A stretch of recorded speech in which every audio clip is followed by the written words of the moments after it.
Okay. Okay. Okay. We appear Waiting. to be Holding. live. We appear to be live. I think we're live.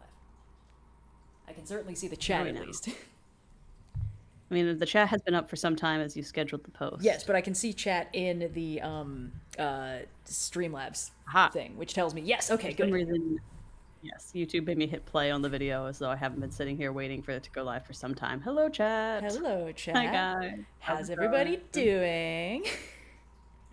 We are here. It's a Tuesday, and you know what that means? At least right now, that means it's time to play more Hades. Possibly end Hades. I would give us coin flip odds. Honestly, it's wild to me that we've only tried to escape 66 times. I would not even deign to suggest odds on this one. No, it just simply needs to happen. I'm supremely confident, actually. There's a 100% chance that we win the game today. Oh, Red. It's gonna be amazing with no downsides. It's time to say. True, you don't want to talk about how you got here. It's gonna be so good.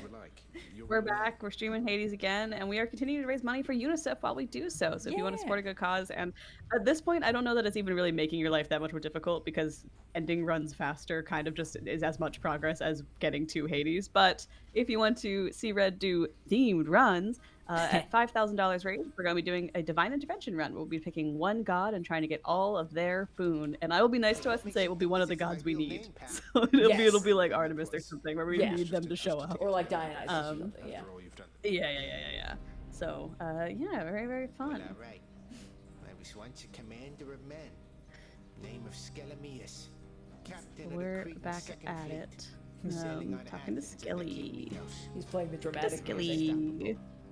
But then one day, Oh, Skelly now. one wrong turn, Not the drama. we sailed straight into the waters of Charybdis.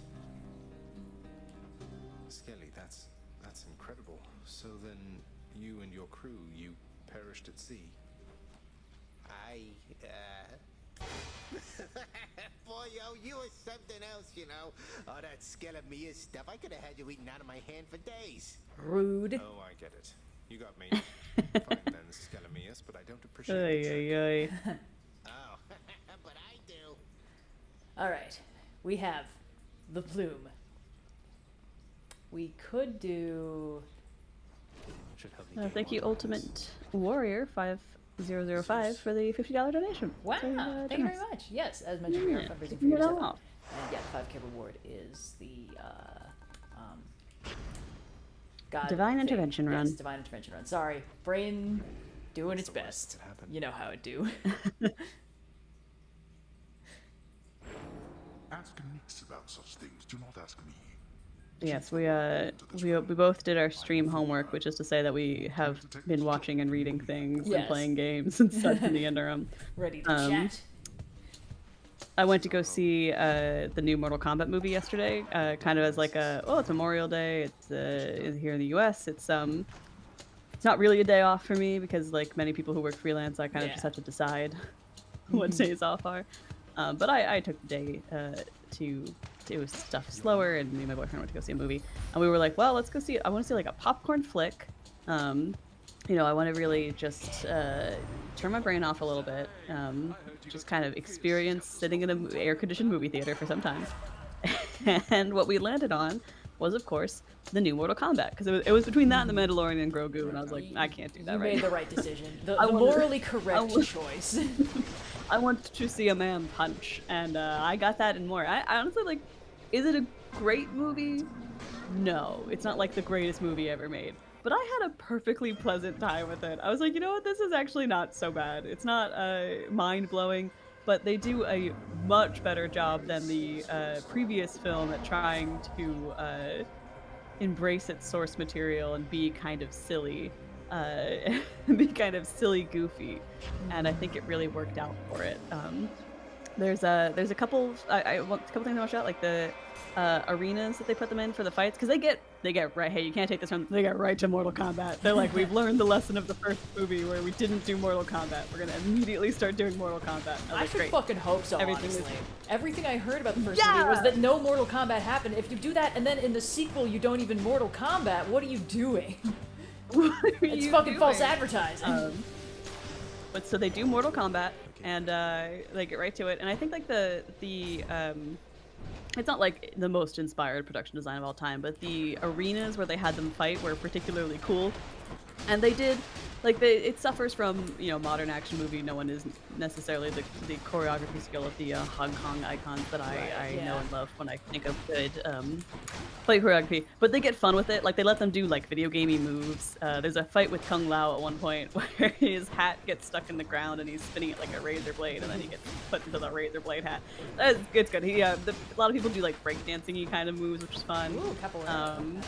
And in a show of having absolutely no reverence whatsoever for the movie that came before it, the guy who was the main character in that one that they made up for the movie, who nobody liked, is in this one, and he's the first character to die ignobly Who dies first?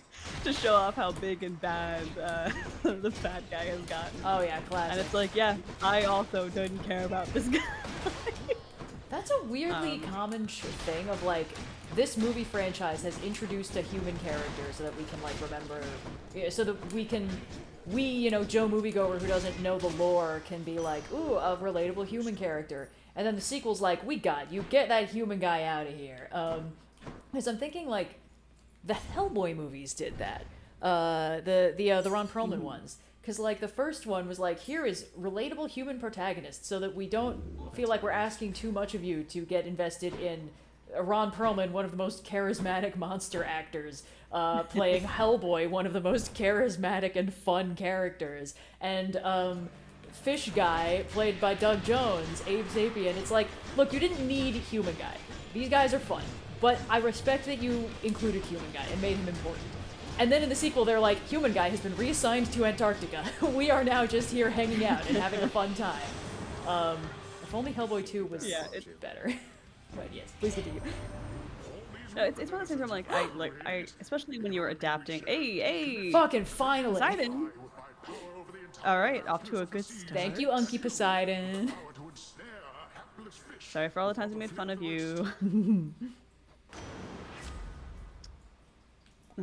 What's it called? But yeah, so like,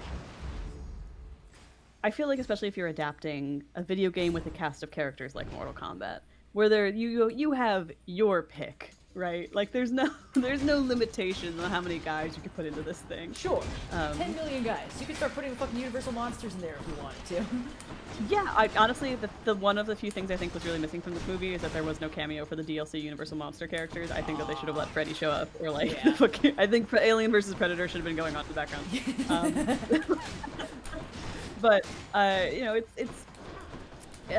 you already have this cast of like very distinctive people. Have their mains, they have their favorites. No one really needs a new guy. You don't need to convince me that a new guy is cool. Scorpion is there, you know? Like, I don't need a new cool guy, I've got him. And this movie, I think, was like, okay, we get it, we get what you want, we get that you don't want new guy, you want people to fight. You want them to actually do Mortal Kombat. Sure, and nice. for better or for worse, they actually do Mortal Kombat. It's not a perfect movie, it's not like the most finely tuned, crafted thing of all time. I think it's very popcorn, it's very fun, and I had a good time with it. So if you're looking for like kind of nothing movie, you want to see some guys do some crazy punches, and you want to see some fun fights. Not quite the like heights of joy that I get from the 90s one, but close enough that I was satisfied with my holiday weekend movie experience. Nice. I'm trying to think of if there was any like standout. I mean, some of the fights are really good, but I'm trying to think if there's any like standout moments. There's Johnny Cage is in this movie, and he's like an over-the-hill version of Johnny Cage. And Right. I do think it was a real missed opportunity to have him refuse to call Wolverine in First Class kind of style, and then have it be his daughter, who is everything that Johnny Cage does, but exactly the same in blonde. I think that was a missed opportunity, but he was fun for what he was in the movie. Didn't they get it's Carl much more Urban of a Johnny for it? Cage movie Like, than anything else. You don't waste Carl Urban. He's not bad. He's doing his best, but he is, I think, a little bit too old even for what they were going for. Just really? like, just because there's points, they do this sequence at the beginning that I really like where they show you a little bit of a Johnny Cage movie, and it made me be like, well, I just want to be watching this the whole time. Oh, yeah, that's and a dangerous game. because I'm like, this is so over the top and silly. Like, this is what I want to be watching. They never quite reached those heights again, but even then, it's kind of like, you know, you put him in like young person makeup, but it kind of can still tell that it's like a little bit too old for what heyday you want me to believe this is.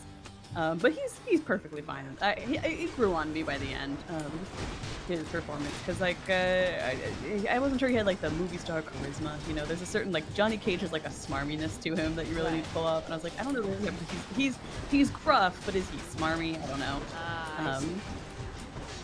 But I think overall it still worked out really well, and he's got some good fights as well. There's Johnny Cage's big moment is that he learns that if he puts his sunglasses on, he can basically fight with all the panache of his movie character, Johnny Cage, and that's a lot of fun because he does like a nut punch, you know. Oh, hell yeah. Well, he does everything you kind of he starts doing Johnny Cage Mortal Kombat fighting style, which is kind of what you want. So Crucial question: high-low bar, yes or no?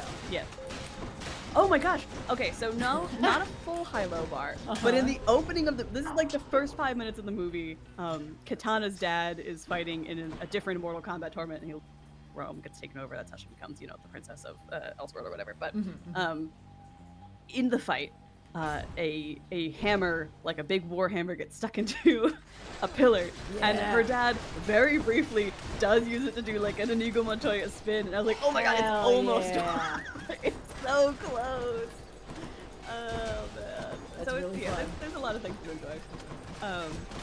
Definitely, if you're between, because I think it's kind of a weird. There's some fun movies out there right now. People are liking this I Love Boosters that was on the list for yesterday.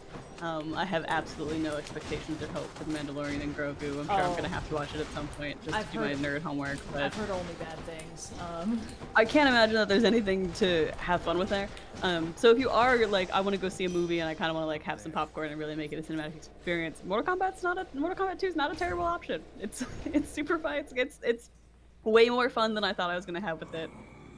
Especially because I went in with zero expectations. The first one was so bad. I was like, well, as long as it's not the first one again, I feel like I'll be satisfied. And I had a reasonably fun time with it.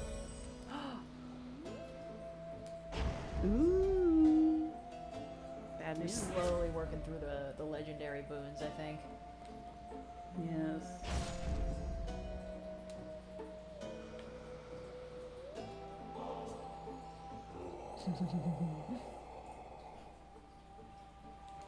You know, I thought you'd say that, Charon, mate, but I insist you take it and enjoy, all right? We're getting there. Our secondary goal is to Slowly get but surely. absolutely everybody to like us.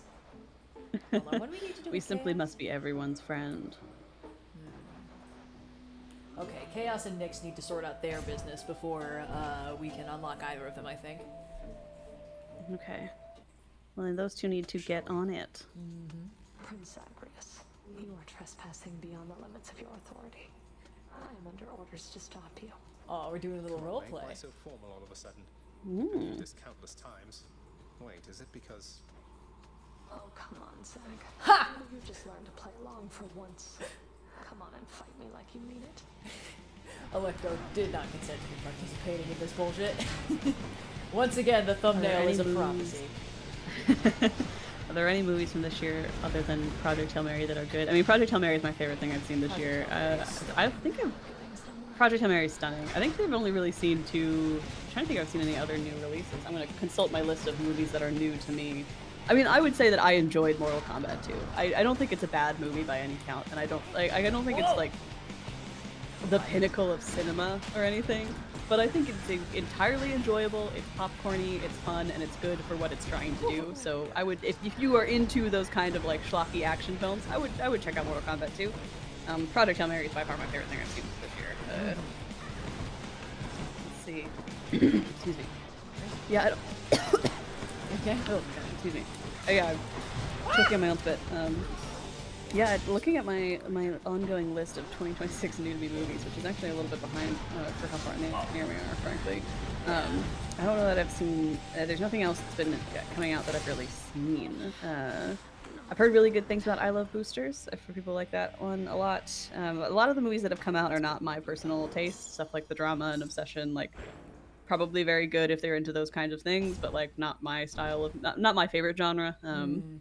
I can only deal with so much, but Yeah, let's see. Where can we... I better not be going, Luciano. Let's keep going. Oh, man.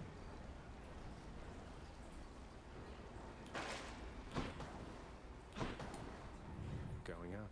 Yeah, I'm not sure I've watched any other new movies this year aside from Project Hail Mary. Definitely haven't watched anything else in theaters. But only because I missed the boat on being able to watch Iron Lung, which of course I've heard very good things about. Change of scenery at least. Alright, now let's see. Yeah, no, I'm looking at like what's come out this year so far, and a lot of it is stuff I just haven't gotten around to.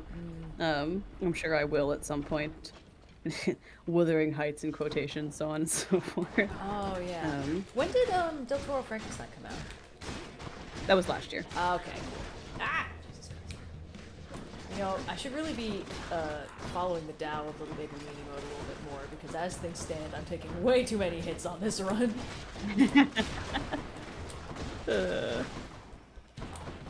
I've also heard good things about the Sheep Detectives chat. I've heard people say that it was cozy and made them cry in a way that they weren't expecting. So that was kind of on my list of things to consider for Monday, but we really wanted the nuts, and that was delivered on for me. And I don't know if the Sheep Detectives would have done that. I think I've heard decent things about Hoppers as well. I think that's one of the new animated features. Oh yeah, I saw Seems like ads it's for that. kind of like a fun. Seems like it's kind of like a fun little time. Yeah. Nothing to, go crazy over, but nothing to like sneeze at either. Yeah. It's kind of fun times. It's we're in the weird lull period before all the summer blockbusters start coming out, but after a lot of the like winter prestige movies drop, I don't. There's a couple reasons for why that happens, where it's like, where you get like prestige films kind of in the winter and blockbusters kind of in the summer, typically. And summer blockbusters and they're kind of market forces. Like summer blockbusters is like, well, people in the summer want to go sit in an air-conditioned theater and watch a movie. People are, kids and teens are off, so they have time to go see movies, stuff like that. Oh, hey, Thanatos. So that's why you get a lot of blockbusters in the summer. And the reason you get a lot of like prestige dramas in the winter, more in like November, December, but then also kind of into January, February, is because that's around award season, and so you want recency bias to be on your side. So if you're planning a film like that, you want people to have seen it more recently than other dramas you'll be competing against. So typically that winter window is a big hit. Also, like, you always get like musicals and stuff around the holidays because people are similar to the summer off and want to go see movies with their family. So you get there's the joke of the Christmas movie musical. Like, it's just that this is a movie musical you could take your mom to, everyone in the family has something. Should be clear. Let me give you ambrosia, you beautiful bastard! Okay, cool, man, cool. That's fine, it's cool. So excited for everyone who got to go see Speed Racer in 4K. I did not, but I've also seen it multiple times on the big screen already, so I feel okay about that. But I'm so excited everyone to experience it. Who do not live in the Philadelphia Film Society once a year Speed Racer radius. It's a visual movie. It works best on the big screen.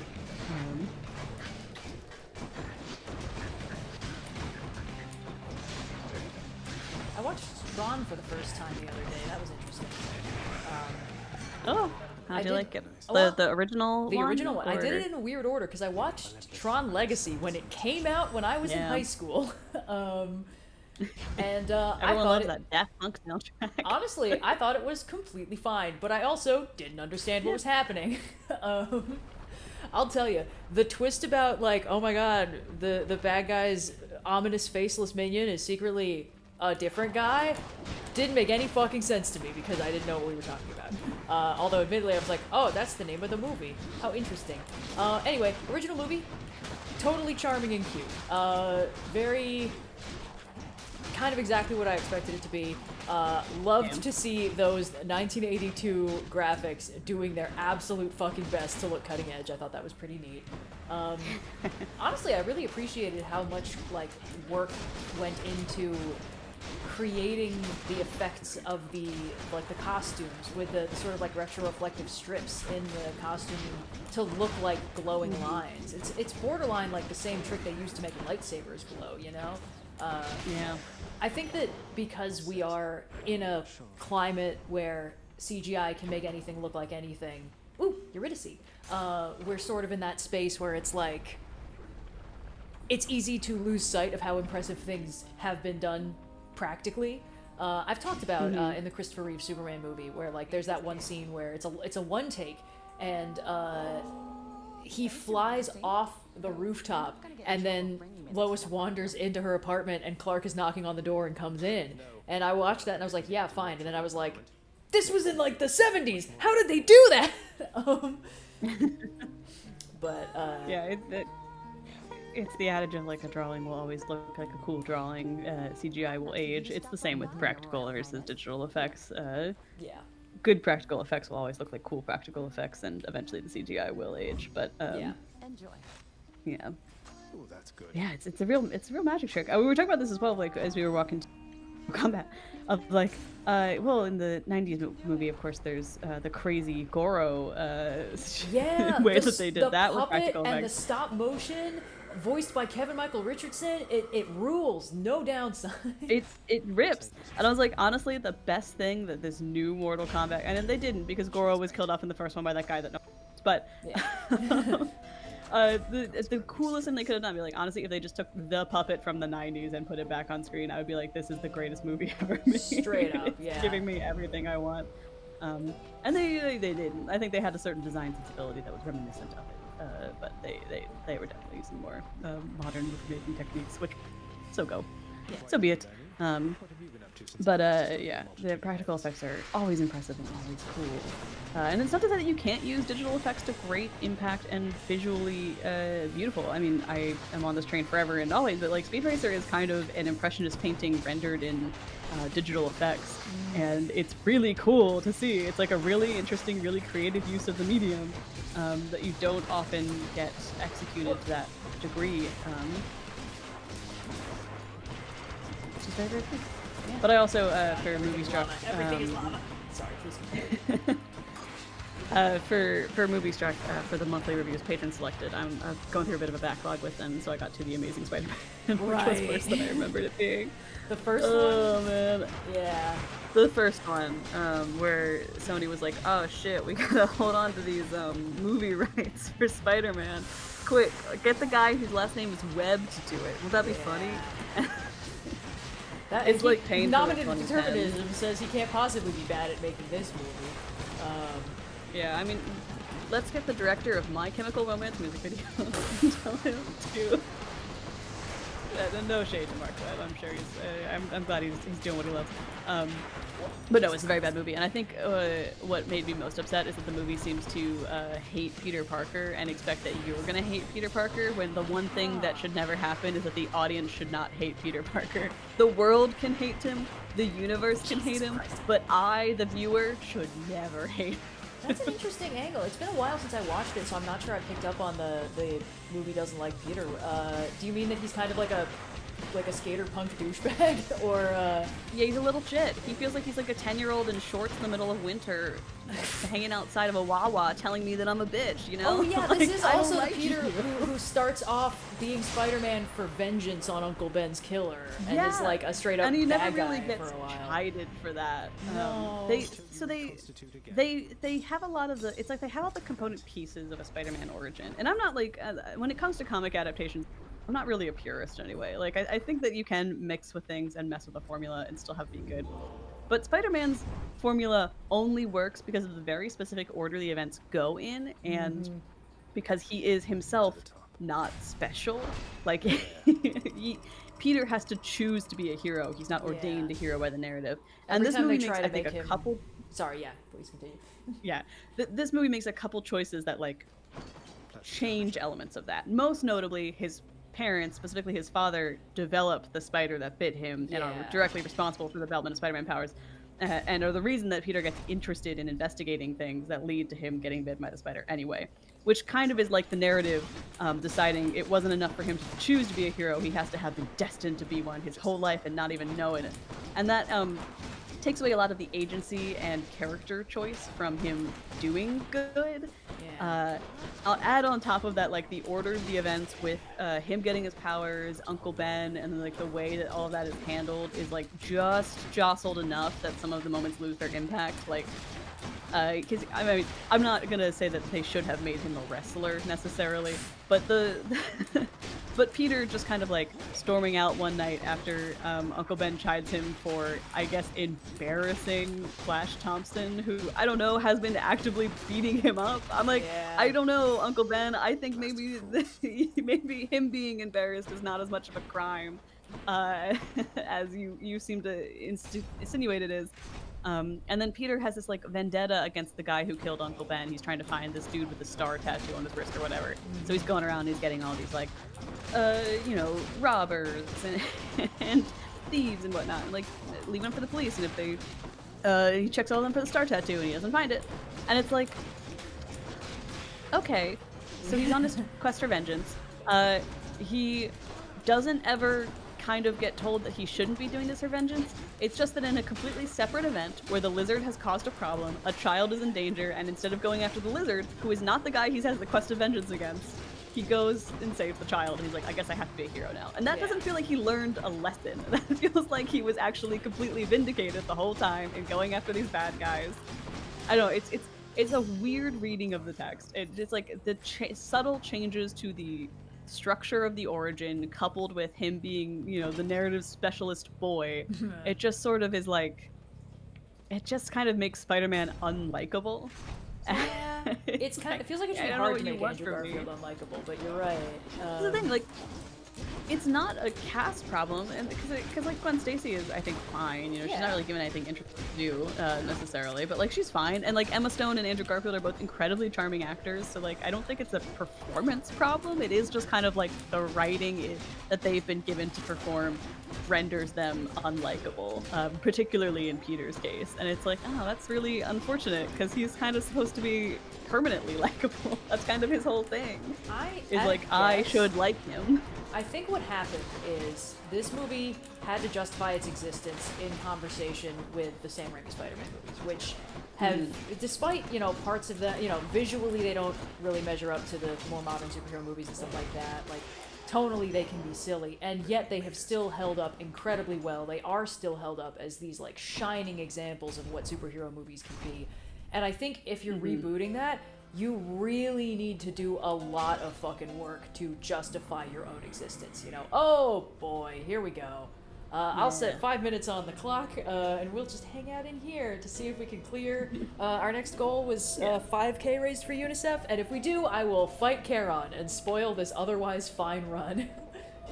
Yeah, I do think you're onto thinking like that they needed to be in opposition to the Tobey Maguire Spider-Mans, because obviously those were three extremely well-regarded, even though they have variable levels of quality movies, that are beloved by a generation who would probably be going to see a new Spider-Man movie. So like you want to not be giving them exactly the same thing over again. But I think that they already had the bones to do that without making Peter completely unlikable and like making him ordained by the narrative, because they went for Gwen Stacy instead of Mary Jane.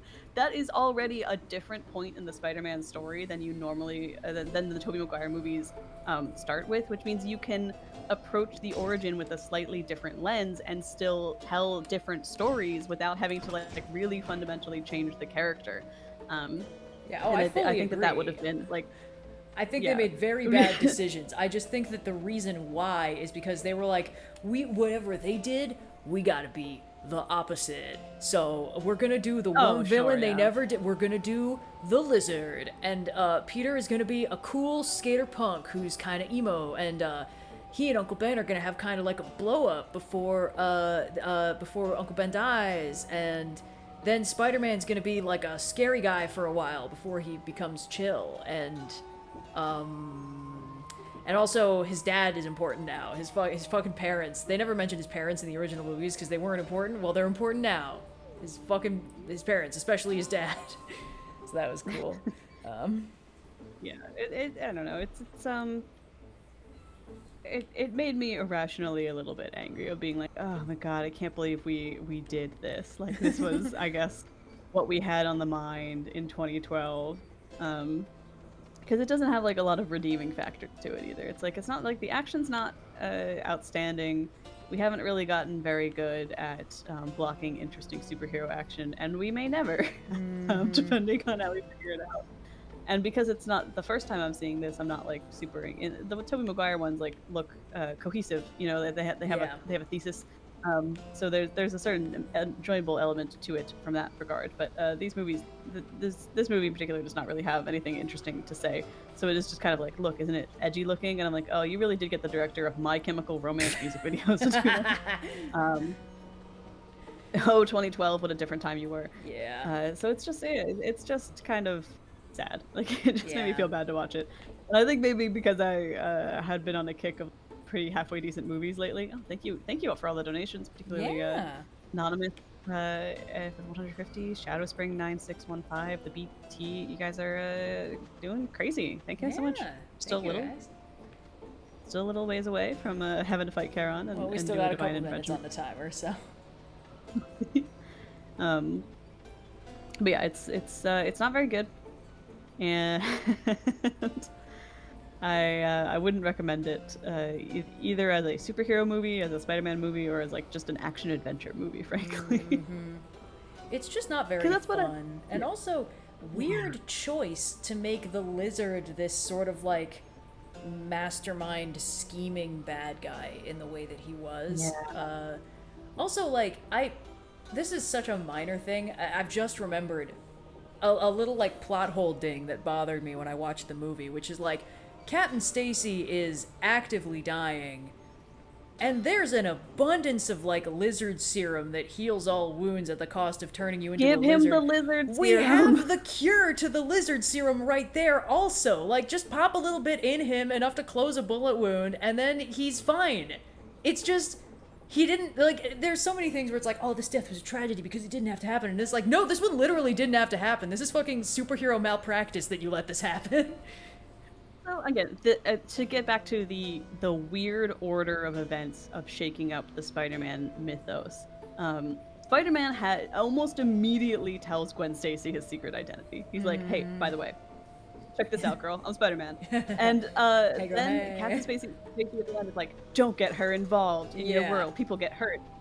A lesson he needed to learn before he already told Gwen Stacy. Yeah. I'm like, movie, you fundamentally misunderstood why he does these things, and it frustrates me so much. This is also the movie where he leaves his camera with his fucking name tag on it in the lizard's name secret tag lair, on it, right? and And then the lizard's sure. like, wow, Yeah. this camera webbed up with Spider-Man's webbing must belong to Spider-Man, whose legal name is Peter P. Parker. And it's like, all right, cool. I mean, look, I get that he's in high Yeah. school. I get that he's hormonal. Up, 5 minutes are up. I'm off the hook. All right, Charon, smell you later. All right, let's see. Oh, why not? Let's get another Poseidon. Yeah, it's- Because I don't even like hate the idea of kicking it off with like the lizard or something. Because I do think you should start with one of the either go super hard, super fast, and give us a really tough villain for Spider-Man to deal with immediately, so he has to like rise to the challenge, or start him off with someone who feels a little bit more achievable to defeat, so that he can kind of be messier in how he gets to defeating him. You know, Yeah. like training wheels either need to be on or you need to throw him out of the tree. You know, like Yeah, there's no straight in up. between. And I don't mind the lizard necessarily. I don't know that he fits thematically with the movie, but also the movie has no theme, so I don't know that that's really a problem. Well, I think they're also characterizing him weird, you know? Because, like, the lizard is normally this sort of, like, tragic Jekyll and Hyde figure, kind of, where it... Well, sorry, not Jekyll and Hyde. Tragic pop culture Jekyll and Hyde, where it's actually a separate personality. He's kind of like the Hulk, but the bad ending version. Jesus Christ, I gotta get more serious about this. But, like... Making him this They sort just of like kinda my make him a evil Norman plan. Yeah, my evil plan is to turn everybody in New York City into lizards, because reasons. It's kind of like, oh shit, I did not get my shield up in time. That's fine. Well, it feels like what they do is they drop the thread of what the reason he takes the serum in the first place, which is Oscorp's evil henchman guy tells him like, hey, this thing that you say is not ready for human testing, we're gonna go test it on the Veterans Hospital. I'm driving there right now in my car. And so the lizard's like, I gotta go stop him from doing it by showing him that I tested it on myself and it worked. And then he, turns into the Jekyll and Hyde lizard kind of element of it. And it's like, okay, so wait, hold up. Back it up for a second. Yeah, what are we First doing of here? all, no one. The henchman turns away in that moment, but he does still have nothing stopping him from going back to the Veterans Hospital later. So why is the lizard not telling anyone about that? And second, like, the lizard doesn't necessarily want to turn the whole city into lizards until after after he has already been, Uncle Poseidon, you know, sometimes I wonder what my life doing would have been like if villainous my partner things sooner. as he kind of like loses his mind. Your So I'm like, enthusiasm means a what? lot. I don't understand his motivations. Yeah. I don't understand because the real villain's not stopped, and no one knows about it except for the lizard, who doesn't say anything about it even after he gets arrested. It's like, what are we doing? Yeah, what are we doing? There's no contrast between man and lizard. They're just like, we need to have the lizard guy go bad, and it's like, all right, let's get it done. And it's like, no, hold on, No, guys, yeah. you're misunderstanding the reason. The reason. Ugh. It's not a good movie. I wouldn't recommend it. Go watch Mortal Kombat 2 instead. At least then you can watch Urban nut punch a guy. Who's first? And really, who among us could say no to that? It's really fun. It's a great fight. There's a couple really good fights. There's I guess if anyone cares about who fights who in Mortal Kombat 2, I don't really think it ruins the experience, but this is your warning that I'm about to say a couple of them, so maybe mute for a minute. I should hope everyone fights everyone in Mortal Kombat, you know? Well, I think there's a very judicious and fair amount of fights. They don't all manage to pair up exactly with each other, but they basically like you get like magically universally selected to go do a one-on-one with someone from the other team, basically. Right. So it is they basically have structured it like you're loading into the video game screen. But Kung Lao, who has been made into a reanimated zombie fighting for the bad guys since his death in the first movie, fights Liu Kang. And that fight is tight as hell because they really take full advantage of the fact that he's got a hat that's a razor blade. He gets to throw it around the arena, and Liu Kang is doing Liu Kang stuff. Nice. Yeah, but like the that fight in particular was very. I feel like I had a point when I went into this, and I've completely forgotten what it was. But that fight in particular was really good.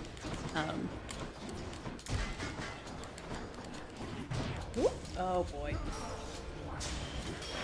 Last chance.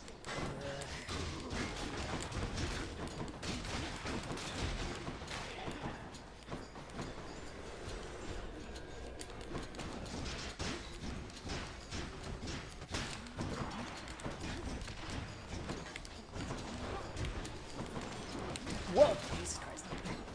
Come on, I just need Hermes to show up and see that I have the fully upgraded Lambent Plume so he can say something about it. And there's a fishing point here! We're so close. Hey. I'm just not doing so hot I also this started run. I finished the Mass Effect trilogy. Ooh! How was Batted it? a near perfect game. As far in my completionist mind, where I want positive ending. I went to destroy for the ending because it feels like they spent 3 games telling me that the only way to succeed was to destroy the Reapers, and that if you can't control them, so why the fuck would I choose control? Come on, guys. I'm not. This isn't fucking amateur hour here. Oh, I know what happens in space. Yeah. You blow that. You blow the fucking alien queen up, okay? Xenomorphs out of here. Oh, well, he's commenting on the plume. This isn't Commenting on the conclusive. plume. Could be. Okay. Okay. And yeah, boy! Yeah.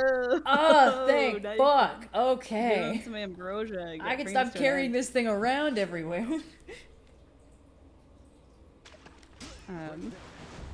Ooh. But yeah, I liked. I mean, it's a great game trilogy. I'm excited to play it again. And try and do things a little differently, perhaps. But I had a lot of fun with it. I think 2 was my favorite game overall. I feel like that's the one that you could play and avoid the most. 3 is a very smooth gameplay experience, and there's a lot of things I really liked about it, but you definitely had to have played at least the second game in order for it to like have any impact, because it is just kind of like, here's the consequences of all of your actions.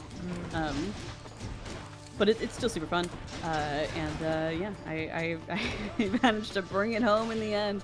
The only thing I didn't manage to do, that I've since looked up a guide and I'm like, oh, I think I fucked this up back in Mass Effect 2, is I could not turn the Elusive Man back to my side. And I was like, I think I needed to make different conversational choices with you a whole game ago in order to succeed in that, so I'm not reloading that save now, baby. That's it goes. But that's something for the replay. Yeah. Yeah.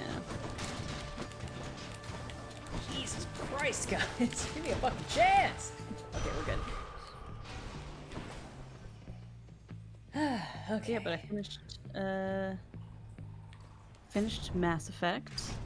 and I started Assassin's Creed Shadows because I picked that up for $30 at a game store used like a month ago, and then I started playing Mass Effect, so I hadn't got around to it. I think it's fine. I think it's okay. It's just sort of like a, cause I like my favorite Assassin's Creed game is Odyssey, and I haven't really played too many of the early ones. I kind of started when they were getting into more of their open world RPG era. I'm sure Blue would have a lot, but I didn't have the consoles for it at the time. And so I like the kind of like exploration gameplay, but everything feels really sluggish in Shadows. Like they've changed the controls just slightly enough that like it's familiar, and all at once I feel like everything is harder to do than it should be. And I like, it doesn't feel like it's just that I've just started this game and therefore haven't like upgraded my abilities yet. It kind of just feels like the game is slower, and for a game where like movement and parkour is kind of all of it, that's not a great feeling. Also, I'm pretty far in. Like I mean, not like infinitely far in, but I'm about like, maybe 10 hours into this game, and I've only really been able to play as this one of the two protagonists, and I'm like, when are you gonna let me play as the samurai dude? You made me learn these tools in the tutorial section, and now you don't let me play as him? What's going on? Where's my boy? I want to be the samurai dude for a little bit.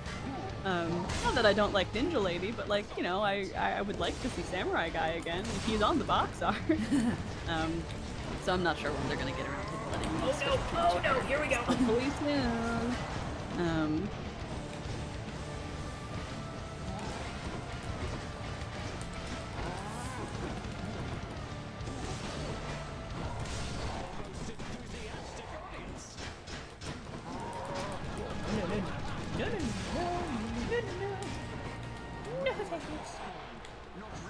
I feel like Assassin's Creed Shadows has also made me long for the skillful narrative presentation of Erika Ishii-Satsu, because they've given me, these games came out around the same time, and I think it's a similar effect to when you would get like A Bug's Life and Ants around the same time. You know, like you get two movies of similar thesis but with slightly different executions. These games are doing very similar things, but Ghost of Yotei does it so much better. And that's saying that after I had a lukewarm feeling about the ending of Ghost of Yotei. Like the gameplay is so much smoother. The story about getting revenge for your family against a group that goes by the Onryo is much better in fucking Ghost of Yotei. And the vocal performance as well. Like I'm sure she was handed a thankless job, but the actress for Naue and Assassin's Creed Shadows just ain't it. Like just playing like every line is read with this kind of flat intonation, and it's like, are you supposed to be deceptive or charismatic? I can't fucking tell. Oh, that's always tough. Yeah, it's like, I'm like, it's just there's a better version of this that already exists. It's called Ghost of Yotei and Ghost of Tsushima. But yeah, it's not great. It's not my fave. Ooh.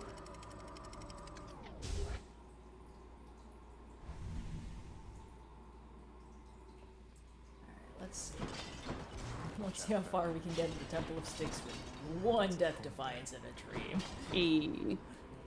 Points and a Dream.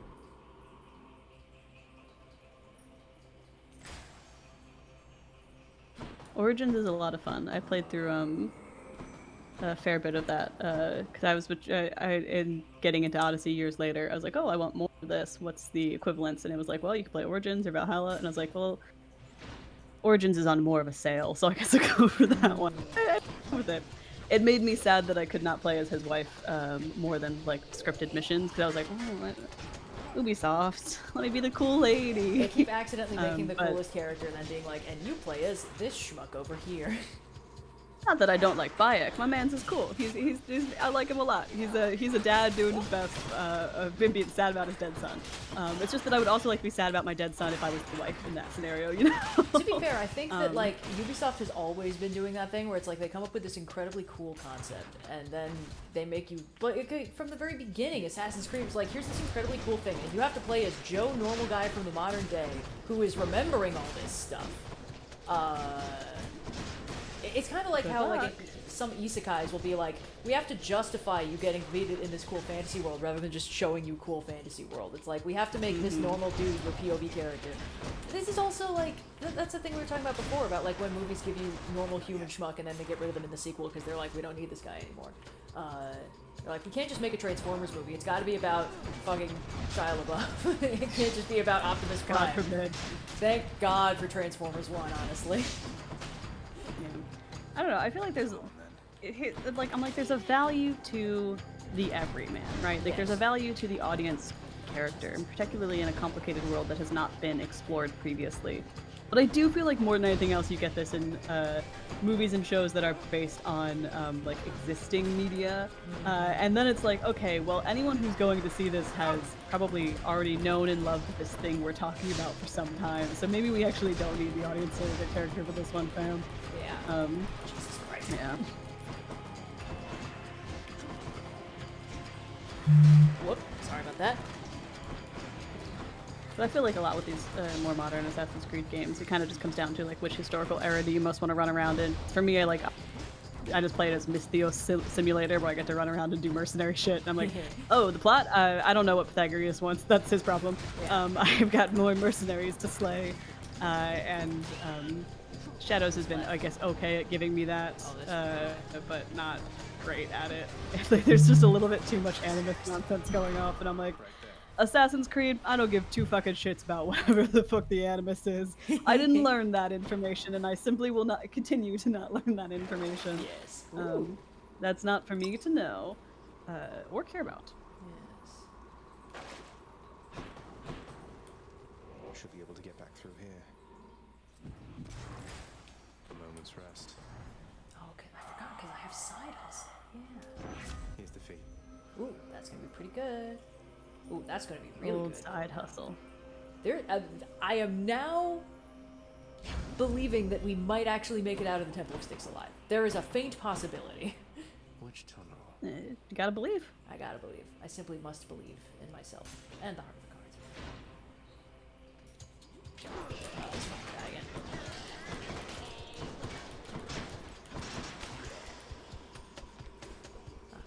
And now I have 100 hit points again. Hey. Yes, all according.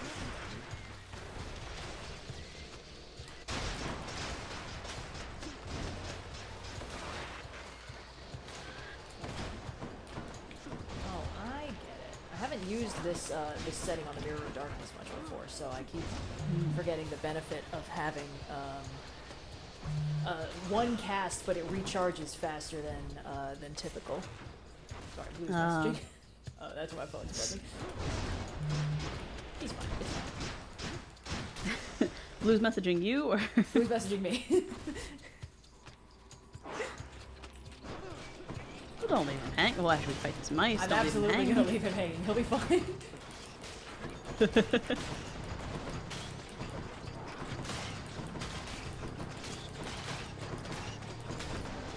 Having a leveled up Poseidon dash does make dealing with these rats kind of satisfying.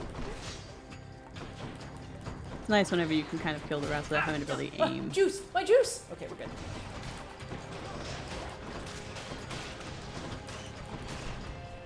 Alright, who's left? Ah, great.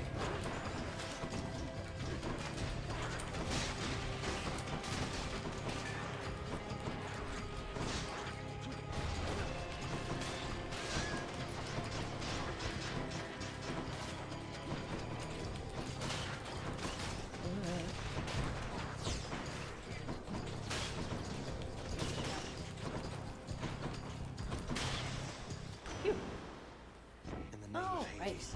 Let's see what we got. Ooh, that'll be good if we make it to Hades. Ooh. We can hope. We can only hope. Got to keep searching. Oh man, I wish they'd let me give an Ambrosia through the Hermes boon in the for sale. It's fine. We'll run into him in Asphodel next run anyway. So. Yeah. That's gonna be huge. At this point, my dash is doing tremendous damage. Oh, I also rewatched Labyrinth for the first time in a very long time. Oh, fun. Yeah, because I think Labyrinth was one of the first movies I ever saw in theaters because when I was a kid, the University of Chicago put on like a showing of it, and my mom took me to see it. And it was good, but I didn't really get it. And having watched it now, I'm like, oh yeah, I get it now. It's so interesting to me. I feel like we had a conversation a while back about like when people argue about the morality of like, oh, is it problematic for this vampire to be in a relationship with a mortal who's only lived a few decades when the vampire's like several hundred years old or whatever. And I feel like I've seen similar arguments about Labyrinth where it's like problematic for Jareth to be pursuing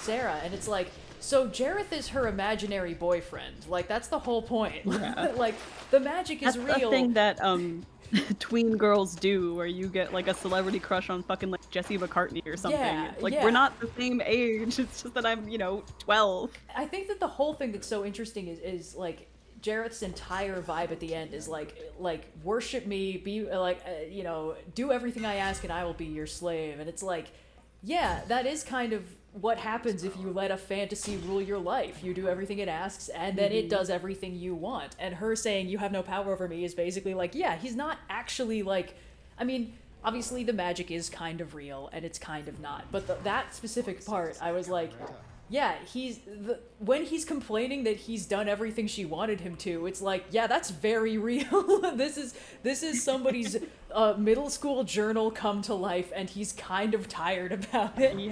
Yeah. So I thought that was really fun. Yeah, I'm desperate to know how they did that to her hair in the ballroom scene. I want to know how Oh they my acquired that God. volume. It's like luscious. How did they do this? Truly some of the looks of all time in the ballroom. scene. Be right with you, Father. Just simply built And different. The sparkly blue highlighting they added to Jareth's hair Oh. just for that scene, incredible. Puppetry made made manifest. You know, but we always yeah, talk about it's- how Tim Curry is a human Muppet, but I think there's a strong argument that David Bowie's up there. Oh, for sure. This is a completely different movie of his that I really adore. That scene, but the Linguini incident. It's kind of like a zany 70s heist moment in New York. Maybe the most attractive any human being has ever been in a movie is David Bowie in the Linguini incident. But it's just simply like built different. But the way that he can move is so Muppety. Oh, yeah.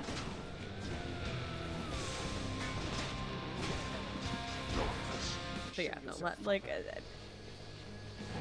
the relationship being problematic is kind of the point, It's but kind of also the not in the point. way that we would. It's not in the way that we would phrase it as like the modern day idea of like, is this problematic? It's like, if he were a human, it would be fucked. But he is a, like, in-universe, a fictional guy kind of thing. I don't know. I think Yeah. the movie is so interesting. I feel like it gets flattened out a lot when that argument just turns into like, checkmate. It's problematic that she's a teenager. And it's like, yeah, that's the fucking point. Like, this is her fantasy world. She's not... Anyway, I thought it was super Yeah, it's- interesting on the rewatch. And gorgeous, of course. It's a story about like that weird part of your phase growing up where you're not fully a kid, you're not fully an adult, you're kind of trying to figure out where you fit in the world and accepting like childish things, but also the way that you can carry them with you and the things that you should probably give up, Yeah, she's and simultaneously. it's- She throws so many fucking tantrums in this movie. Like, holy hell. Yeah. But like, she wants the world to be a certain way. She desperately wants to be the main character of this thing, to the detriment of the people around her. Like, it's just little notes, but like her stepmother being like, she treats me like a wicked stepmother in a fairy tale, and it's like, yeah, that would be kind of annoying if you are actually doing your best to be a mother to this person, and she's just like, I see you as a story, and you can't change my mind because everything you do to impede my freedoms is more evidence that you're a monster, actually. And like, oh, Toby's a horrible little goblin that's taking my parents' attention away, and oh, Dad wanted to tell me they're going out for a date, but he didn't even bother to like. I said don't come in, and he didn't. How dare he? And it's like, yeah, she is kind of being a brat. But at the same time, she sees adulthood as a story. And then, I don't know, I think it's so interesting. Yeah, it's really interesting, and it's interesting if you don't flatten it out into, ooh, but they, Yeah. they Did you know problematic that it would be actually. bad if real life David Bowie dated real life Jennifer Connelly? Like, yeah, I do. That's why I'm watching a movie. Yeah. Not only do I know that, but the movie told me so. Yeah, explicitly.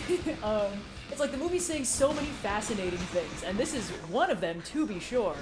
But I think sometimes there's schools of criticism that are sort of just scoring points off of things. It's a gotcha. Yeah. And in this case, it's like this allows you to ignore the entire rest of the movie to say, hey, this would be fucked in real life. And it's like, yeah, that's true of a lot of things that happen. I'd say that's true of most things that happen in movies. Yeah. Yeah. There's this sort of like moral purity movement. I think I've noticed around a lot of like analysis, Hades, you okay there? particularly in like in Did he fandom fuck spaces up? of like Hades. The Buddy, laser what's didn't going on? happen. Now that's more Hades. like it. The specter of little baby Weedy has him intimidated. He's thrown him off his game. Yeah. But there's this sort of and I notice it a lot in fandom spaces, particularly with like younger critics. But like this idea that like something has to be like morally pure in the sense that like it adheres to our kind of like modern sensibilities about what is and not okay. Sure. And that often gets stretched so far as to go.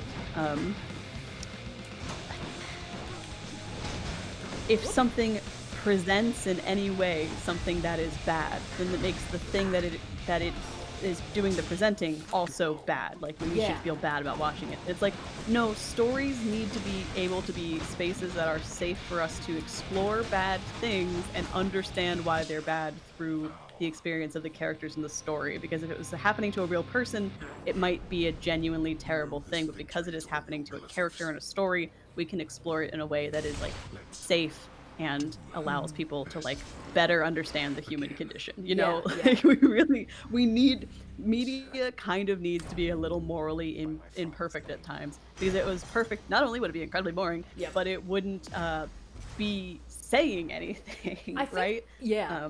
I think we've talked a little bit about like because when I talk about stories, I will sometimes be like, yeah, this part of this story is kind of fucked from a modern perspective or something like that, and that's not Right. like, and that's why nobody should read this story. If I thought that, I wouldn't be talking about those stories. I wouldn't be summarizing them. I've caught some flack at times for like being so mean to H.P. Lovecraft, who I'm sure is personally very, very hurt by me, Oh, yeah, of course. despite the fact that apparently later in life he agreed that in his younger days he was a racist piece of shit. But like, the point is not to be like, actually this writer is problematic and that's why we should deplatform him. It's like, hey, if you read his works uncritically and you just kind of absorb what they're saying, that ingredients list contains a lot of really fucked up ingrained beliefs about humanity and the way the world works. Like, that form of criticism is an ingredients list. It's not like, warning, do not engage. It's like, hey, just so you know, this contains trace amounts of, this dude never examined a bias for the first, like, 4 decades of his life.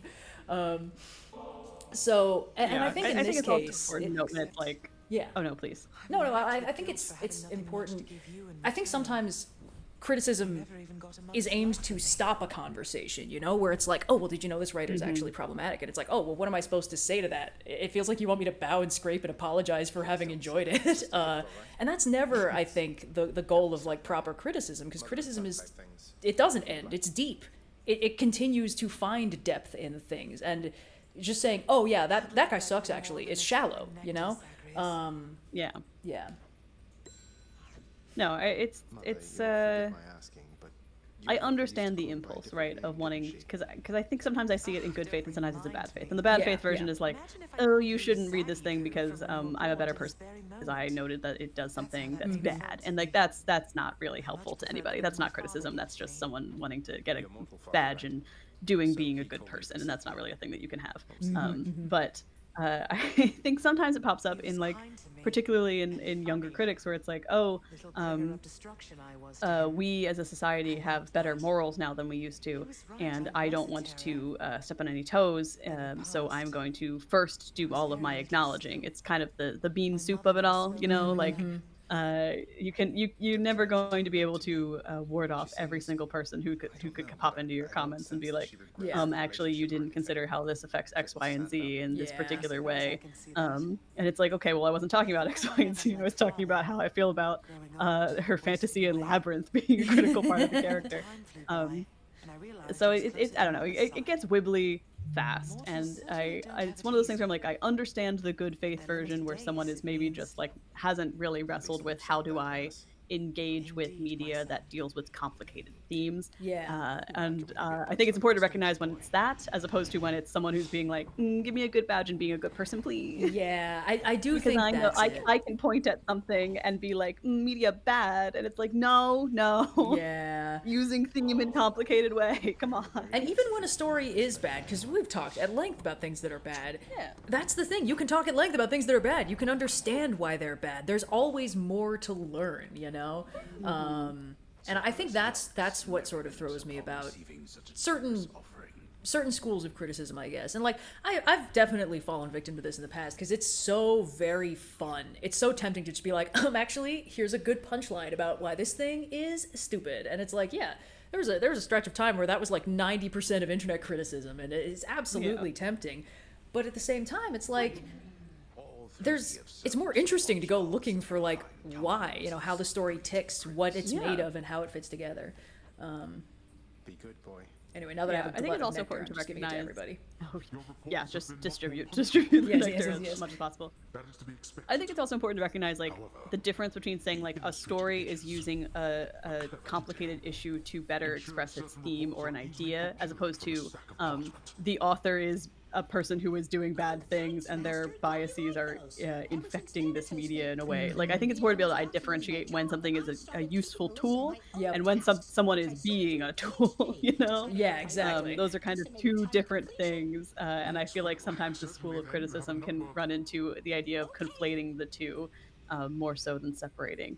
And that is unfortunate because there's a lot of great stories out there that have complicated themes and use complicated narrative devices to convey those themes in a way that is safe and interesting.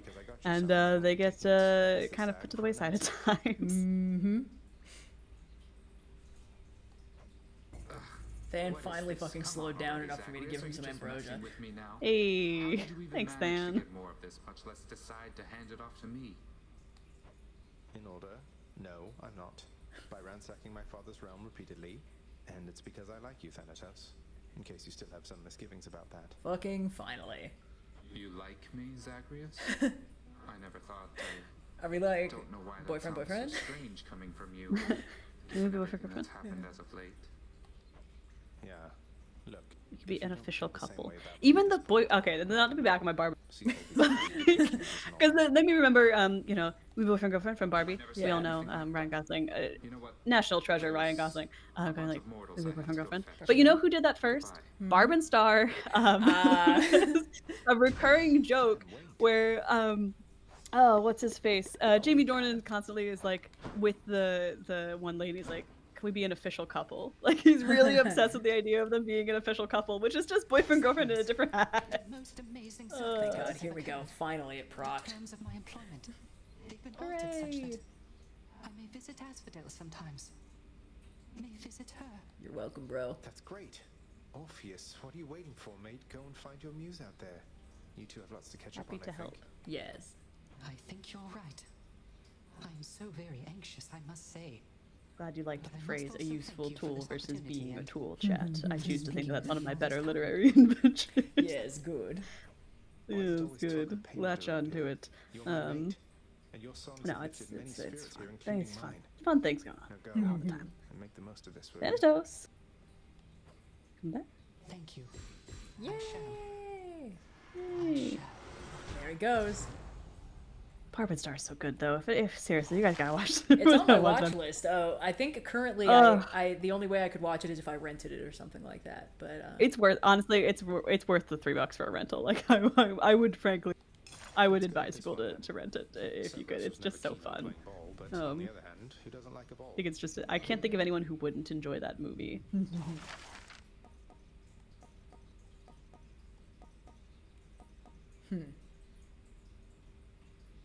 oh, why not? Here's the commission. If I'm to keep seeing Why my shouldn't chamber I keep walls, it? they might as well not be completely barren. All right, let's see. Okay, the next time we talk to Hermes, he'll be able to give us that. Let's talk to Nyx. How has it been for you of late, Nyx? Having Mother here again for old time's sake? Though reminiscent of an older time, it is now very different, child. For one thing, you are present now, unlike before. People would like you to get Oh, right. Cerberus a toy. So are I you got him a getting toy, on I got him a okay? Is ball. everything all right? Great. Everything is accomplished. all right. Your birth mother, Persephone, her presence has been welcome here, I think. I think so too. Okay, great. She's still locked because she hasn't quite sorted out her thing with Chaos, but that's okay. Hi, You Meg. and Hey, girl, Thanatos hey. don't work together much anymore, do you, Meg? Hi, Meg. Way to soft open up the possibility of a polycule. No, though he still brings me my assignments every now and then.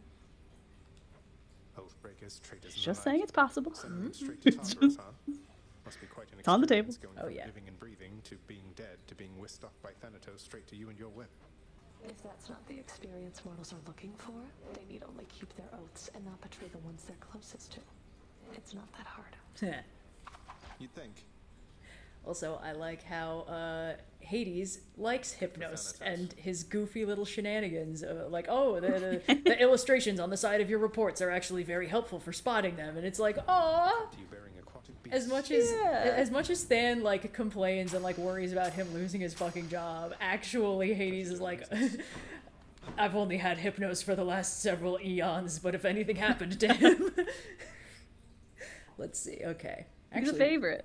we've got a decent amount of nectar. You know what? and You can't Nectar. take this back from Hypnos. He stays in his lane. He does his job, and that's Does kind his of all fucking Hades. job. Yeah. His job is to sit there and greet people, not with any particular kind of speed. Where's Dusa? Oh, Dusa, where are you? Well, she's not in here. It's How unfortunate. about we put this there? There we go. The valor of the great-hearted Achilles is immortalized upon the prince's wall, as though it might stir up more courage from within. Now let me Achilles must have see. been incredible back when he was alive. 'Cause we definitely okay. We got that. this came That's to pass. great. Mm-hmm. What the hell is this? Oh yeah, we haven't unlocked that yet. We have Titan blood now. Oh, but not very much. Now hold on. What's that thing? Dark reflections. Oh, fated persuasion. We haven't gotten that yet, so it didn't count, even though we won. And we don't have anywhere near enough darkness. Oy. Okay, well let's swap everything back to how I actually like it. Actually, this one's fine.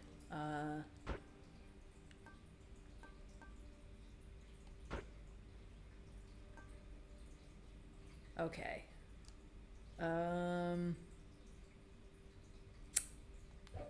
Let's see how much darkness we can get from the Wretched Broker. We might be able to make this work. Just maybe. You could also spend a key to get all your darkness back. In I the don't want to do mirror. because then I'd have to reallocate everything. I don't want to do that. It's a lot. Oh, I can't get any darkness here. I mean, It's up to you if we want to do it or not. Because you could always spend another key later to do it over again. It's up to you. I guess I can do that. I guess that's okay. You sound so sure about it. Well, I'm gonna have to like. How about a This new is so beginning? much fucking darkness, and now I have to redo everything. Okay, well, let's start with Fated Persuasion so I don't fucking forget. Great, okay. And now... Maxed out already.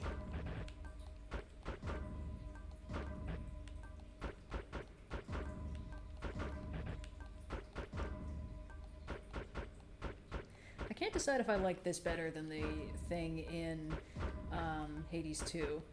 The tarot cards. Oh yeah, I don't know. I feel like this feels a lot more straightforward. Maybe it's just because I can read what they do all at once. But I've mastered that. there is something about the tarot cards I do enjoy. I feel like it encourages me to have different builds more Yeah. than just kind of finding which of two things I like. Sorry, how did I come out the other side with more darkness than when I started? Oh, because I haven't activated anything on the other side of the mirror. Yes, Well, that's fine. We'll do that later. Okay. problem for later. Problem for later. But yeah, I feel like the Hades 2 encourages you to do different builds, whereas the Hades version is more like find the build that works for you and like rest on your laurels a little bit. Neither of which is necessarily a bad approach to it. It's just kind of a different, one of the many things that makes them two distinctive games instead of just being the same thing over and over again, which is ideal, I think. Yeah. Yeah, that's right. Not exactly much to do here, in case you hadn't noticed recently. Good thing I'm able to stay occupied with intellectual pursuits. That's what you call it, then? In any case, I did want to make sure. You sure that you're alright having to stand around like this? You kidding, pal? This is the life. Imagine getting paid to stand around and being pals with you. Oh, shucks, Skelly, you're gonna make me blush. Great, I guess. Skelly, I'm serious. You really won't tell me anything about you. You're just going to leave me to speculate forever. Yep. Cool, man. Yeah, give me your best shot.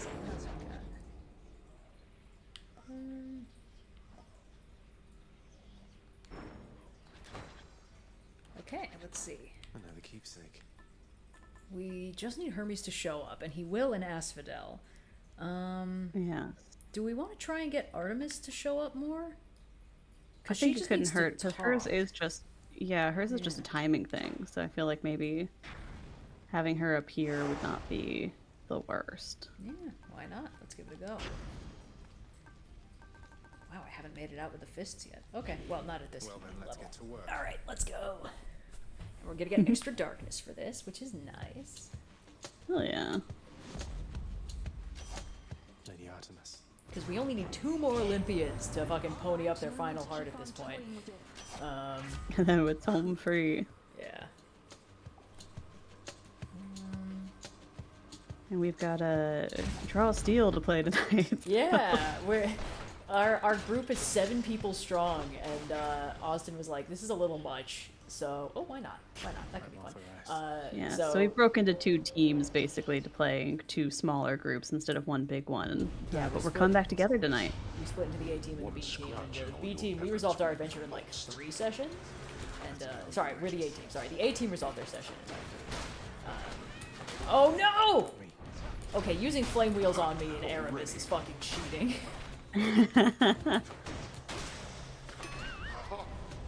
Cool. Well, I'll take the onion, I guess. Joke's on you, old man. Now I get way more choices. Yeah, eat that. Yeah. Yeah, the B team, I don't know, I feel like we've been about equivalent, but also I'm not the best B team member, admittedly, because I joined the campaign rather late, so there's a lot of like lore that is, I guess, official Draw Steel canon. Yes. That people are just saying names at me, and I don't know what the fuck is going on. So despite playing a character who is ostensibly John Constantine, I'm like, I'm John Constantine, except John Constantine doesn't know fuck all about anything. This is why I always play a fish out of water, man. It means that my ignorance is in character.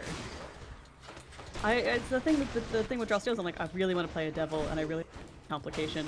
And I think the character that makes sense for this for me is not the fish out of water, but instead someone who is steeped in what's been going on. Austin gave me a small saving grace in that I'm from a more distant place, city-wise. I'm from Capital, which is a very funny name for a capital. And that means that I don't 100% know like the situation as it stands nearby, but people will say like the name of a town, and I'm like, ah, fuck me, I don't know. I feel like I am supposed to know that in character, but I don't. So I do a lot of kind of sitting there a bit more quietly, which is maybe not the best engagement as a player, but it's still a very fun time. I mean, hey, I'm basically in the same boat, except I have been here since day 1, so I have way less excuse for not knowing things. I'm going with all human settlements are basically the same to me, and I'm not used to experiencing time linearly, so, you know. Yeah, it's a learning curve of, like, Draw Steel has a very cool world unique to the game. Like, they have their own canonical setting, and that's what we're playing in for, like, a lot of the introductory adventures and stuff are set. So, even though a lot of people might play the system in a home game in their own world, we and system is like, well, you could play in our world, which is super cool, but it does mean there's also, in addition to the learning curve of I don't know how the rules of Draw Steel work 100%, there's also a learning curve of I don't know what this place is. It's everything is named consonants, and I don't know what any of those consonants mean. But we're getting there. We're finding it. It'll be fun to see everybody and group up again. Yeah. Has your group been doing a lot of RP? Because I feel like we've been very straight at it. Like I feel like our group's like, and now I will do the adventure no, with we no did it. commentary. We did a decent amount. Things got a little dire because we did a dungeon crawl for our adventure, and we realized very quickly that we were all glass cannons, and that was a little difficult. So there was some pretty like intense character stuff because, well, at least from my perspective, because my character is this like a shadow, which is in this setting a rogue, and basically stupid good at hiding, which meant I was not taking damage because I couldn't be targeted by bad guys. So the two other glass cannons on the party were taking 3 people's worth of damage, basically. And I was like, fun fact, my character's backstory is sole survivor of his old squad. So I was like, if I can't let people die for me simply because I am good at hiding. This is, so like, very juicy character stuff for an otherwise completely straightforward adventure. Ooh, finally, Raining Cutter. Yeah, I think it's just I think for me it was a little bit of coming from rolling with difficulty where we have to do character stuff kind of as a rule because that's it's the show. Yeah. To being like, oh right, in a home game people you don't easily have to. You could just kind of be like, and here's the mechanic. You're not going. I'm like, no, but I like the character stuff. Yeah. So I'm excited to get the whole group back together because I think my other rolling with difficulty crew are all on the other team, so it's just been me and some very lovely people, good friends who I enjoy playing with.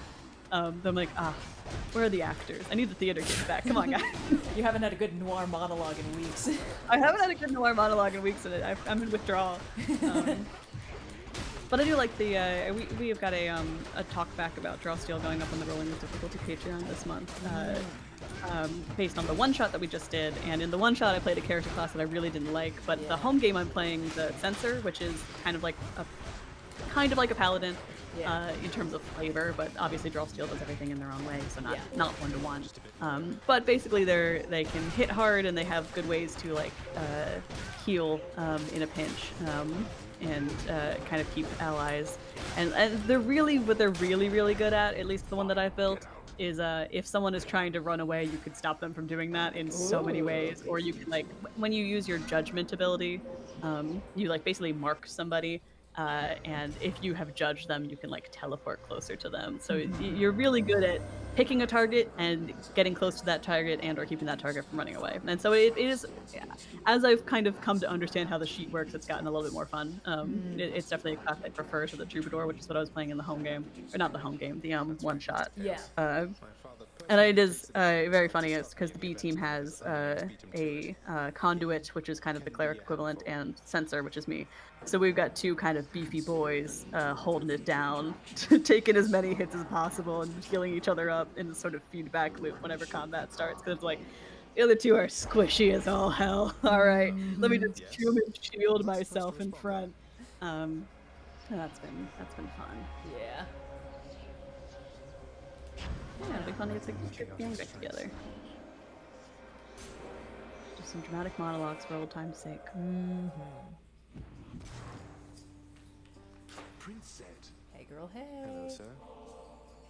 "Wow, Your Highness." Now that I'm actually rolling in nectar, I can start doling it out to everybody. Thank you for not. You're always the Hey, safest for not us, bad. obviously.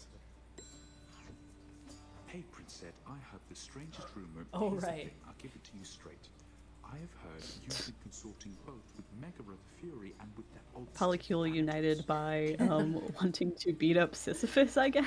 Yeah, it's everyone except me. Sisyphus, I don't know where you heard that, but it's true.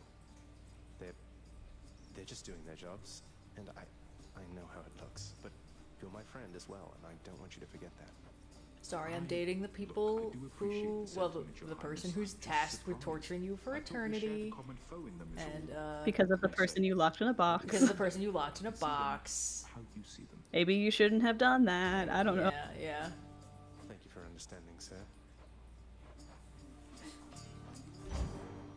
Not to worry. Boldy, how do you handle being trapped in Tartarus for all eternity, doomed to be pushed up and down a hill repeatedly for no good reason? Wow. You always know just what to say, Boldy. Yeah. You know, I think I'm But growing I've also been, accustomed to I say working on it instead of it, really it's just been rereading a bunch of comics, but I'm running a Masks one-shot over on Rolling with Difficulty soon, and we've got our System Zero coming up, so I'm very excited. Is this supposed to be doing anything? I think Baldy? yeah, I think you're giving No, Baldy something. that's love of the game, baby. No, I thought it gave you like a secret benefit or something. But perhaps I have been misled. Perhaps chat was Honestly, lying to me again. I always thought it was just kind of a love of the game thing, but I don't know. pleasure doing business. I'm a big proponent of there should be things in video games that don't give you any mechanical benefit that you do just kind of do because it's fun to do, you know?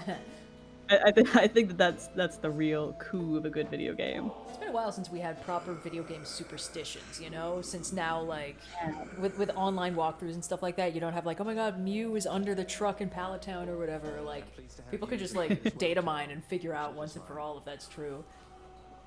Yeah, and I like to have a little bit of a more whimsical world. I kind of in the way that, like, yeah, hitting the button at the crosswalk might not make it change faster, but if I believe it, then it will feel like it, and that's important too. And I think video games need more crosswalk buttons, you know? Yeah. Have you given any thought to just leaving me alone and going back to wherever it There is might you not be came a from? mechanical benefit to feeding my fish in Mass Effect, but I'll feel really bad if the fish die, so I will feed the fish every time. And then in the third game, when they give you a thing that you can buy that will automatically feed the fish for you, I'm still going up there in between every goddamn mission and clicking feed fish. Yep. Okay, chat's saying that, I mean, I can't check my boons list right now on account of how Electo wants me dead. But I'll check once we get to the safe room, because if there's a Boldy boon in there, that's going to be incredible.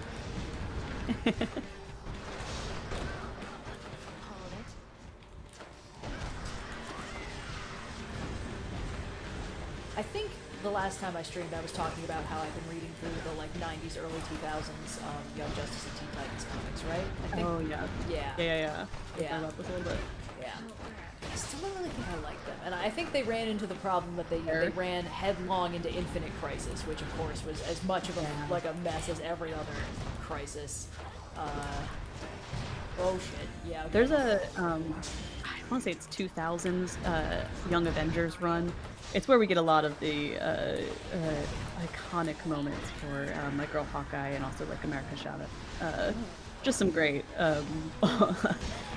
stuff from the girls. But I always kind of preferred the Young Avengers a little bit because I feel like they are maybe just a little bit clearer on what they want to do with the team. They're like, these are teenagers. They don't know what they're doing. It's almost more about the teen drama than it is the superheroics.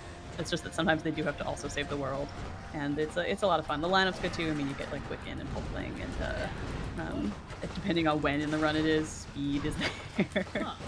I think for me, it's like I really like the Teen Titans cartoon, and I really like the first season of Young Justice. So for me, it's like this should exactly be my thing. And like I really liked the new Teen Titans comic run, at least for a while. Yeah, I don't think it's possible to like an entire comic run of anything. But Oh yeah, yeah, it does. it's always gonna get weird.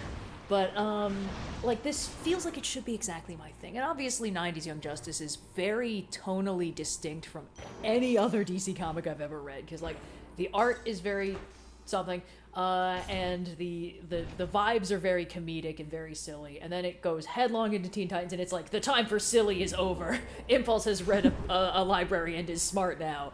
Superboy is angsty with daddy issues from both directions. Yeah, I think that's why I always like Young Avengers is for better or for worse, kind of always a little bit silly. Yeah, I think. Oh, Cat is awake. Cat is awake okay. I was like- immediately. Hold on. Excuse me. Hi, bud.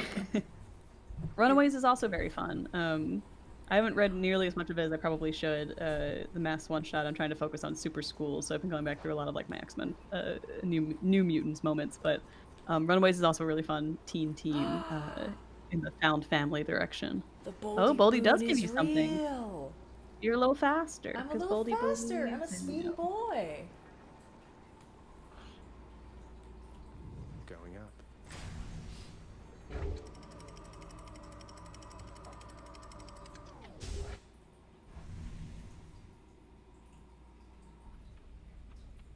All right. Let's see if Hermes is gonna deign to grace us with his presence. He is. Hooray! Yay! Yeah, I'm trying not to think about the mass one-shot too much in some ways because, Oh, I like, forgot to change my trinket. Shoot. Sorry, please continue. I need to prep it. I need to prep it in the sense that, like, I need to have, you know, more than one line of. Well, maybe I don't, because that's how I run most one-shots. So, Yeah. but I need to know what you guys are going to be fighting. But also, I kind of want to wait to, like, put the villain together until you guys tell me what your characters are in the Session Zero, so that I can tailor it to you. So I've been like, no, Indigo, don't think of any supervillain ideas. That's not cool. You don't have them in the back of your mind, because try and fit it into a mold. I want this to be very organic experience. I mean, I want you guys to design your own beast. You could think of like several different supervillains, and then be like, here's what they are. Like hard counters for different builds, you know. It's possible, but I feel like I would run into the problem putting to like super cool little guys into the game, and I would simply like you guys to design the hard.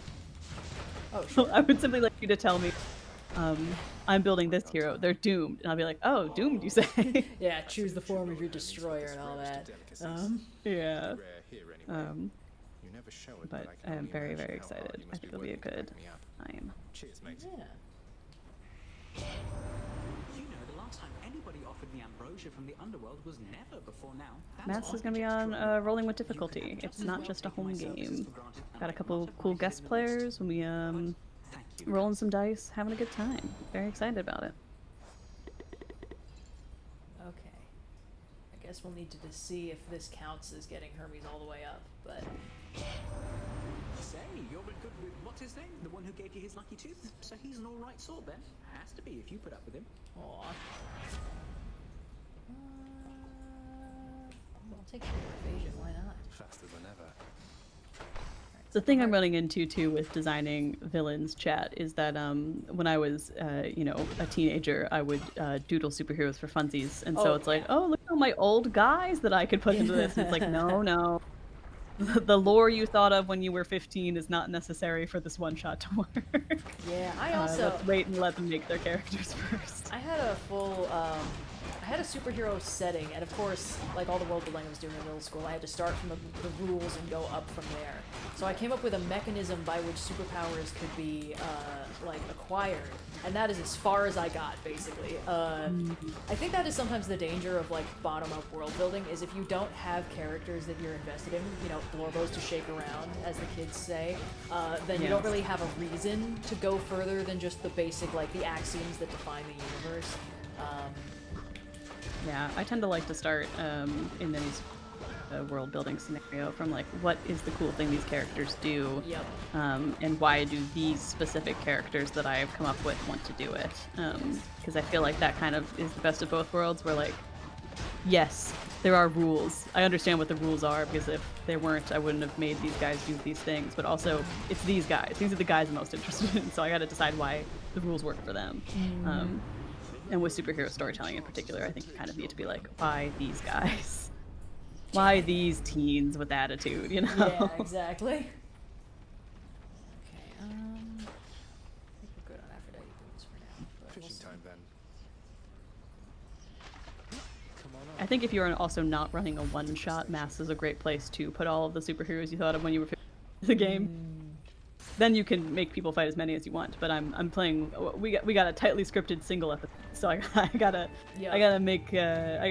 fight some of those impulses off. But if you're playing a home game of Mass, put your OCs in there. That's what it's for. Absolutely, yeah. Yeah. I really like the character illustrations for masks too, because like I love the Mass character illustrations. well, because I recognize that artist. I've read some of their webcomics and stuff, so like I was like, oh, what is this person doing here? But I think they do a really good job of like walking the line between like I can tell who this superhero is without them being exactly that. It's like, oh, okay, the two-faced archetype is a Spider-Man. You can tell because the character has the Spider-Man eyes. Everything else in the design, completely distinct, but you can just kind of see the little, like, bits, and I just thought that was so fun. Or, like, the guy who's not the Hulk, because he's slightly spiky, you know, that kind of thing. Yeah. No, they do a really good job. I mean, I think it's always very playbook is supposed to be representative of, while also just like having a very cool aesthetic. They're well-designed superhero costumes. They all feel very unique and evocative.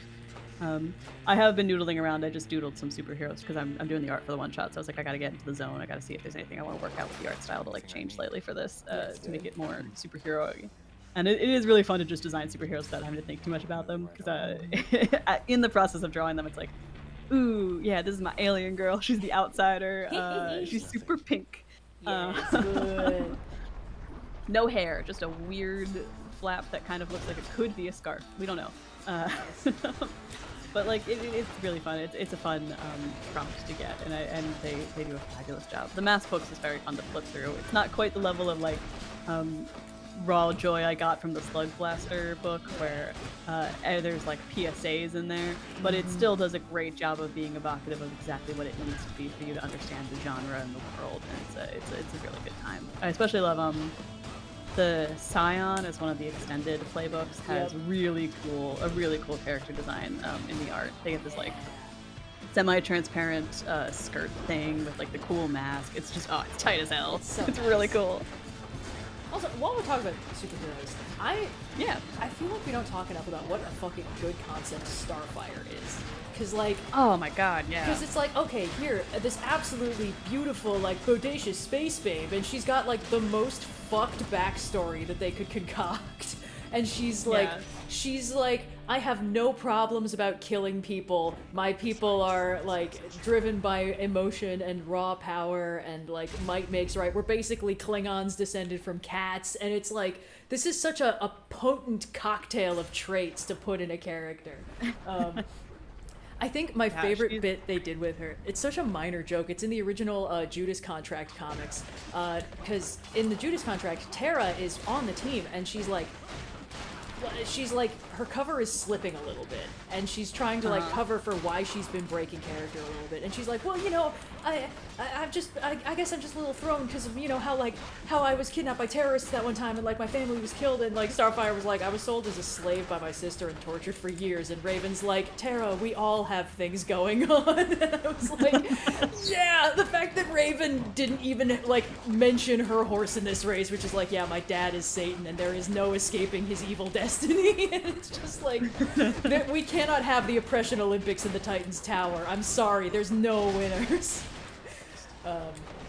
Anyway, yeah, Starfire's tight as hell.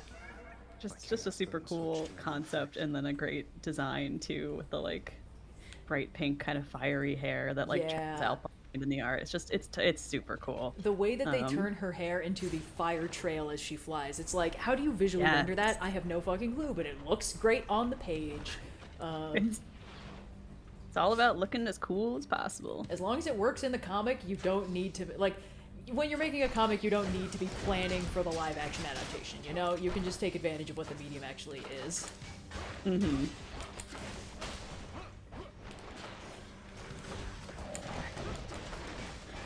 Yeah, the Robin dead parents. There's no one is having a good time in the Teen Titans. I mean, they're having a great time being, but to get to the point where you get to be a Teen Titan, you had to have had a terrible time. Every single one of them has like the kind of tragic backstory that people only dream of, and then it's like, I don't know, man, it's wild. I think as much as I really do enjoy the cartoon, I think that there is a little bit lost in taking Starfire and turning him into a much more like standard trope of like, oh, she's an alien, she does not understand your Earth ways, how quirky and fun. And it's like, that's fine. I kind of like original Starfire also. I think what makes it work for me is they're just completely different characters in my head. It's like that version of Robin is mini Batman. He's got very little in common with comic Robin from that era. Yeah, let's beef up Support Fire. Why not? Support Fire with Chain Lightning is a devastating combo for just filling the screen with random bullshit go. I mean, I loved the Teen Titans as a kid, the cartoon, you know, that was one of my favorite shows, but I did go back and watch a little bit of it somewhat recently, and I was like, oh, you know, I still appreciate this for what it is. I think it's fun, but it's not the most, like, it's not really the most complicated thing that's ever existed. No, I understand where a lot of parts of it got pared down to make it work for the kind of zanier cartoon medium, and I think that makes it better for what it is. But it's not something that I find myself like going back to necessarily so much. I kind of like to appreciate it with the rose-tinted goggles of being 12. Yeah, I've tried to go back to it at times, and like parts of it do hold up. I think the thing that I liked about it, and I've talked about this, is like it really does hit that thing of like oh man, the episodes can be silly, and then the next episode is the most haunting shit you've ever seen. Yeah. And I really like that. And I think those episodes have aged super good. But then, like, it's like, oh great, we have another fucking Mad Mod episode. I'm sorry. Was the British invasion even a thing people knew about in 2003? That's what people mean when they say they write jokes for the adults and kids media. It's like, Yeah. what? Who are the Beatles? They were like, we haven't had enough episodes with this fucking guy yet. We need more. Yeah. No, it's one of those ones where, like, the episodes that were really good, I think, still pretty much hold up for the most part. You know, at least for what they're trying to do. Sure. I still think they're often Haunted is based- the best episode of any superhero show I've ever seen. Entirely fair. Yeah. But yeah, it definitely knows who its target audience was, and I think sometimes you're better served by trying to reason with comics if you want a different kind of storytelling from it. But it's a great source of inspiration if you want a teenage superhero team. Yeah, absolutely. I have a weird love for the prom episode. I don't know what it is about it, but it just really charms me every time. It just feels so quintessentially like our biggest problem being 16. Yeah, like, yeah, absolutely. being a teenager. I think that's the thing. I that, really appreciate that. That's the major difference, I think, is that like the new Teen Titans in the comic are like 18 and 19. Like they're at this point they're close to being the young adult Titans. And then like the cartoon, it's like, oh, these are some 14-year-old ass superheroes, you know? Yeah. It's the difference between when you have to drop the teen part of Titans and when you are distinctly the Teen Titans. Yeah. Yeah. That's all the heads.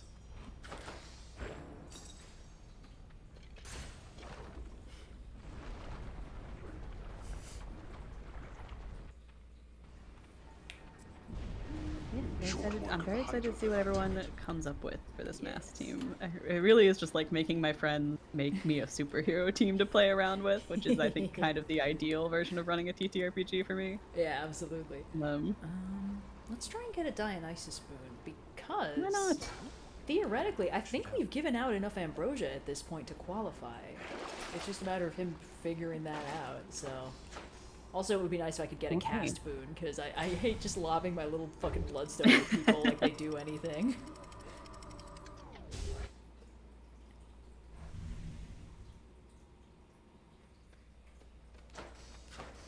Why aren't comic books marketed at kids these days?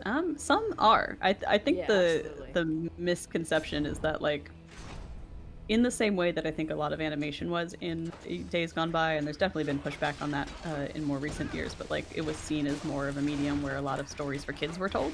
Not that there weren't animations targeted at older audiences, but like overwhelmingly what got greenlit and what got funding was things that were intended for younger viewers.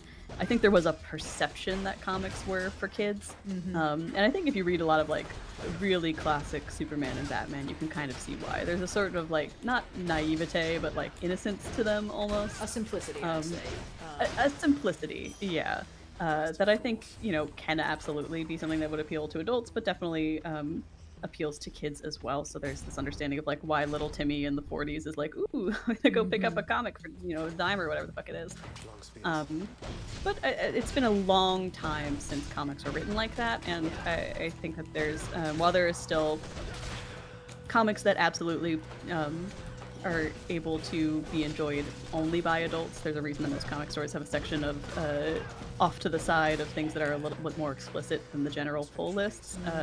Comics are just kind of what they are. The stories just are what they are, and that is not necessarily for kids, but by the nature of the medium is accessible to younger readers. So it's now getting marketed more on a nostalgia factor as a lot of older audiences come in, particularly through like the prevalence of comic book based movies. But older audiences have always been there. Comics have kind of been marketed to older and younger audiences. It's really based more on what run I think you're reading more than anything else. I think that comics are in this weird space where I wouldn't say they're targeted towards kids, but I wouldn't necessarily say they're for grown-ups. It's like, well, I mean, if we're talking about comics as in large mainstream superhero comics, you know, 'cause indie comics have always existed and they've always been a very different animal. But I think it's like since the 90s, you know, since comics got like self-conscious about being seen as being for kids, and we're like, whoa, you think this is for kids? This ain't your daddy's comic book. Now we say fuck, and that's what being grown up means, right? Like, it's you know, like, I think the main thing that distinguishes media for kids versus media for adults, and I mean this in the most general, non-judgmental way, is that media for adults can be more complicated without losing its audience. It doesn't necessarily mean everyone's saying fuck. It doesn't necessarily mean everyone's getting naked. It just means, like, you can do more complicated things with the story and people won't get confused, or you can reference more complicated things and people won't be thrown. And I think that comics have been complicated, but not necessarily in like a you need to be this grown up to understand, more in a you need to have read this many fucking things to know what the hell we're talking about. Yeah. Yeah. Yeah, I think that's a great way of putting it. It's like, You have some good acquaintances with and especially if the concern is like, well, why are they marketed not for kids? I don't think they've ever really been marketed for kids. I think it's just kind of been the perception of what a comic is, and that has kind of changed a bit as particularly in the last like 20 or 30 years. Perceived as nerdy hobbies have kind of achieved a certain mainstream acceptance they didn't always have. But yeah, like, it really, the thing is also, like, comic is a medium, and so any given comic and comic run and comic, studio is the wrong word, but, like, comic house are gonna have different ratings, basically, like, different intended audiences. So you can't really market comics as, like, a one-size-fit-all, no matter what, anyway. Yeah.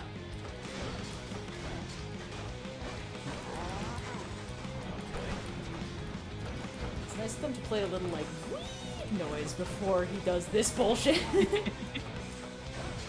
They gotta let you know it's coming. Like, hey, Zag is a little short man, okay? He can find a little place to hide in this tiny arena.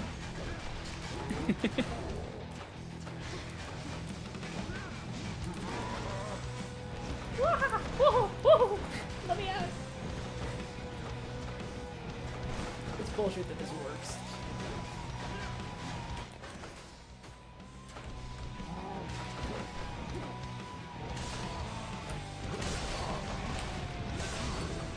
I should just be using the fuel to stay fast and speedy.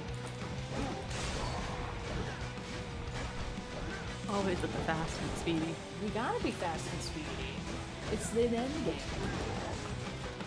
Also, if I've counted correctly, I think next run is going to be our 69th attempt to escape, so... Nice. That's pretty fun. Maybe in honor of that, we should make it an Aphrodite run. Well, we're inching closer to a Divine Intervention run. Yeah, it's Do true. we already have, or do we already have it? We don't have Aphrodite hanging out yet, do we? For the No, I party? think theoretically, if we need to max out all of our relationships, we still have to give one more ambrosia to Fan. Thanatos, time to show up. Yeah, fucking right. Where are you? Oh, I guess this is better than having no. Pookie. Yeah. Come back. Baby boy. Alright,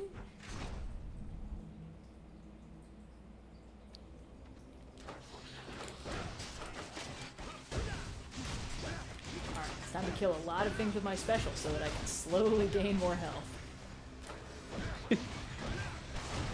Finally, we've always hoped to do.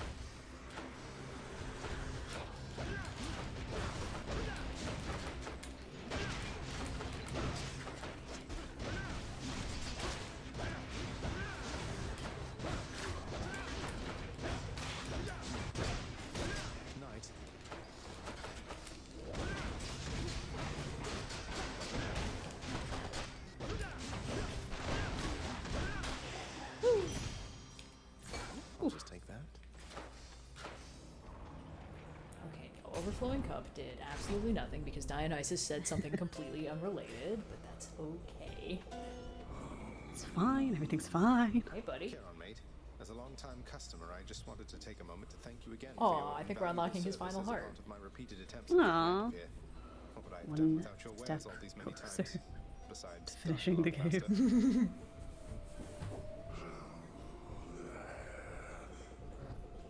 Well, I meant every word. Ooh, Aw, he likes us. That's better. of course he does. We're his friend. We're his specialist baby boy. And We spend by far the most money of anyone in Hell. We would do. Instead, allow me to present you my illustrious, kind, generous Lord Father, your greatest Uncle Zeus. Oh wow, I think we're getting a duel for the first time. Oh, nice. Introduction, daughter. Now, you run along, go frolic with your nymphs or something. Is that what they're calling it these days? My nephew here. Bestow on him your faint blessing if you must. Oh, okay, we've gotten this dual boom before. However, it slaps, so we're absolutely getting it again. I love It this is one actually so my much. favorite, so I think we simply must use it. It's like this is also why I like the Lucifer aspect of Exegriff so much, because it just like allow me to just put shit on the battlefield that makes everyone else's day worse, you know? Like have fun, enjoy, motherfuckers, goodbye.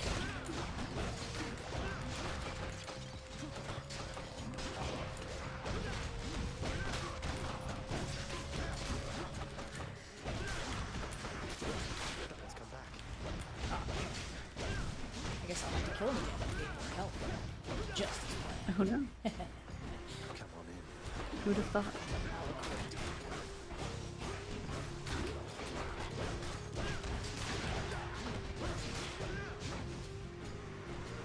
This is gonna be one of those rooms, huh? Mm, always is. Alright, motherfucker. Somehow always is. New idea.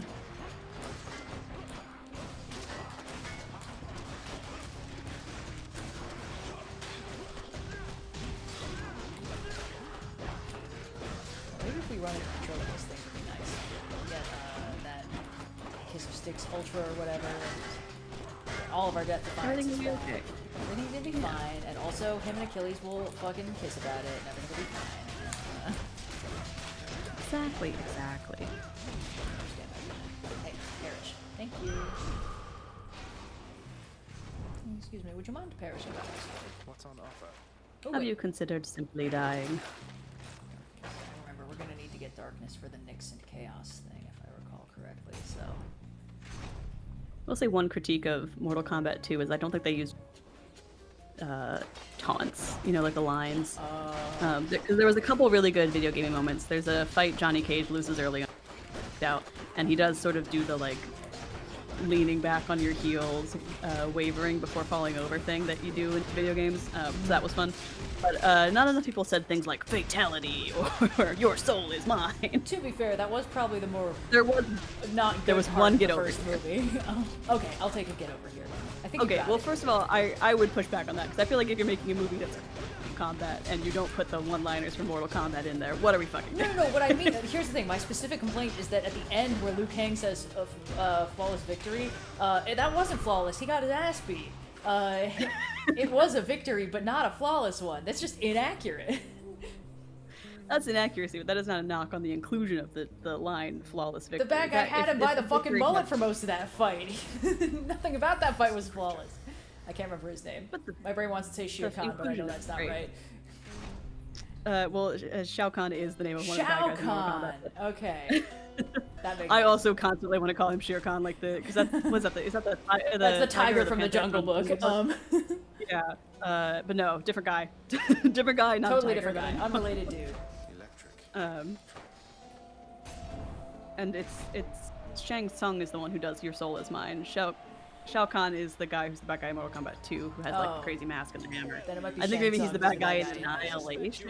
Pleased with yourself now. Huh. Behold, for my glorious chariot has been restored. Oh great, he's back. Oh, indeed. Nice work.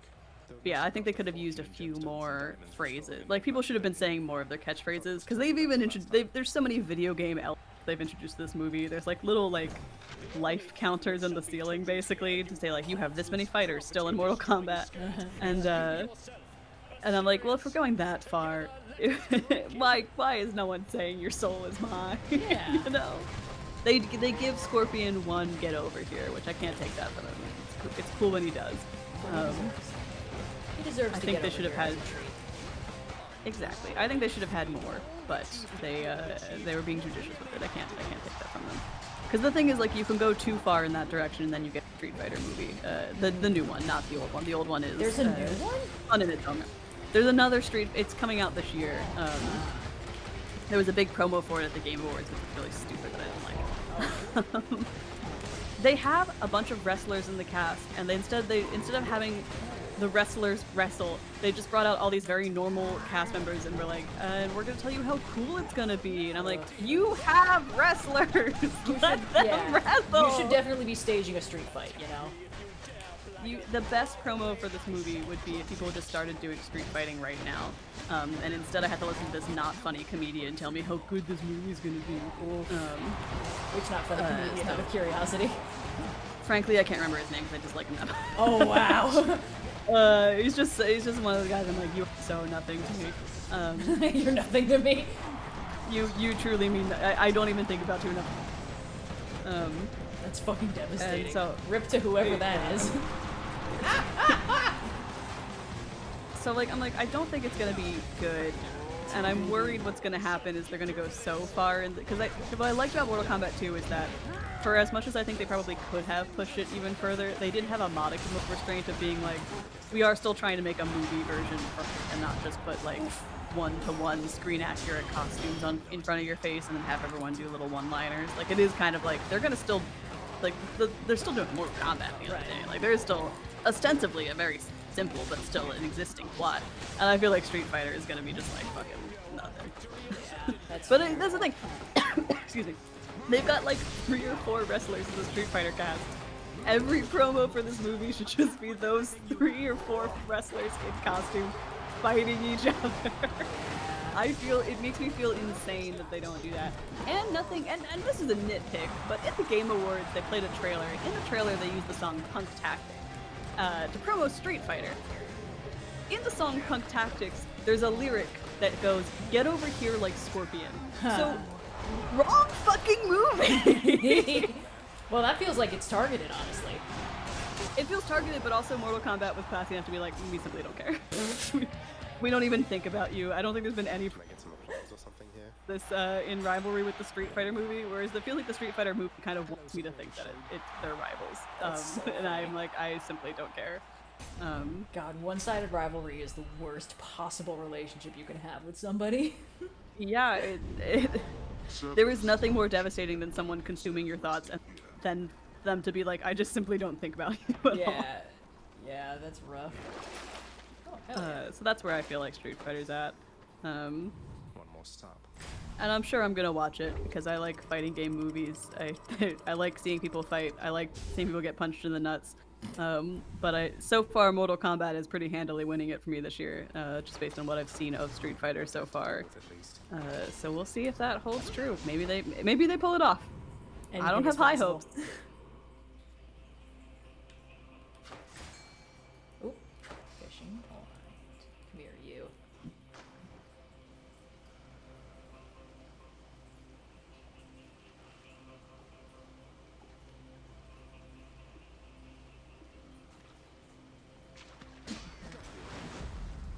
Victory.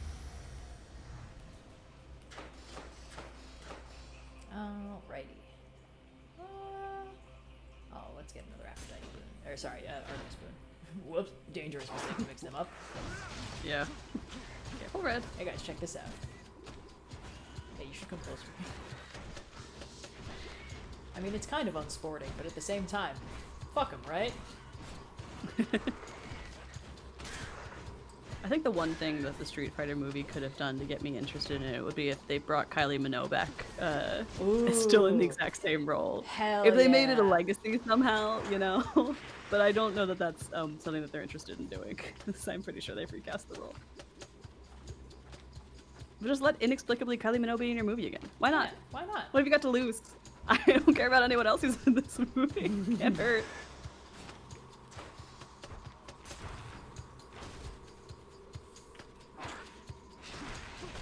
Kylie Minogue has been in the weirdest things. She was in. I mean, she's best known for being a pop star, so it's not too surprising, I guess, that like her film career is not necessarily. Yeah, I guess when you're that kind of famous, you can just kind of show up in places. It's just like, Yeah. I wasn't expecting her in Galaman. I wasn't expecting her in The Residence. She's not bad. She's just kind of, well, I guess she's playing herself in The Residence, so it's kind of a different thing. I feel like Gallivant too, more than anything else, is I was constantly surprised at who they got for Gallivant. how close it was to cancellation constantly, and how good it was. I'm firmly of the opinion that Gallivant is the only show that would be funnier the longer it takes for it to get a season 3. Like, Yeah. sure, it's dead, but come on.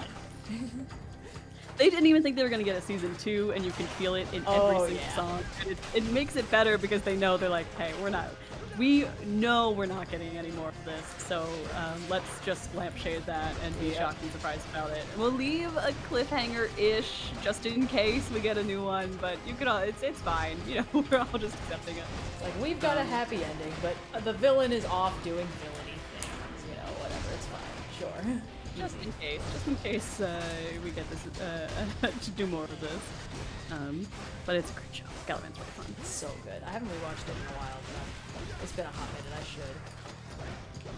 should. It's one of the few movies and TV shows that I allow into my music theater playlist. Not every song, but just a couple get to slide in there sometimes.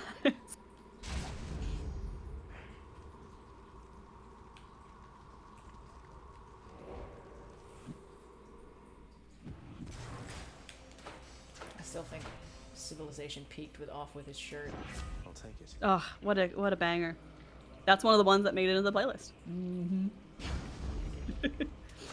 Gods grant me strength.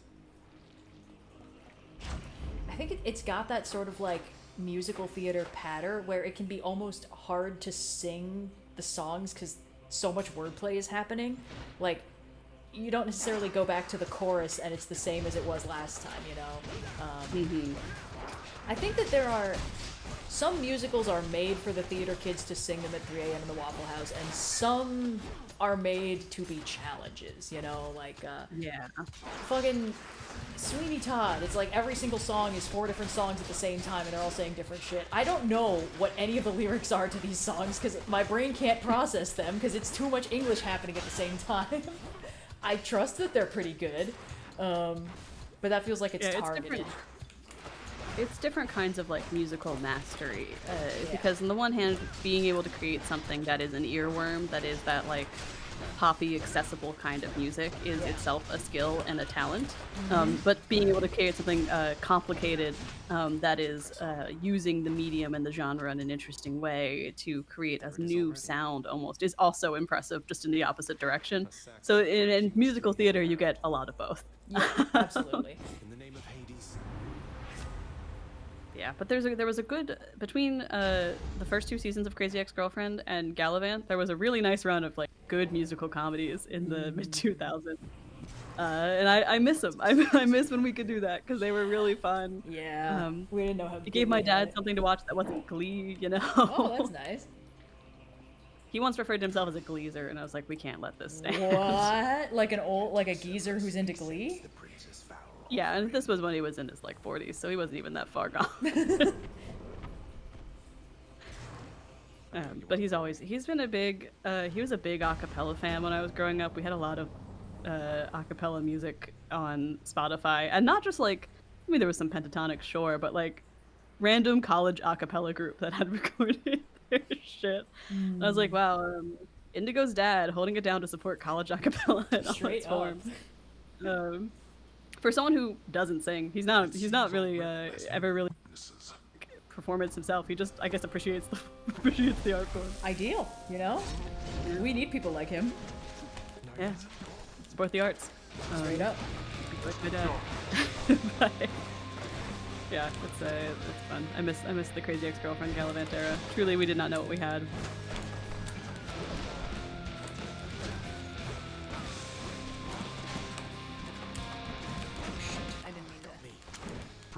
Those.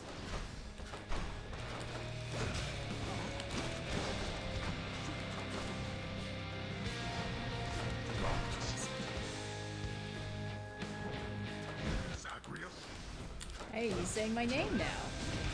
Hey.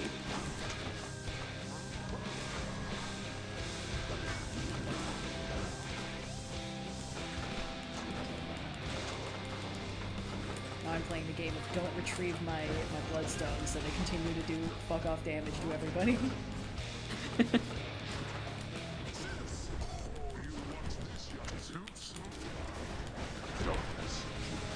That's cheating. Come back here. Get over here, one might say. Yeah, one could say that, in fact. One could.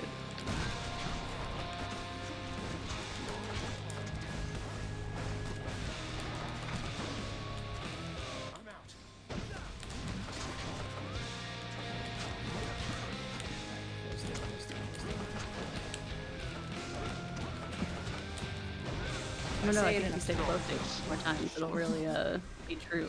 Yes, if I say it, I think that's what makes it happen.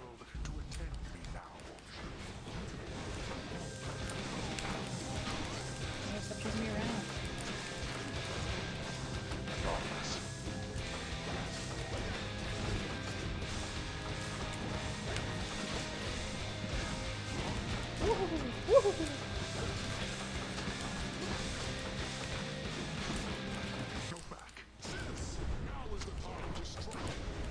Strike like lightning. Huh? Just die. Oops. Okay, well, that's fair. One health bar for another. An eye for an eye. Yes. Here, you. Let's see you deal with this. You will see me deal with this, actually.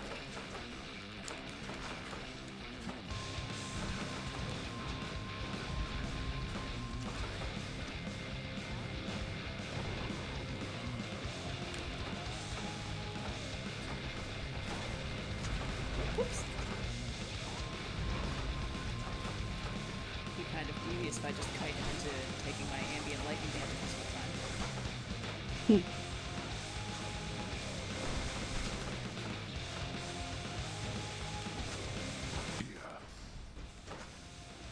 This is working out great for me.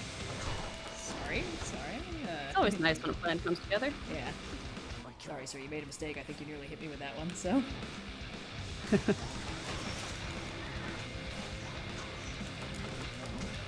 Woo, close one. Woo!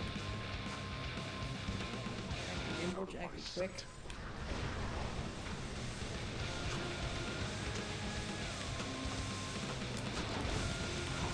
Ah, cheap.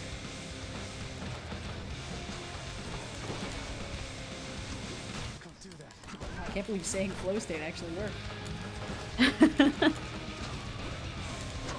Whoops!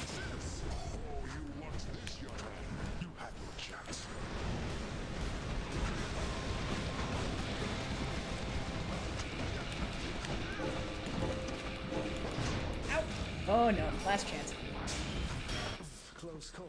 Not yet persuaded to go back, I see. Nuh-uh.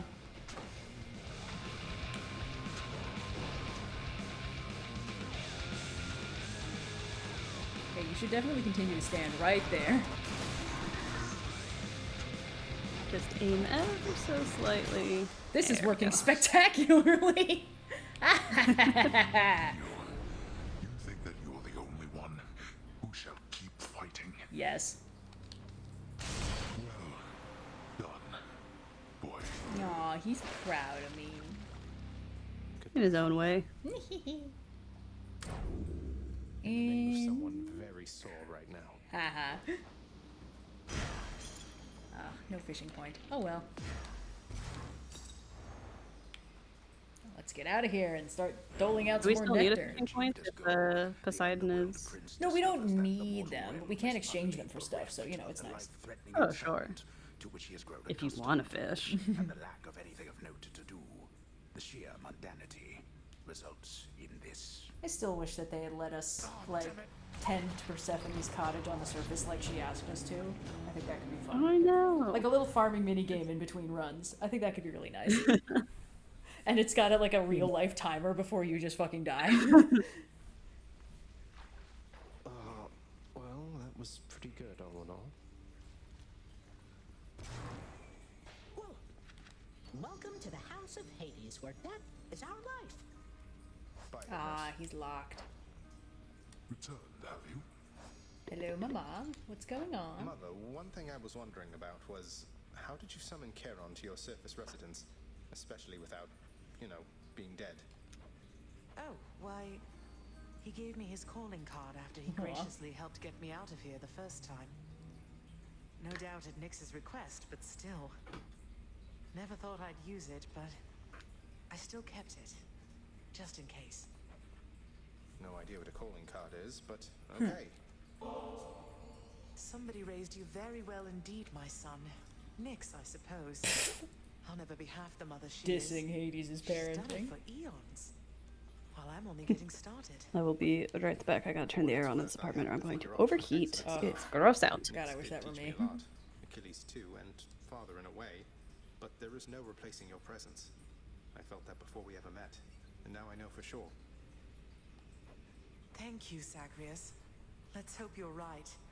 I nurtured very many plants, at least. Of that I can assure you.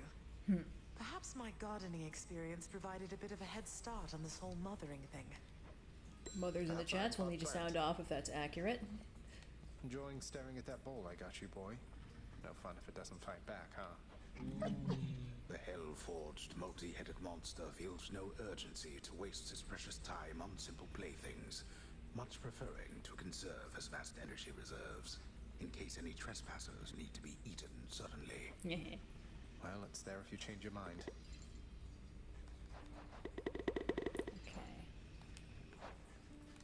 You voided the contract with our court musician. Used your own authority against me. Hell yeah, I did. So what if I did? Just gives him a bit of a break from time to time. He's still your court musician, isn't he?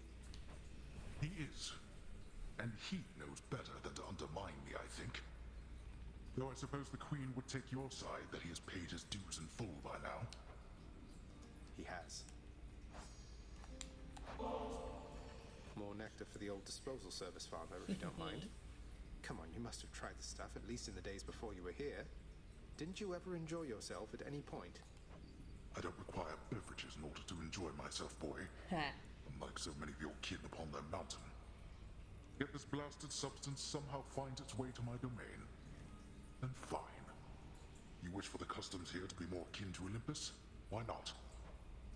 Why not? Aw, he likes us.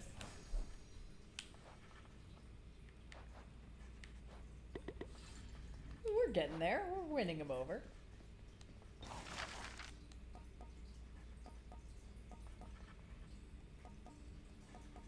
Nah, we're fine. The realm is Oh shit! The girls are talking. You sure that you're alright with everything? I wouldn't want you to be caught up in the middle of all this. If you so much as said to call it off. No, Meg, no, Meg, come on, no, are you kidding me? I mean, I couldn't be happier about it, really. You deserve this, as long as you're happy yourself, right? Well, thank you, Dusa. You've always been so kind. I don't quite know what to say. Hey, now, that's my line. Look, though, I better get going, but I just want to say this is great news, all right? Thank you for telling me. You're right. And same to you. Ugh, I need her to actually show up so we can fucking resolve our thing.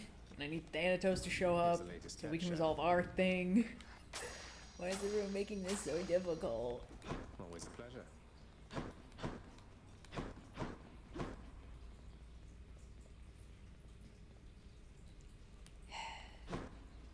Hey, lad. Hey, buddy. Achilles, now that I have access to the administrative area again, I've access to the archives, and I have some authority to void those under certain circumstances. So about your pact. I know you mean well, lad, and from the bottom of my heart, where once it was, I thank you truly for the thought. However, don't exert your influence on this. Not now, at least. The fates can twist intentions. I don't want to take the risk. You're sure? Well then, I'll wait. But I am going to ask you again. We have to find a way to fix this. Patroclus is waiting.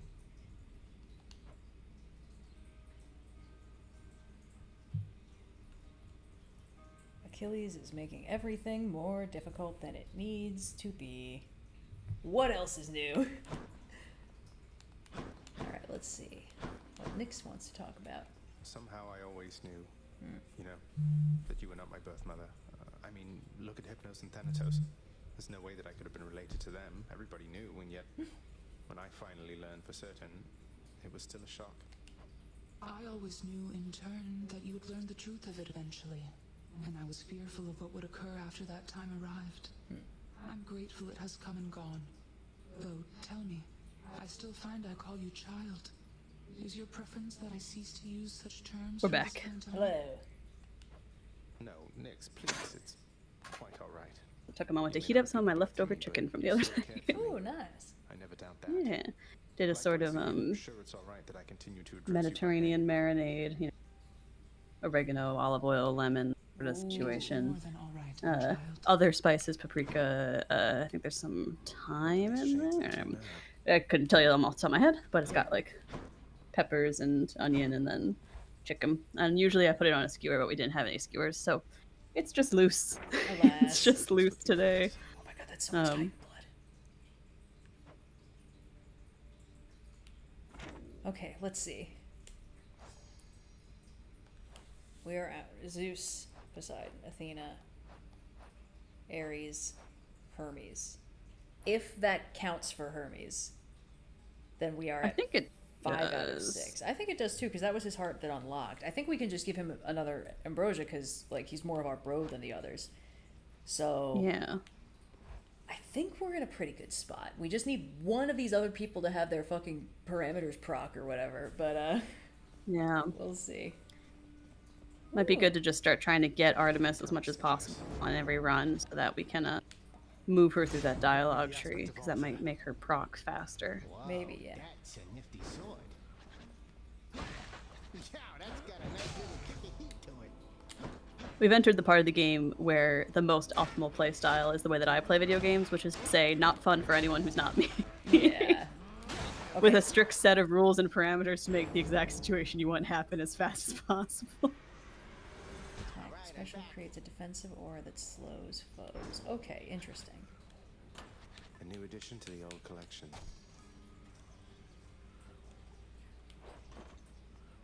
Alrighty. Let's see. Oh, we also, because, oh wait. Oh man, I thought you had something to say. Because we did Dark Reflections, we can now activate the, let's see, Native Authority, which lets us change.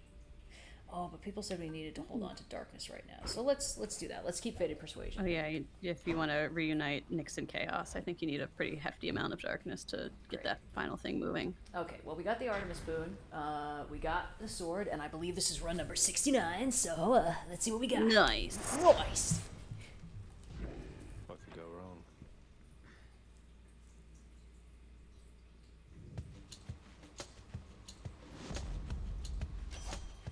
Here we go. Let's chat.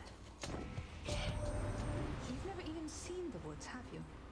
Ah, Hope yeah. you do Here we someday. go. Progress. You can meet Callisto and the others. It's quite beautiful and green and calm. It's... Anyway.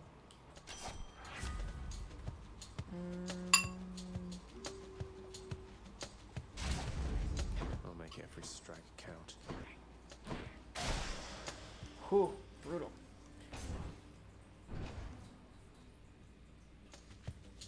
And hey, maybe we can switch to the Cosmic Egg if we make it to the Temple of Styx on this run. Ah. Because then we can get the diamonds from... Ow, slows froze my ass.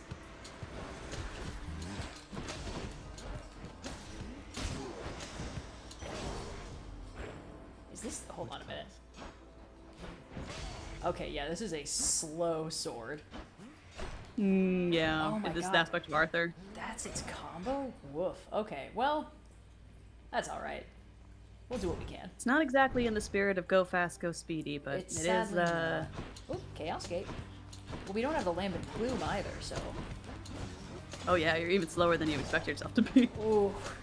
Oh, this is brutal. Maybe not the best thing to combo up after so many Lambent Plume runs. Yeah.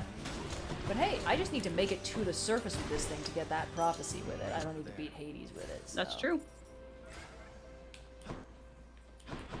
Alright. Let's say hi, Lord Chaos.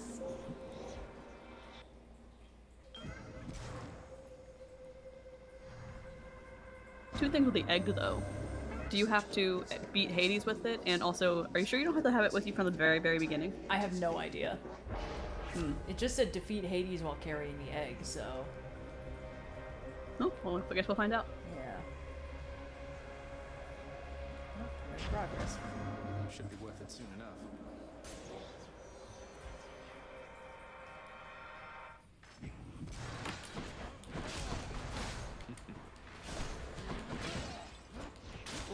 Yeah, this is a different kind of moveset.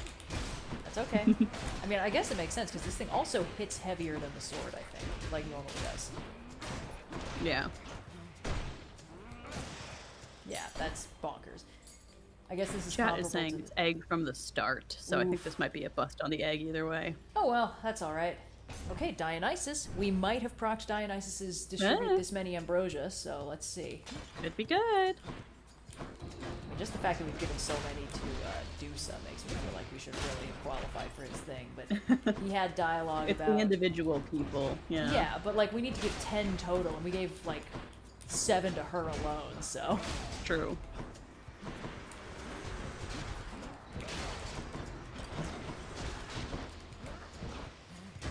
Well, beginning to end might be a Hades 2 thing. Well, either way. Can't hurt to try it if we get to Hades this time, and if not... Yeah. It's a minor point, but I like how much Chaos likes Zagreus, and kind of doesn't like Melanoe. Okay, Dionysus. One of them has time and interest to, like, engage with Chaos and their various, machinations, and the other one's like, ugh, I'm too busy for this. Yeah. Okay, well, Dionysus just said something sincere and heartfelt, but it doesn't appear to have been enough to unlock his final heart, so whatever. He's just like that. He's just like that. We're already bros. Not this fucking guy. I see you, Sneak. No, not when I have a slow weapon, please! Ooh. Mercy. Nothing more painful than getting him when I'm doing an axe run in Hades 2. Oh god. Well, it's not the same guy, but the Phantom, the one that like steals your blood or whatever. The one that does functionally the same kind of thing, but in the same Fucking starting hate area, that yeah. guy. Any bad guy Oh, that- no, not him. Oh. There's a guy who's like a shadow sneak in Erebus. Oh, yeah, yeah. He tends to seek I mean, I hate the blood guy too. I hate the blood guy so I got, much. my weird blood is for me and me alone. Yeah, hey, get your own fucking blood. Alright, Oop, Divine Dash, epic level. Well, who can say no to that? No gamer ever, that's for sure. Certainly not.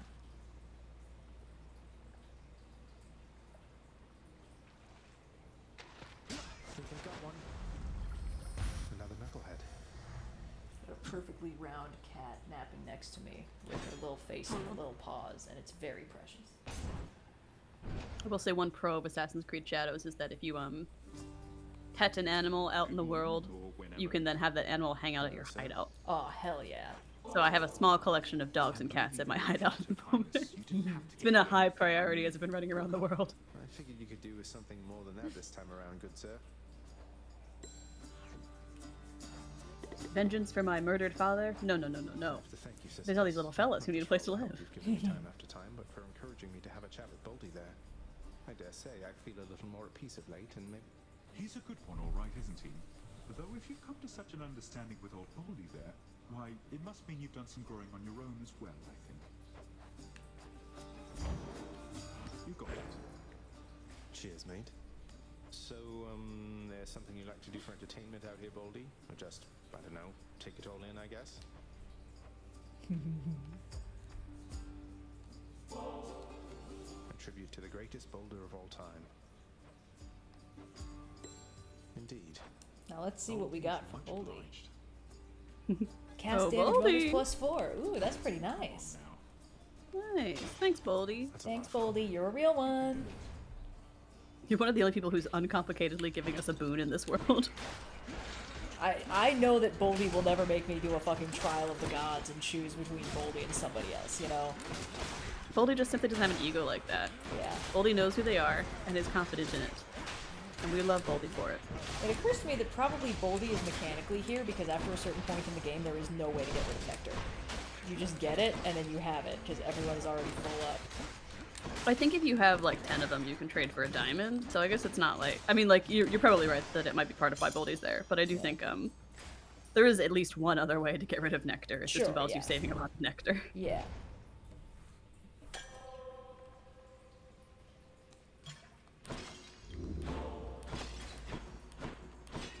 Let's see what the Daedalus upgrades are for the Excalibur sword. Oh, Daedalus! Give me a boon, you old man. Yeah. Very bold I of haven't them. met your hot son yet. Yeah, very bold of them to give us Icarus and Hades 2 and no side of Daedalus anywhere.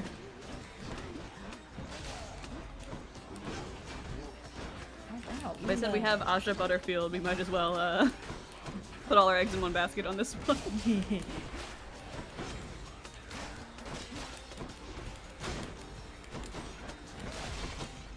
I didn't realize that the aura of this also made the projectiles move slower. That's really neat. Yeah, I think it also helps with like traps. Ooh. What would be nice is if I could heal by standing in it, but that's okay. That's kind of what I assumed a holy aura would do the first time I used this sword, but don't find me complaining much. Only a little bit, on occasion, as a treat.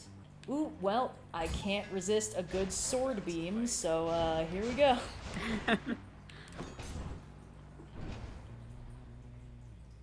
Oh, you and your sword beams. Love a good wind star, what can I say? I like how that's like the agreed upon anime thing. Like, if you have a sword, its effective range is functionally infinite because it's boring otherwise. You know, like when somebody cuts through something that's like 50 feet thick with a sword that is 2 feet long, and it's like, sure, okay. That could happen if you hit it just right, maybe.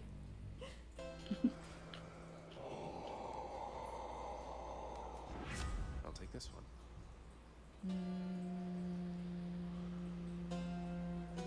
When I marinated this chicken, usually what I do is I mix up the marinade first, and then I put everything into like a Ziploc bag together and stick it in the fridge until I remember to make it. Classic pro strat.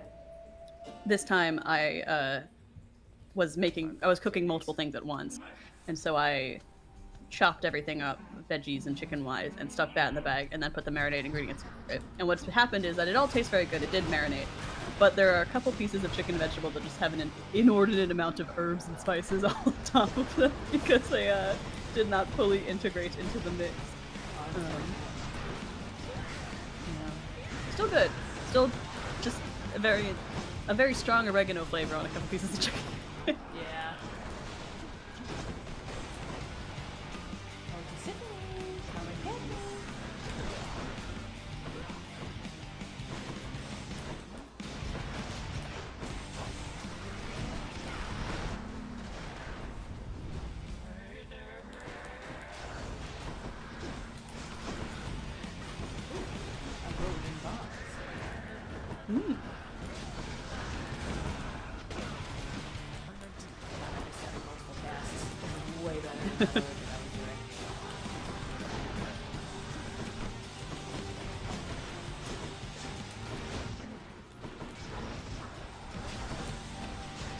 Sometimes you gotta get back to this.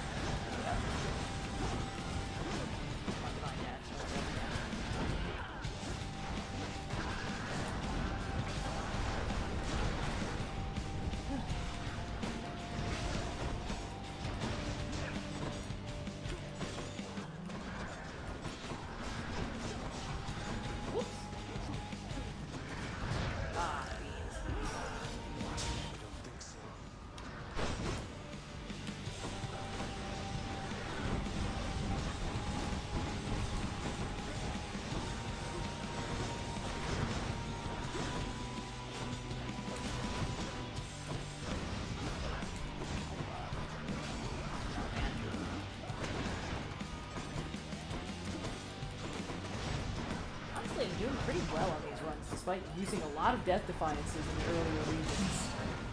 It's fun because it means you've gotten quite good at Hades 1. Slightly different playstyle, so you're gonna kind of be back at zero in a different. Not because you haven't played the game and therefore don't know the controls, but because you've been playing a slightly different game for some time. Hades 2 is going to be a brutal learning curve. But that'll be someone. Hey, we don't throw for content, but we also don't shy away from the learning curve for content. Hell yeah. Okay, let's see. We've gotten our Artemis boon out of the way.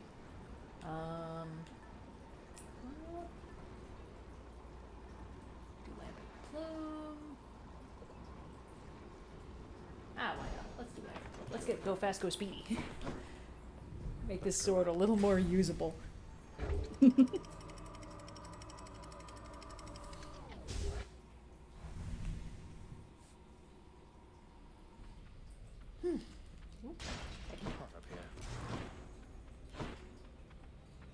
would be good to get another Hermes spoon though, so I can give him another ambrosia, just in case we need to top it off. Right, right. Also be nice if Dan showed up, you know, as a treat. We just like to see him. Yeah.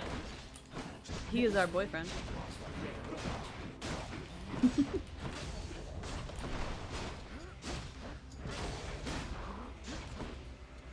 Right on cue. Oh, and won't take the aura if the aura's already somewhere else in the battlefield. That makes sense. Technically disadvantageous for me, of course, but still. Understandable. Yes, Understandable if Day. technically an adventure. Ooh, that was quick. Ah, sorry, Hermes. Next time, baby.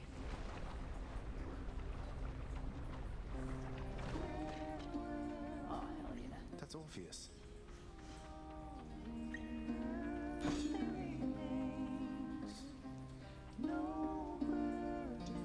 I want to interrupt. Why, Zagreus, how wonderful to see you here. Eurydice and I, we've been catching up for all the time we spent apart. Hell yeah. Yeah, so if you would excuse us for a little while, hun. I'm not finished catching up with him just yet. But first, before you go... If you guys just heard the adorable little cat squeak that just happened. He was full asleep, but she just moved to a cuter position. I haven't seen Ziggy in a while, which is usually not a good sign.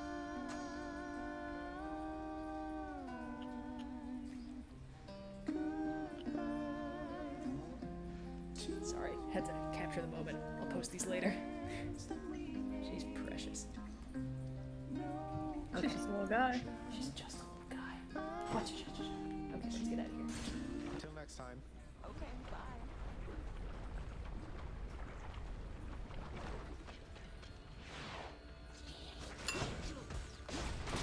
Crushed.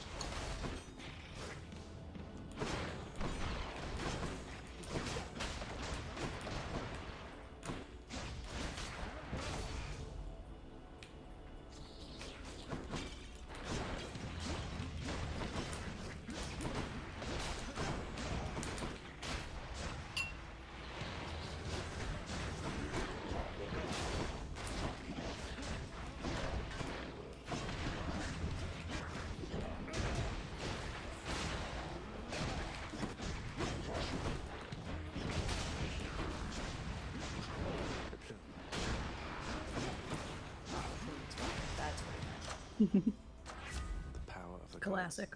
Yeah. Ziggy does poop in the tub sometimes, but she hasn't in like a year, in fairness to her. I feel like it's only right that we give her due. She's been very good lately. But there was a time where that was her main form of protest. And it is a protest thing that she's doing. Because it is just like you haven't been paying enough attention to me.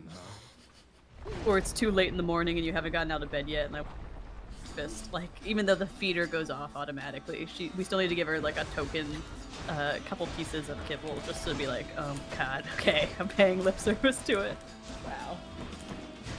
And it's like everywhere in the apartment that's not her litter box. I guess the tub is fine. It's easier to clean. Yeah. Yeah, but it's like, why? Why? Why do you do this? Like, why must we do this song and dance? And now she's learned that if she just starts opening the bathroom door, it can communicate that she's annoyed, which has been good because it means she has not been peeing in the tub as much, but at the same time I'm like, dude, come on, what are we doing? Yeah, you got a nice tub here. It'd be a shame if something were to befall it, you know what I mean? More like befall into it. Hey, hey, you know, accidents happen, hey. She's very cute though, so we forgive her. Yeah.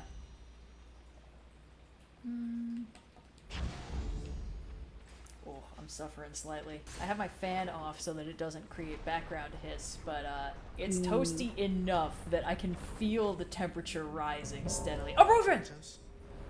Yo! That's why the temperature was rising slightly. Hey girl, hey, I should have known. I Is guess it just to hot in make it here? colder Or is that because- just anyway. you? Sorry, please continue. Well, if Thanatos is death, does he make it colder around the way that like ghosts sometimes do in myths? But then also, Thanatos is a little hottie, so then is the temperature just like leveling out? Actually, it doesn't change at all. Thermodynamic equilibrium, the ideal relationship. I mean, we gotta remember, Zag's feet literally are on fire, so like probably having a cold boyfriend would be good.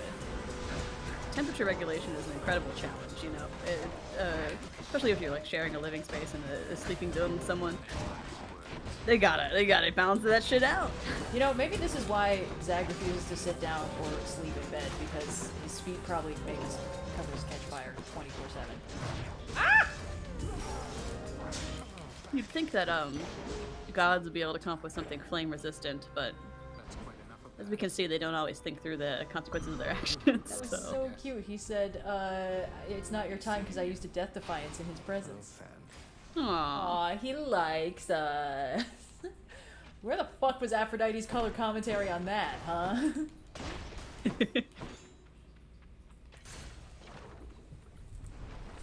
Ziggy is a New Yorker, so saying "Hey, I'm pooping here" is actually quite appropriate. I like that you're a Philadelphia, but Ziggy is full New Yorker. I adopted Ziggy from a public shelter in New York City. Oh, she's literally a New Yorker. She's literally a New Yorker. Incredible. She's from Manhattan. I may be a Philadelphian, but and Ziggy I think does root hometown team in the fact that she likes birds a lot, and eagles are nothing if not a giant bird. But yeah, no, she's a New Yorker, born and slightly raised. Wow. I think like 2/3 of her life she lived in New York City. She's an expert. Okay, you know, it's a nice place to visit, but okay.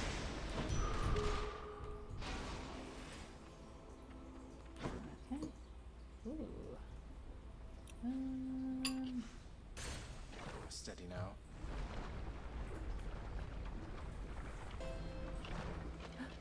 Fishing point. Tremendously rude to just let me walk into the lava in all these asphodel levels, I gotta say. Makes you really long for Hestia's flame trail boon, where you only take like 1 damage from walking through lava instead of any actual damage. Just what I need. Ziggy is not her original name. I named her Ziggy because I always thought that if I got a cat, I would name it Ziggy. Yeah. And if I got a second, I would name it Sputnik. Yes, Although this is my on boyfriend record. said if we ever got a second cat, he wants to name it Millhouse. So we might have a point of contention there in the future. But 3 cats, only solution. that's how I feel as well. But Ziggy at the shelter was, like many black cats, named Midnight. And there was actually a point of confusion on this because the shelter at the time had 2 cats named Midnight. And when I went to adopt her, she was scheduled to get spayed, like within the week that I adopted her, so I couldn't take her home the first day. The shelter held on to her, and they did the spaying and neutering like with her about, which was very nice. Yeah. And the animal care centers of New York is where I got her from. They're a great public shelter. If you are in New York City and you are looking to adopt a cat or a dog, that's a great place to go to. They were super friendly, super helpful. They do a great job taking care of their animals. I really can't recommend that public shelter enough. But because I couldn't take her home right away, I basically like, signed some paperwork to be like, you are adopting this cat, you'll come back for her in like 1 week or something. And they signed me out for the wrong midnight. So I was like feet from getting on the subway when I got a frantic call from the very nice woman who had signed all the paperwork, but she's like, I gave you the wrong cat. So you I just get like, were you leaving with the wrong cat? no, I was gonna come back and pick her up. She's like, I gave you the wrong cat, was what she said. I just needed to give her confirmation on the phone, like, oh, I meant this other one. If you send me the link, I'll like re-sign whatever needs to be re-signed to get the different midnight. Those are pretty funny. But yeah. And she was about a year old when I adopted her. I went in looking slightly old cat, actually. I was looking for maybe like a 4 or 5 year old cat, because this was my first cat solo since I was a kid. And I was like, oh, I want to, I think a kitten might be a little bit too much for me out the gate. But Ziggy was so cute, and I loved her so much immediately that I was like, well, no, I simply must get this 1 year old child. Mm-hmm. an 1-year-old cat, not like fully a kid when she was like fully trained and everything, but still very, very sweet. Yeah. Her little, they had like little photo gallery online of the different cats at the shelter. And I knew I wanted a black cat, so I was browsing for a black cat, and her little photos were very cute, but she also had a little like video with it where a lady at the shelter is like, yeah, she purrs like a motor, and it was just like Ziggy headbutting the lady at the shelter, purring audibly for some time. Some things never change. Yeah, she was the loudest cat. And she was when I went to go pick her up from the shelter, they like let me like pet her and say hi and stuff before I signed all the paperwork before I could come pick her up. And when they opened the cage door, she immediately like full on headbutted me. So I was like, oh, so friendly immediately. When I went to adopt a cat, you guys, you and Casa del Cool Colors suggested that I go for a cat who's about 2 years old, because also like this was my first solo pet. My first pet ever. My family has never had a pet before while I was in the house at least. So like I was always like relying on like, oh, my grandparents have dogs, and like all my friends have cats and stuff like that. You guys were like, yeah, 2 years, the cat is who the cat is going to be, but that's also still quite young, you know, trainable and stuff. And also like the shelter I adopted Wolf from also had you know, sort of a photo roster. I had thought of the name Wolf, and I was like, oh, that would be so perfect. And then I see this little gray and white stripy kitten, and I was like, oh no, she's perfect, and I love her already. And so when I went into the shelter, I was like specifically like, yeah, I'm looking at this cat, and they were like, yeah, of course. And they showed me a bunch of other cats too, and I did end up coming back to the first one. Because she was like really subdued in the shelter. This is just a thing, like cats are, you can never really get a fully accurate read of their personality while they're in a shelter because it is an innately stressful situation. And not just that, like at least when I did some shelter training because I was briefly considering volunteering at a shelter because I've wanted a pet for a while, but I wanted to know what I was fucking doing. So I was like, I can't have, like, what is the closest thing to homework for having a pet? Volunteering at a shelter. So I did a bunch of training, I got fear-free certified and all that. And one of the things they specified was like, hey, look, the pets are cute. If you bond with that pet in the shelter, it is not going to bond with a person who adopts it. So like you have to sort of keep your distance, you know, like don't stress them out, but like you can't just like hang out with them 24/7. You cannot make their day super chill and fun. So like they're in a small space, it's crowded, there's other people, there's always people coming in and out. It is not ideal environment. So every cat in a shelter is going to be a little bit off base just because they are stressed. So like some of them will be extremely affectionate and some of them will be like extremely scared, and some of them will just be kind of completely passive. So like when I adopted Wolf, one of her litter mates was in the cage with her and was like a lot more active, like tail flailing around, hitting Wolf in the face with the tail every time, and Wolf is not reacting. Like her eyes were slightly blinking when it happened. I was like, oh, she is not doing okay. But they gave me like 20 minutes in the room with her just chilling, and we were sort of hanging out, and I was like, I don't know if like she would enjoy, you know, being around me. And then I noticed she was, I had a ball in my hand, and she was following it with her eyes. And after about 5 minutes of me just kind of moving it around, like hiding it behind my back, and then being like, oh, my hand's empty, where'd it go? Oh, it was over here. She very slowly made her way down, because she had been like spayed 4 days prior, so she was also a little loopy from the anesthetic. And she just kind of picked her way down. Ooh, Cursed Blade. Love a good Cursed Blade. Give me that shit. I rolled the ball towards her, and she very gently reached a paw out and rolled it back, and I was like, oh no, it's gotta be you. And then I adopted her. And she screamed the whole car ride home, and I was like, I've made a terrible mistake. I've inflicted terrible things upon her.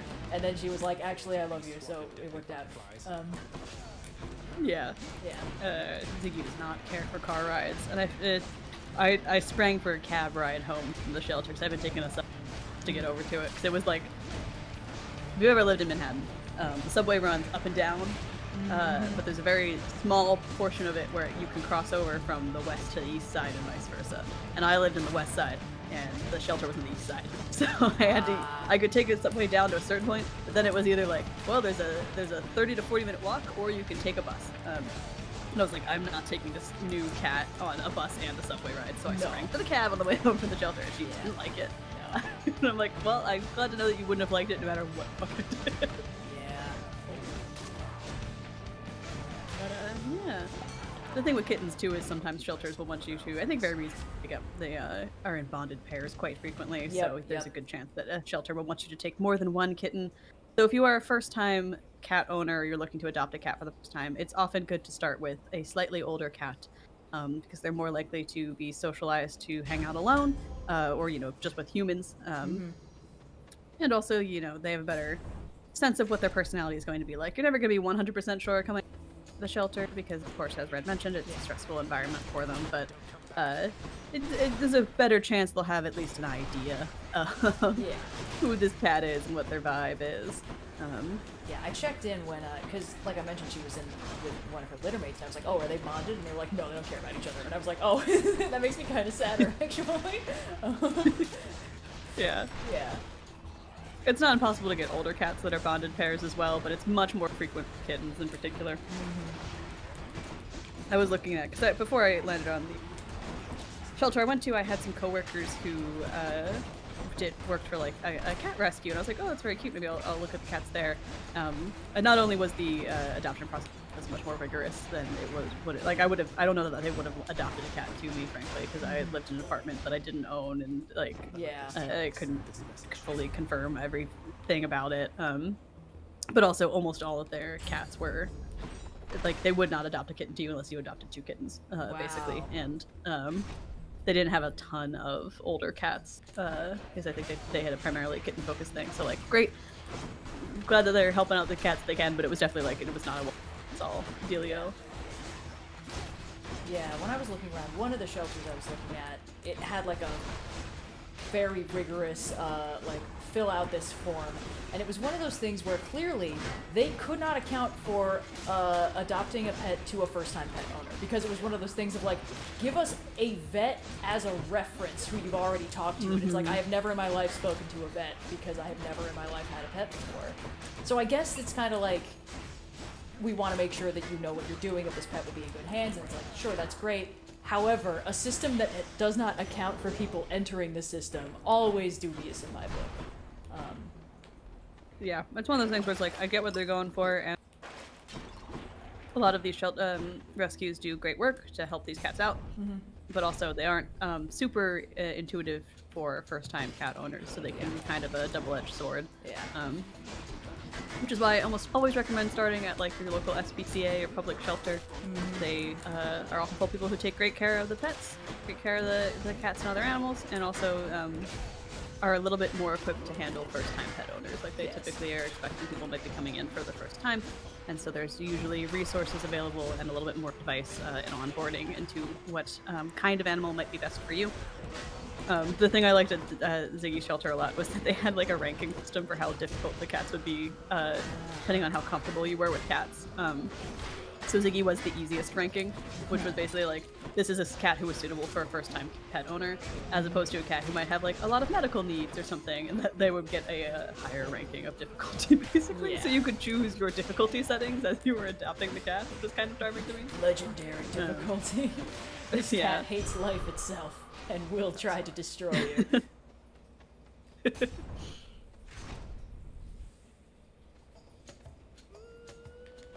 More strongbows? One's rearming. It might be worth trying to check what's in the Chaos Gate, because there's a Chaos Boon that gives you a Death Defiance. And normally I don't qualify for that. Thingy. Wow. Someone just woke up. Yeah, that's a just woke up kind of yell.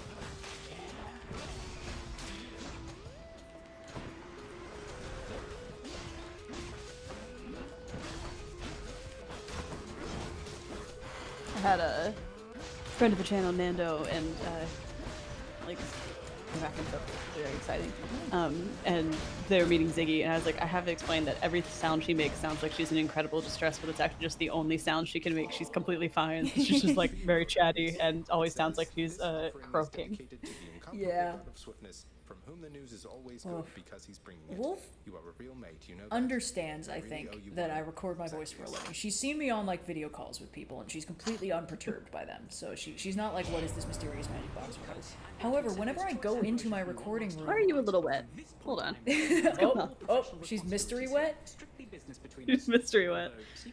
I think she'd put her tail in. We've got a water bowl next to her, in addition to a water fountain in the house, because our vet's like, yeah, a lot of cats are dehydrated, so if you can give her more sources to drink from, that'd be great. And I was like, no problemo. But I think what happens is that when she eats out of her food bowl, she might put her tail into the water bowl sometimes because her tail is a little wet. Why are you a little wet? I can show you around. Your friend Hermes. Yeah, I had that happen this morning. When I woke up, Wolf tracked water into my room, and I was like, well, that's a little weird. Where did you get water at this time of day? Yeah, oh man, 3 extra dashes would be nice, but that's okay. Yeah, she had, as far as I can tell, washed her paws in her water fountain. Like, there was a little, like, cat litter residue in there, and I was like, okay, man, cool. So, Well, she's just trying to be sanitary. I guess. It's like, girl, that's your one drinking water source. So I had to wash it out, clean the filter. So that's why you can actually hear it trickling in the background, because after it's been running for about a week, the flow slows a little bit, but it's fresh as a daisy, which means it's making noises again. I just got Ziggy a new fountain because her old one was gross in a way where I was like, I don't know that any the problem, which happens sometimes. It was a stainless steel one, and now I got her ceramic one. I'm very excited about because it has little like mushrooms that the water comes out of. Aww. But it makes a completely different sound, and so I've just been like, because I could kind of tune the old when I was sitting in our living room, because I was so used to it. And now I'm like, oh, I gotta adjust the frequency of the water fountain tune out in my brain. But yeah, she drinks more magical little mushrooms. It makes her a little wet. I realize you have a very busy Sometimes. schedule and Ziggy's big move would always be sticking her paw in and then licking her paw to drink the water. And I was like, what are you doing? That can't be efficient. know that I'm here. You already gotta use your tongue like a little scoop. I feel like, what are we doing? Wolf loves drinking water from anywhere, from any source. She'll dive in the bathtub as soon as I'm done using it. It's a whole thing. If I'm not careful, she'll stick her face inside my water glasses and start going to town. And it's like, girl, please. Ziggy loves nothing more than sticking her paw into a water glass. Not to drink from it, just to stick her paw in there and be like, I've sensed it, it's wet. And I'm like, my guy, I am just trying to stay hydrated as well. Because she'll do it to any beverage in a glass out, like, anywhere in the apartment. So, like, I'll be having, like, my iced coffee or whatever, and I'll make the foolish mistake of leaving it sitting within batting distance, and the next thing I know, I gotta run interception so that she doesn't stick her full paw in there. The last thing I need is a caffeinated cat. Yes, you.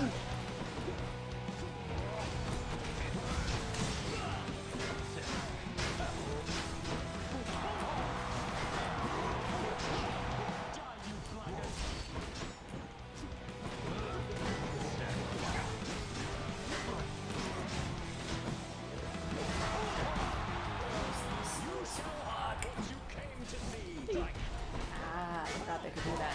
They have a combo that they can do.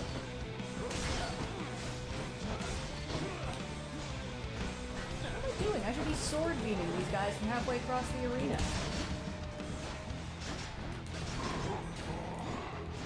Never forget about Sword Beam, Cat. Come on. Oh god, 60 points in a dream! And 2 death defiances, but still.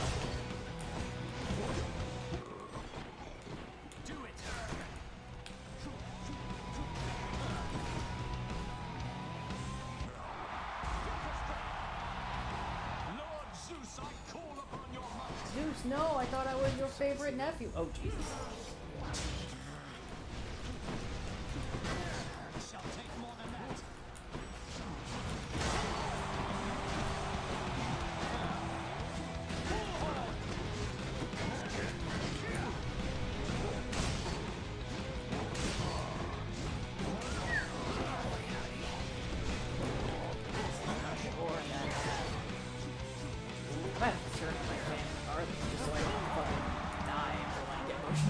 something?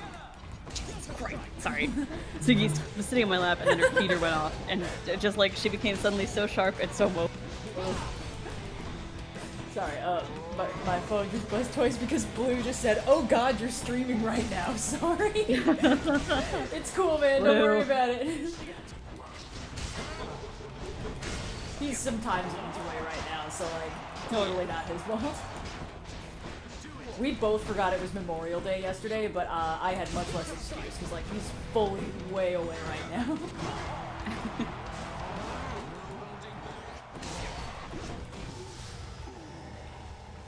Not everyone can have plans to see hit movie Mortal Kombat 2 in theaters now. Whoops! Oh God, here we go.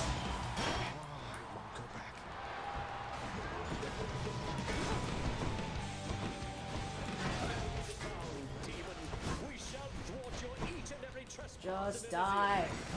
Stop talking to me. Who are you? That ought to make Theseus. Chat would like to know how Blue and Cyan are doing. They're doing I think they're doing good. Yeah. Yeah. Oh, it's like more shade. Hey, buddy. Oh, loyal shade. It's Oh, us. merry man. Alright, let me see. What temperature is it right now, and what temperature can I make it go? Must I send Cerberus to block your path again? Oh God, no wonder it feels gross in here. Alright, pardon everybody. There's gonna be a little bit of noise. I think we'll all survive. Because if I don't do this, I might actually become ill. I am such an enormous baby about the heat. I feel like heat is, and maybe this is the, all perennially lived in the East Coast, but like the heat is so much more very cold. Because it's so much easier to warm yourself up than it is to cool yourself down, you know? Yeah, absolutely. One more Death Defiance, but no, then I'll lose the benefit of the Lambent Plume. There's nothing I hate more than feeling sticky. Yeah. Okay, well, it's only a +6. I can sort that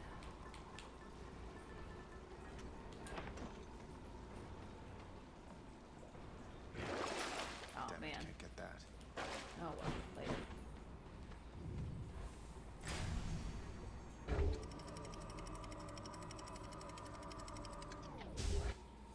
The temperature currently is 78 degrees in my room.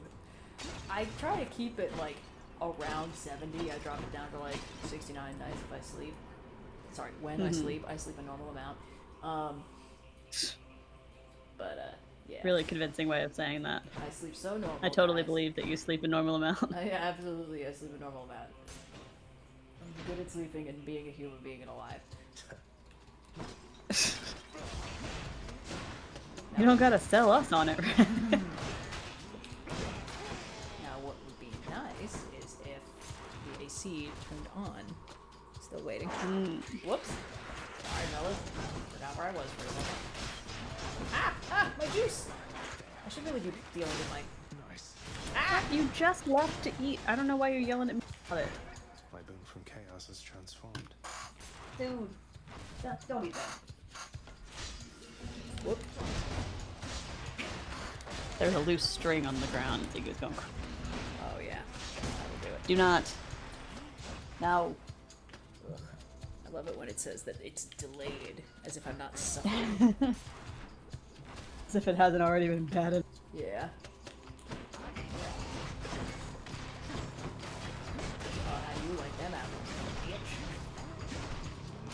Wow, I've been hit with my own poison status effect, and it sucks. Ooh, ooh, ooh. Ah! Juice! Alright, smart.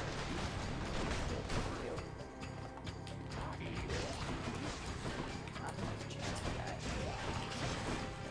Prepare to perish by my cursed sword.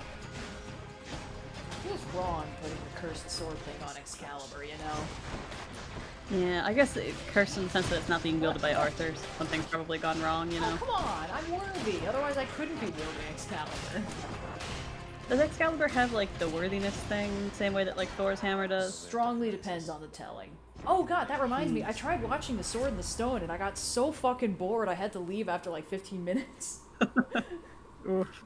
Oh, there That's we go. scathing. AC is happening. I don't know, man. I think, like, there's so many ways to tell an interesting King Arthur story, and this one was like, oh, my boy, you need schooling from me, Merlin. And it's like, this is fucking boring. I don't want to watch King Arthur go to school. Even if it's If you want to watch school. an interesting version of King Arthur Goes to School, you should check out The Kid Who Was King, which is a modern day UK retelling of it. So like it is kids who are at school learning that they are King Arthur and Guinevere and all that shit, and Merlin is some kid who can do like crazy hand tricks. But it's got a very cool take on the magic, and I love the way that it's a pretty straightforward, simple kind of story, you know, hero's journey and all that. But they use like their puffer coats and shit as the armor for the kids, and it looks really cool. It's like a really fun way to do kind of like modern fantasy, urban fantasy. Like it just is good. It's just a very fun little movie. But yeah, they are at a school because they're kids in school, so I guess in that sense maybe. It is amazing how many stories have the premise, our hero has figured out that they are King Arthur.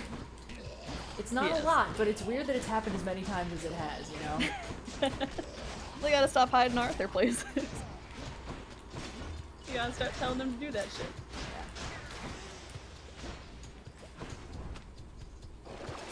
What's in the world this time?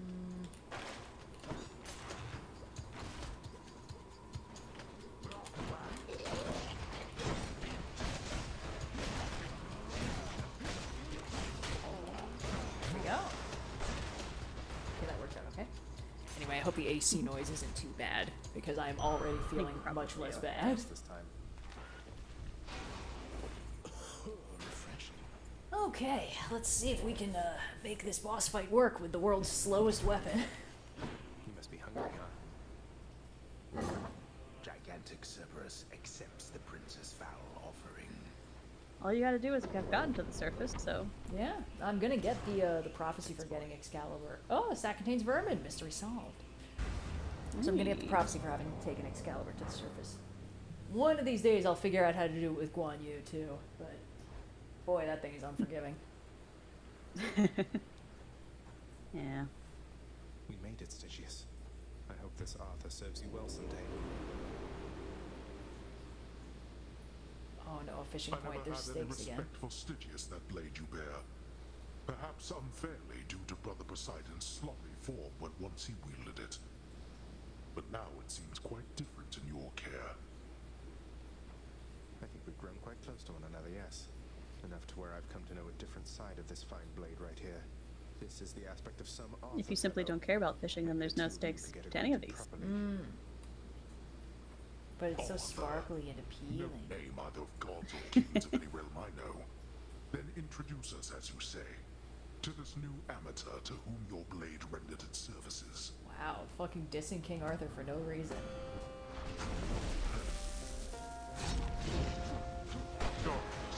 He doesn't know him. He doesn't know him. It's just some guy to him. Just some fucking dude with a name that's nonsensical. Ooh, I should get Greek food. Arthur. I should. Ooh, yeah, I can really go with some heroes. It's very method of me. I've been on the fence because I'm kind of craving Thai foods, but I could also really as per always, could really fuck up a spicy chicken sandwich from Popeyes. Ooh, yeah. I think it's gonna a lot of it depend on what my boyfriend says he is most interested in getting, because then I will be enabled in one direction or the other. It's great to take all of the tie-breaking out of my own responsibility and just put it solely on the shoulders of someone else. The unspoken benefit of a relationship. Removal of choice paralysis. Yes. And also we both enable the other one to get more takeout than they should. Oh yeah. If one of us is craving something, we'd be like, oh, well, what if we got Popeyes? And then both of us are like, oh, but we can get Popeyes. Oh. Sir. But what if we simply indulged in a little bit of Louisiana Fresh? Yes.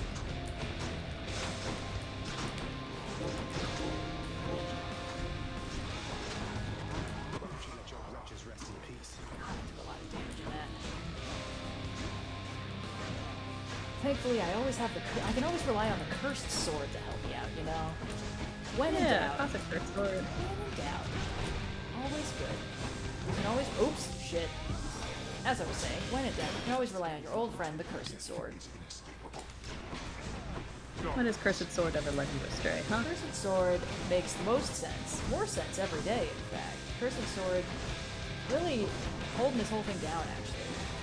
Who would I be without the Cursed Sword? Jesus Christ.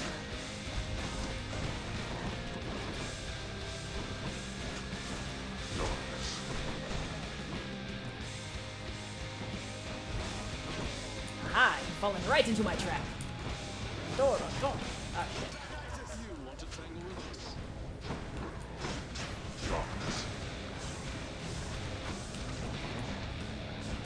Do you mind unboiling my blood? It's really inconvenient. Let's finish this. So like condensing it back into a liquid, the rain portion of the water cycle. Woohoo!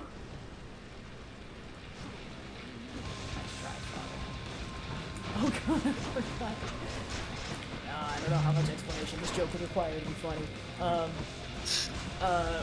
was having a chat with my family, and the discussion of the whole, like, kind of pagan trinity, like, maiden, mother, crone thing came up, and we were talking about, like, which of my mother and my sister and I would be which, and we were like, well, maiden, obviously your sister, well, your mother is a mother, and I was like, okay, cool, so choose your So next by default. word. Well, what I said was choose your next words carefully, father.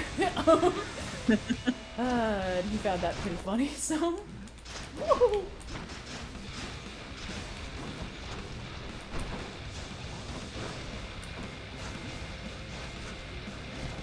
Well, thanks, Cursed Sword. Woohoo! Ah, shit. Timing is Cursed bad. Sword. My timing is bad. Always a favorite. Ah. Turns out that there is no escape. Somehow this is your fault, King Arthur. Wow, Hades didn't even have a quip. I'm really glad you added the King Arthur under that, because you can understand how immediately it's like, oh god, sorry! Look at I'm over here You've replacing done all of the nothing grass wrong with ever. a different color of grass in my Pocopia towns, and you tell me that this is all my fault? I didn't curse that sword. You have done nothing wrong ever in your entire life. Oh shit, I think we did it! Alright. Huh? There's matters with Olympus to resolve. They don't know I'm here, most of them, besides Zeus. finally happening. Maybe Athena. They think Everything you're we've ever Nyx's wanted. son rather than She's mine. actually talking to me about And the if your plan. goal is still to join them on their mountaintop. What a mess. What can we do? The gods of Olympus have all been very good to me for the most part. I don't feel great about deceiving them. They keep trying to help me escape. What can we do? We can make peace with them and let them know the truth. So much of it as they would tolerate. Diplomacy is not your father's strong suit. Understatement. But I'm going to need you two to do Hmm. exactly as I say. I didn't curse nothing, chat. understand? Nothing you can prove. You don't know that I can do curses like that. What do you intend to do, and how do I fit in? We're going to invite all of them to a little family gathering. Oh god, I forgot I have to hand out the And fucking you shall personally invitations. deliver them their invitations. Oh yeah. Well, we got time. Are We you got time. serious? So we're just going to have a bash with them, and they'll just see you. Chat, afterward before this the time true and ending, we decide gotta invite all party. They certainly shall I think not we can be give one to fine with Chaos. everything. Ooh, But yeah. Hades and I will be prepared to tell them what they need to hear. Don't worry. To add a little fun and I zest to shall it. do the talking. What are you going to say? Oh, you know, that we met, fell in love, eloped, had a child. A child who, once grown, sought desperately to reconnect with his extended family. To the chagrin of his grim lord father. That's all true. As individual statements, at least. Fortunately, our loving and dutiful son at last persuaded his mother and father to reveal their secretive relationship and make an effort to rejoin their great family. Your mother won't be happy that you left. I'll deal with her. Huh. Perhaps I'll have to visit her and the rest of them from time to time, if that's what it shall take. But I'll be back. I have no choice. Did you know that if you eat the seeds of an underworld pomegranate, They're very light-handed with how they do the whole myth of Persephone going back spring. Yeah. What? No, I never knew that. neither do they. Ah. How soon is this I love that they're gathering you making have in this mind going to take place? Persephone coming up with the story out of mostly true Now you pieces. invite them all, I hope. Yeah. Now go. And trust Something very in me, elegant all right? about it. Yeah. We have a lot. I know what you mean. I'll let you know when it's done. Hell the fuck yes. I meant to tell you. All right. Recently I noticed Megara and I believe I saw the faintest smile play across her lips. That anything to do with you, perhaps? Not asking for specifics, mind. Oh, I think we ran into Than on that run. We might be able to give him an ambrosia. I mean, I hope you're right, and I suppose it's possible. It's just, how can you tell? Perhaps with time I've grown keen to Prophecy foretold. Zagreus will throw a party. Hell yeah. The stakes are so funny when you go from Hades to Hades 2, because it's like Zagreus. I mean, there's much more emotional weight behind it. Like Zagreus' biggest problem is that he simply needs to get all the invitations to his relatives, and Melinoe is like, if I don't save the world, everyone I know and love will remain trapped in stasis permanently forever. But honestly, that's kind of what I love about it, because like, you couldn't have Hades 2 without the stakes of Hades.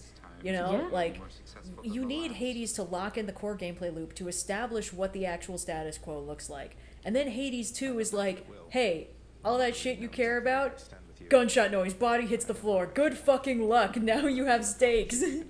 Yeah, it's really well constructed. They work because they're so contrasting. It's the rule of like, a good sequel has to be true to what people loved about the original, but be different, and be different enough to stand on its own and be its own thing. And I think Hades 2 is a good example of how you can do that really well, because the tone shifts based on how much you enjoyed the original game, like how much you put time and energy into falling in love with these characters. And even the ones that aren't really in this game, it gives you a stakes as to who you want to save. So you can go into it fresh as a new player and be like, well, this is just a fantastically constructed game that I enjoy playing a lot. Or you can go into it as a sequel player and be like, oh my gosh, I'm so invested in this world and these characters because of the tone established in the first one that makes the stakes of this game that much more significant. It's like it's a really well done sequel. Yeah. It's kind of a masterclass on like how to do a sequel well. We got his little chibi head. Well, we'll never know what he was gonna say to us. Because Than can never end a conversation without dramatically fucking teleporting away, so... If you could dramatically teleport, wouldn't you end every conversation that way? Oh, I wouldn't even end conversations that way. I'd do it in the middle of a conversation. I'd be like, and now is the most funny moment for me to go literally anywhere else. Oh my god, that reminds me. They did a really funny thing in Absolute Superman a few issues back. They introduced Hawkman, but he's sort of this like jaded like dude from the 40s who's been in the game for way too long, and he's like, hey kid, listen, your whole I can save everyone thing it's not a good idea or whatever. But like the whole time he's trying to have this conversation with him, Superman keeps being like, oh sorry, hold on, my super hearing alerted me to a disaster happening on another continent and I ran off and took care of it. What were you saying? And he's like, if you do that one more fucking time, I'm going to hit you with my big mace. Figuring out, but so does NPC, I guess. Okay, we gotta invite everybody. And then when we report to Persephone and Hades, that's when it kicks off. So we have a little time to continue doing shenanigans. Well, that's weird because that wasn't 1, 2, 3, 4, 5. That wasn't 6. I guess we're fine? Maybe this is one of those things... Maybe Demeter counts before being fully unlocked because her final heart doesn't unlock till after? That would be interesting. That's my guess. I don't know if that's an accurate read, but... Dark thirst on the punchy gloves. Don't mind if I do. Okay, well, we can just kind of do whatever we want on this run. Let's plume it up. Let's just go really, really fucking fast and speedy. Let's go extremely fast, extremely speedy, for old time's sake. You know, like we've never done before. Yeah! And let's deliver some motherfucking invitations! USPS simulator activated. Hermes is gonna be like, hey bro, that is literally my job. Why are you taking my job? Oh, I should have done the chaos egg. We'll do that next time.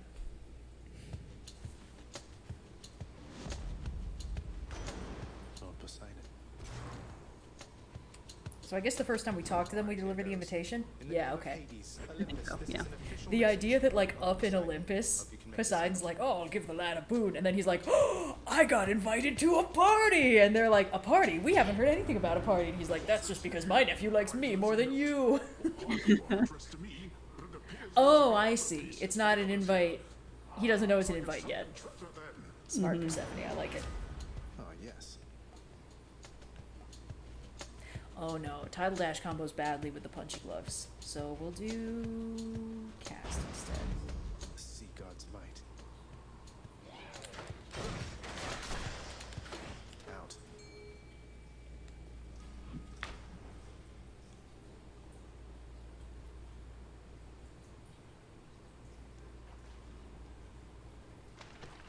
Like this. Another hellfish.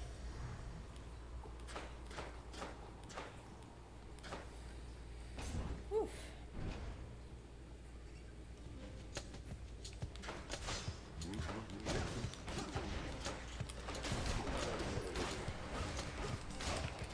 I need to see if there's anyone that we haven't like fully. Well, I guess we haven't fully bonded with a lot of people yet. So. Well, unfortunately, because now the dialogue is going to be taken up with, here's an invitation. We're not going to be able to advance any of those threads for a minute. That's okay. This was the goal. Yes, this was literally the goal. This has been the goal for some number of streams. I think we're making good work. I think this has been the goal for 3 streams running. So like, this is huge. And weirdly, this is one that I'm actually positive we can do in one stream, since it is simply talk to each of the gods. We might even be able to get this done in one run if we play our cards right. Wow. Well, I don't think it's possible for us to talk to every Olympian in one run. I think they gate off a few after a while. Like, that's why Theseus always has a god that he can call on, you know, because we can never have all the favor of the gods at once. And I'm not God's favorite. Boo. Boo, I say. Boo, I say, yes. And one of these minutes, we need Dusa to fucking talk to us so she can be like, let's be friends. I mean, whatever she's gonna say. Could be anything. Let's be just friends. Yes.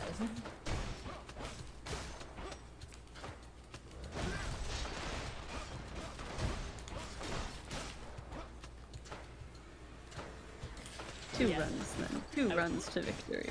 Yes. I was complaining about the Sword in the Stone. Because it's got the, like, whomsoever draweth this sword, be he worthy, shall possess the powers of King Arthur, or whatever, you know, that kind of thing. Which is an angle on it, you know. But I feel bad dissing it, because I just fully couldn't finish even, like, the first half. It's just... I also watched the Disney Robin Hood, and I felt similarly about it. Oh, I love the Disney Robin Hood, but that was also one of the ones I watched a lot as a kid.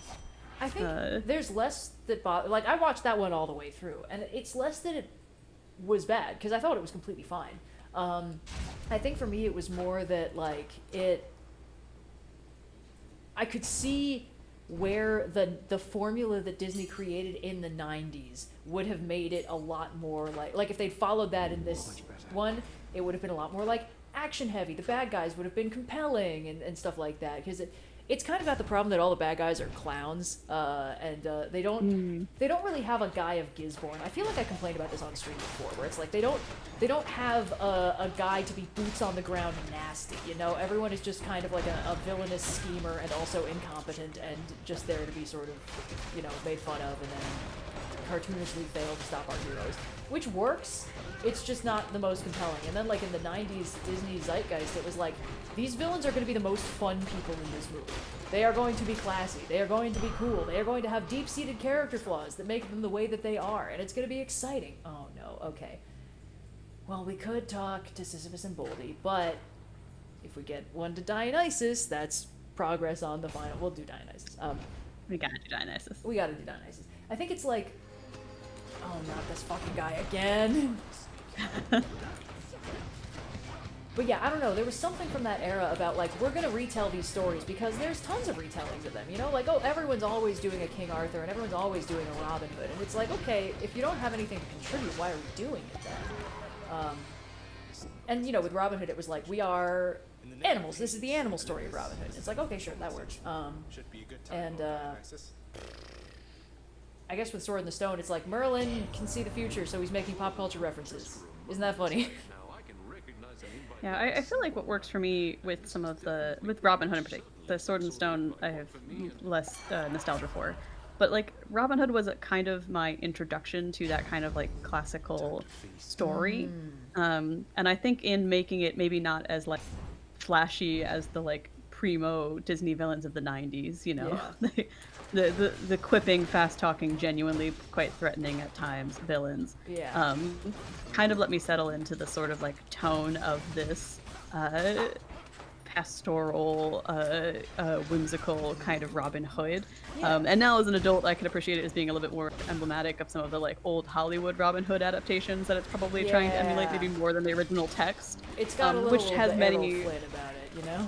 Yeah, and so I can appreciate it working on that level. Like I don't think it's trying to do the same thing that ones with flashier villains do, and I don't know that it would work if it had a super intimidating Guy of Gisborne type in it in that goal. Not that that wouldn't be a very cool Robin Hood movie, but that I think I kind of appreciate that it is more like cozy's the wrong word, but it has a sort of cozier vibe to it. And I think that makes it kind of work on its own. Yeah. But yeah, I think what it's doing more than anything else is that it is like a softer introduction to this segment of folklore and mythology. And I think Sword in the Stone is maybe further from that goal in how they write Merlin, and like the kind of like structure of the story with the young might kind of diffuse that effect a bit. That's my take. I don't know. I have not watched either of those movies in a long I mean, I've barely watched Sword in the Stone. I feel I knew Udalali was house as a kid. Udalali's good. No complaints about Udalali. I think it's less that I'm like, these are both not good, and a little bit more like putting these two in conversation with each other. I can kind of see what Disney was doing at the time, which was sort of like, I guess it was kind of in line with the early princess movies in a weird way of like, we are doing a fairly traditional, oh boy, here he is, retelling of a classical story. We expected to... Wow. Dude. Loud ass cat. She was right in front of the microphone, to be fair.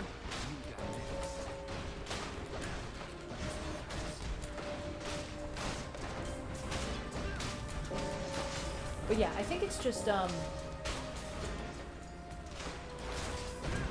don't know, I don't really know how to describe it. It's so different from the sort of like Disney Renaissance stuff that came after, and it is strangely uncompelling, and I'm not trying to be like, Disney Renaissance, the best, you know, like, oh man, everything was good when they were following a very specific 3-act formula and everything was kind of the same. But I do think that, like, there's something very engaging about them that they couldn't quite hit in the stuff that I've seen from that sort of, like, pre-Disney Renaissance era, where it was, like, everything is very light in tone. I think when you were like, it's not cozy, but that's kind of the only word I can think of for it, is like, aw, shucks, he likes us. I think it's cozy in the sense that the stakes are low, whereas in the Disney Renaissance they were like, no, we're gonna make the stakes apocalyptic even when it doesn't make sense. It's like, yeah, Ursula's a kaiju now, don't worry about it. Because now we can have a really big, cool final boss fight. It's like, wow, final boss fight in a Disney princess flick. Okay, we can do that. And I guess they did that in, like, Sleeping Beauty, where they're like, Maleficent's a dragon now, have fun, good luck. But I don't know. I don't feel like I can really speak educatedly about the way that Disney writes, since I was not a Disney kid. Everything I've watched in Disney has been, as a grown-up, with a certain amount of jadedness. So I've never really seen one of these movies as intended, but I don't know. Thought it was interesting. Yeah, it's another subject area where I'm like, I can only speak on them like as right, and similarly, like I had a very limited of them that we had on VHS. Robin Hood was one of them, and so like those are the ones that I have nostalgia for, but like I don't know that I can speak to Now here goes. the writing structure overall. You know, like there is a sort of they're definitely different styles of movies, and I think it's easy to see why the Disney Renaissance is when they really took off, because that is a very, like you're saying, engaging format for when you're younger. You know, it's flashy and big and you want to watch it, the songs are good, and when you're older you're like, oh, this is a more engaging version of a kid's movie than I'm used to, because I'm used to these like kind of like slower moving ones. And it reads to me, and this is maybe just because I am so into film history that I'm like, oh, it is kind of just like how you would transition out of making old Hollywood style movies into new Hollywood style movies, which is kind of just exactly what happened, because you go from Snow White, which is I think pretty unarguably one of the biggest animated films of all time in terms of like influence and longevity. But it's, you know, it's that very kind of classic princess movie. How do you move from that to something that will appeal to your target audience even now, in this flashier era of movie making? Well, you've got to change it. You've got to make it more engaging. And I don't know that that was like a seamless transition. I think that there is kind of like a certain roughness to how they move from one form of filmmaking to another. Oh, absolutely. And I think you can really clearly see that in movies like The Sword and the Stone, where it's like, oh, well, this would not necessarily be out of place, you know, 20, 30 years ago, but because movies have changed their pacing, they're made in a different mode now, it kind of feels odd. Yeah, I don't know. It's definitely got a little bit of that, like if you squint, you can see the bones of what turns into, like, every single joke at Disney's Hercules, you know? Like, yeah. Pretty much Merlin's entire character is just that bit where the Graiai are going, indoor plumbing, it's gonna be big, you know? Like, that's just his entire vibe. And sure, that works for what it is. And then, like, you know, like, there's that whole Lindsay Ellis essay about, like, why Disney's Hercules is that way, and how a lot of it has to do with Aladdin being such a success, and how much of that was like, oh yeah, like, Robin Williams brings a sort of pop culture reference of the future vibe to the genie that is very memorable but kind of hard to imitate, you know? Yeah. And that might be why all these movies later were like, how can we make this hip with the kids in a funny haha way? But it's kind of weird seeing the precursor to that, I guess, in Sword in the Stone, where it's like, it's very unpolished, but it's definitely the same concept they're going for. Yeah. Heading up. Got it.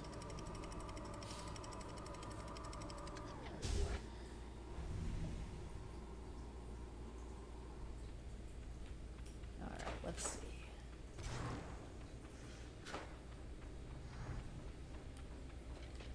Whew. Man, oh man. Okay, we've got 3 delivered. We're just doing our best to deliver some fucking invites, man. Just doing our best, man. Cat moving around next to me. Oh, it's hard when the ranged guys go over the lava when I only have the punchy gloves, and it's like, I gotta get up close and personal, but it's gonna be bad.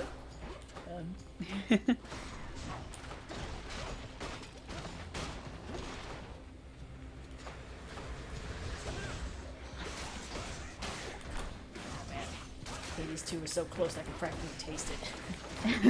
It's so fucking good, guys. I'm so excited to get there. Like, Hades is we're coming for you. Hades is awesome, but man, Hades 2, it's on another level. And I'm excited because I haven't played it since the patch. Like, I've intentionally avoided.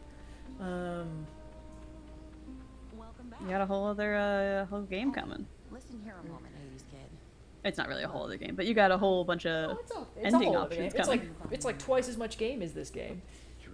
I guess I mean the ending patch compared to the version that did not have the patch. Yes, I see, yeah. Least I could do is coax old Orpheus out of his private pit of despair so you and he could set things right between the two of you. Well, you're a real sweetheart, hon. You'll still be seeing Orphe all the time around your house, but now I get Being a to cute see little you guy. too. Nice having something to look forward to, you know? I Someone out there mostly feels that meant about this Eurydice conversation this week, but yes. Oh. Wolf is also being a You have to understand, Ziggy's come back to my lap after screaming, so I've got little guys on the brain. Eurydice, I was thinking maybe this would benefit your culinary practice. Here, please. Whoa, this is ambrosia. Hard to come by this stuff around here. You sure I can have this? Hell yeah, girl. Absolutely. I'm rolling in the stuff. I could do I've been for all kicking your friends Theseus' and ass support. 6 ways from Sunday. Always happy You to can have hear all the your voice ambrosia you when I'm want. out here. See you.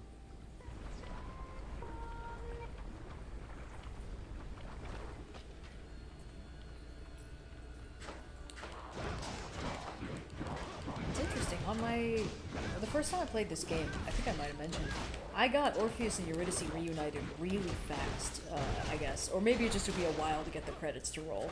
So I was used to them duetting at the time, so I was like, yeah, that makes sense. And it's so poignant that you get their duet even before you've reunited them. Yeah.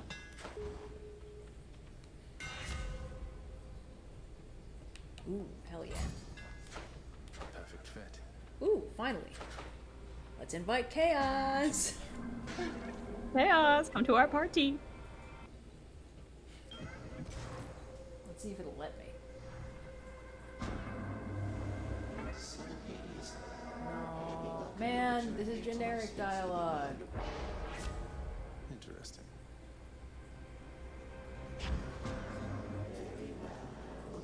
I think maybe you had to have reunited Nyx and Chaos in order I'm to get trying. Chaos to show up Neither to of them the, will talk to me about it. Oh no. Is there some secret trigger I need to do on that? Because I feel like I've been, like, they're both at locked hearts. I can't give them more stuff, you know? None of them have given you the house improvement project thing to like allow them passage, have you? No. No. No, I got nothing.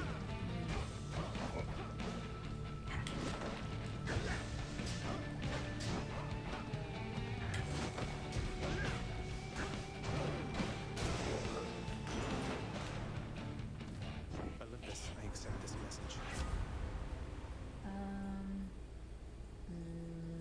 Oh, why not? I guess I'll take it this time. Can't hurt. Can't hurt.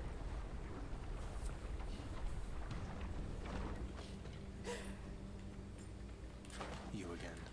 Wholly unrelated to anything. I've been playing, I got, like a phone game.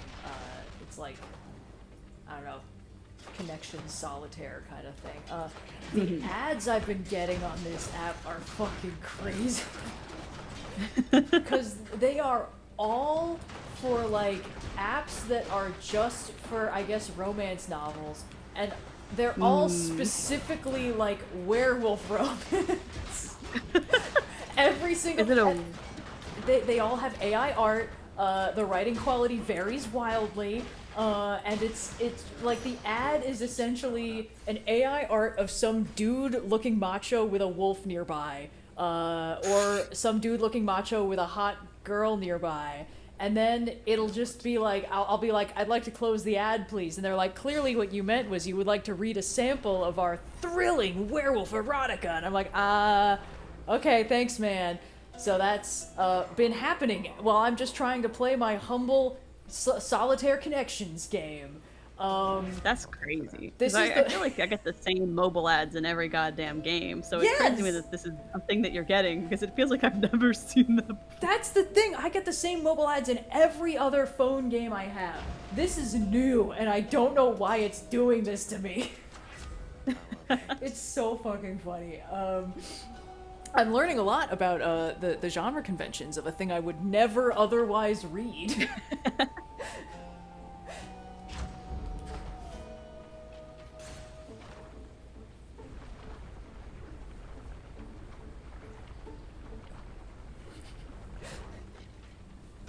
Why, Lerner, you are looking positively fabulous, I have to say. I'm empty.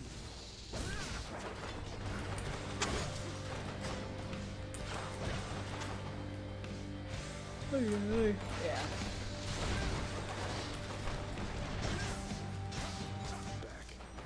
Also, some of them will play loud, looping music that is like, I guess it's kind of sad love music, because a lot of these stories are like, I was rejected by the alpha because of insert reason here, and it's, they all have like lore, they're all using the same tropes. It's like there's like, listen, I've spent enough time on Tumblr to be familiar with the dialogue of the Omegaverse. This is not that. This is like, this is some sort of strange heterosexual version of the Omegaverse that I'm not familiar with. Anyway, they're all clearly in agreement of the tropes of the genre, which is fascinating. And pretty much every single one of them is like, I have been treated unfairly by my family and or clan and or alpha.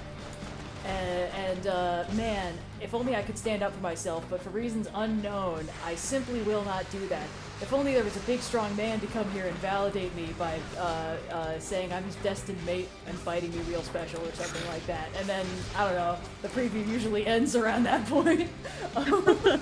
It's fascinating. I'm learning so much. I can barely stomach most romance novels, let alone the current crop of romantasy, so this is a whole new world. It's probably gonna stay that way too, because it's not really doing the most to compel me. Makes no Not for nothing, but like most solitaire apps are like what, $2 to not have ads for? Nah, as a rule, I never spend money on game apps, especially not when it's like. I generally follow that rule as well, but it sounds like desperate times may be happening too. Listen, as far as I'm concerned, if the app is like, we make ourselves intolerable and unusable until you pay us money, I'm like, so this is an extortion racket. And the answer is no, I don't fucking, I don't answer to terrorists. Look, what's probably gonna happen is I'm gonna get sick of playing Connection Solitaire and then I'll be free. The real secret. You can simply just not play it. I could simply not play it. Could play one of those games with normal ads that are just ads for other games. That king guy trying to escape from whatever the fuck it is. Oh man, that guy's always up to some bullshit. Okay, there's that one game where all the ads are like, oh no, this new mother is freezing to death in the snow with her daughter. Yeah. Won't you help it? And they've started putting out ads that are like, are you tired of seeing ads about that mom's freezing to death in the snow, but then you download the app and the game's totally different? Not to worry, our game is really about that. And then all the reviews are like, this game is flat out lying to you in the ads. However, it is pretty fun still. So like, the fucking audacity, like that's literally false advertising. Is that not illegal? Or the grandma who's a secret mastermind of some sort of family secret in the house you have to fix up ad. That might actually be the plot of the game is the thing. Because that's definitely the same game. There's no way to know. There's no way to know. It's literally impossible. Mystery. Yeah. Forever and always. Yes.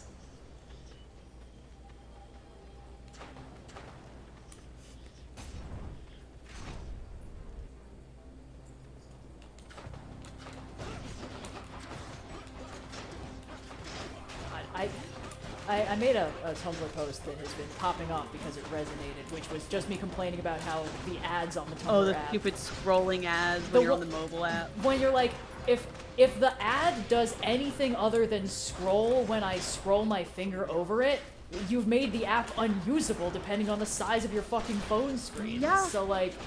Anyway, so that one's been resonating. A lot of people have been reblogging it. And there's been a handful of people who are like, have you ever heard of Adblock? Or like, have you ever heard of using it on a browser on your phone instead, and then also installing mobile Adblock on your phone? Stupid. And it's like, hey, it is not about the hoops I could jump through to make this app functional. It's if your baseline app is not functional, you should fix that. That's how I feel about fandom.com right now. Every single fandom website, unusable. And it's like... Unusable. A friend of mine, they have like... I don't know exactly how they did it, but like one of them is a big tech person. And they just did something to their Wi-Fi so no ads can load on it. And whenever I use my phone in their house, I'm like, oh my god. It's like I can breathe again. It's like the old days of the internet. I can actually open a fandom.com webpage and see more than 1/6 of the page at a time because it's not being covered by banner ads and auto-playing video ads that take up the top half. Yeah. Anyway, it's a fucking disgrace. Like, I have Adblock on the main browser that I use. I know how to avoid a lot of this, but like, it's just... After a certain point, the onus is not on the user to make things workable. Yeah, if because here's the thing, I'm generally I think pretty charitable to like sponsorships and advertisements, particularly on like more independent websites. Fandom maybe not. Not Fandom. But like, I respect when you need to get your bag, right? You need to have some ads on your site to justify being able to afford the domain or whatever. Yeah. Totally fine. If I can't use your site because of the ads, then you have not created a viable product, and I actually don't want to be the fucking ad traffic anymore. You know, like, it just becomes so, I don't know. it's just so frustrating. That is the calculus I must do when I open any website of like, all right, will I suffer through one banner advertisement or is about to become an unusable whatchamacallit? Ugh. Some of them, a new one that I've seen sometimes running ads on TV tropes of all websites is it will randomly bring in a border on all 4 sides of the screen, like about a quarter inch in on my phone screen, like, and in that stretch of time, I think I lose the ability to scroll, and something happens, and then eventually it recedes, and I'm like, this is a really weird thing to do on a website that does not have like a bleed margin around the text. This just makes it unreadable. I literally can't read the edges of the page right now. Yeah. Super fucking strange. Lord Ares, please consider our proposal. Ugh, Once you're able to so decide. frustrating. Yeah. My, what is this, my kid? Some sort of invitation for me, I presume? Not just for me. This symbolizes all the others here? Most intriguing. I shall investigate the meaning of this as quickly as I'm able then. But first...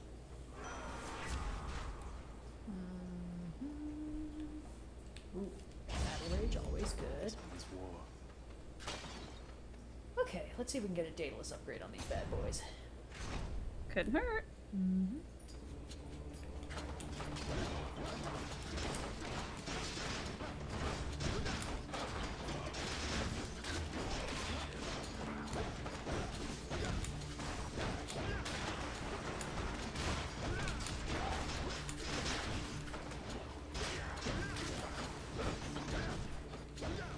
Also, what was this I hear about Google, like, swapping their search with an AI overview or some shit? Like, I saw some hubbub about this, and I think what it is that on the homepage, the main search icon that pops up on the right side of the search window is now like a little search with that little star logo they mean to use. This is about to be some bullshit that's probably not going to be true. But like, the main search option is still there. It's just, I want to know how much money they poured into this, that they are so desperate to recoup the costs that they are forcing everybody to use it. Like, I know. what's the go? This can't even be making the money at this point. Like, I don't know.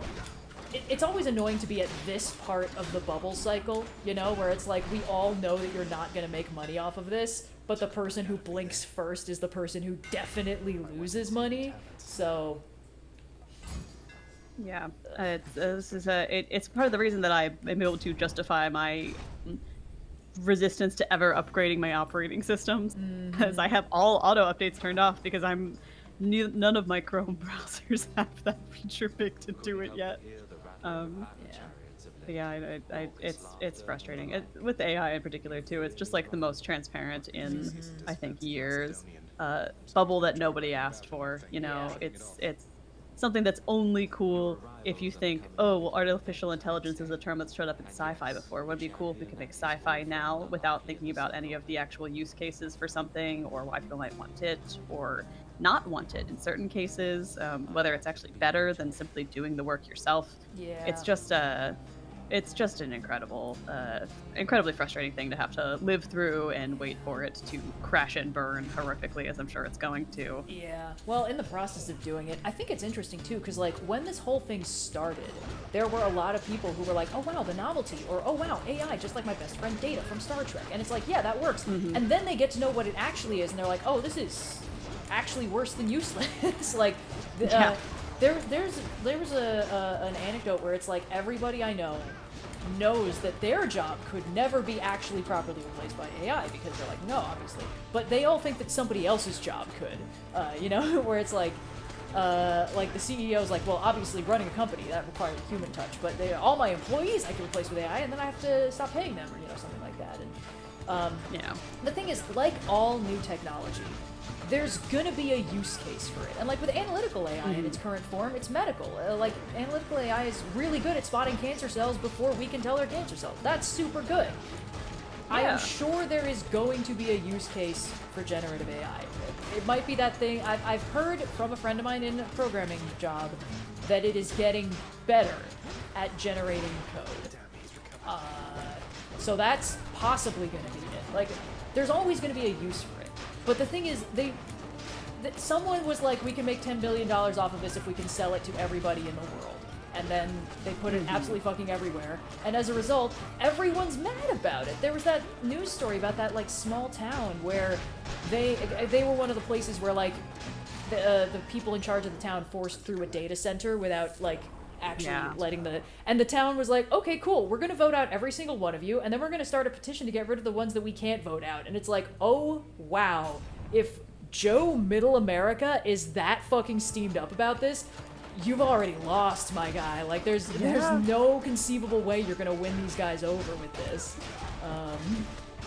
I think it's if they hadn't tried to force it on everybody as the thing that you simply have to use because it is just so powerful and cool and new, and look, it can do all these things that no one asked it to do.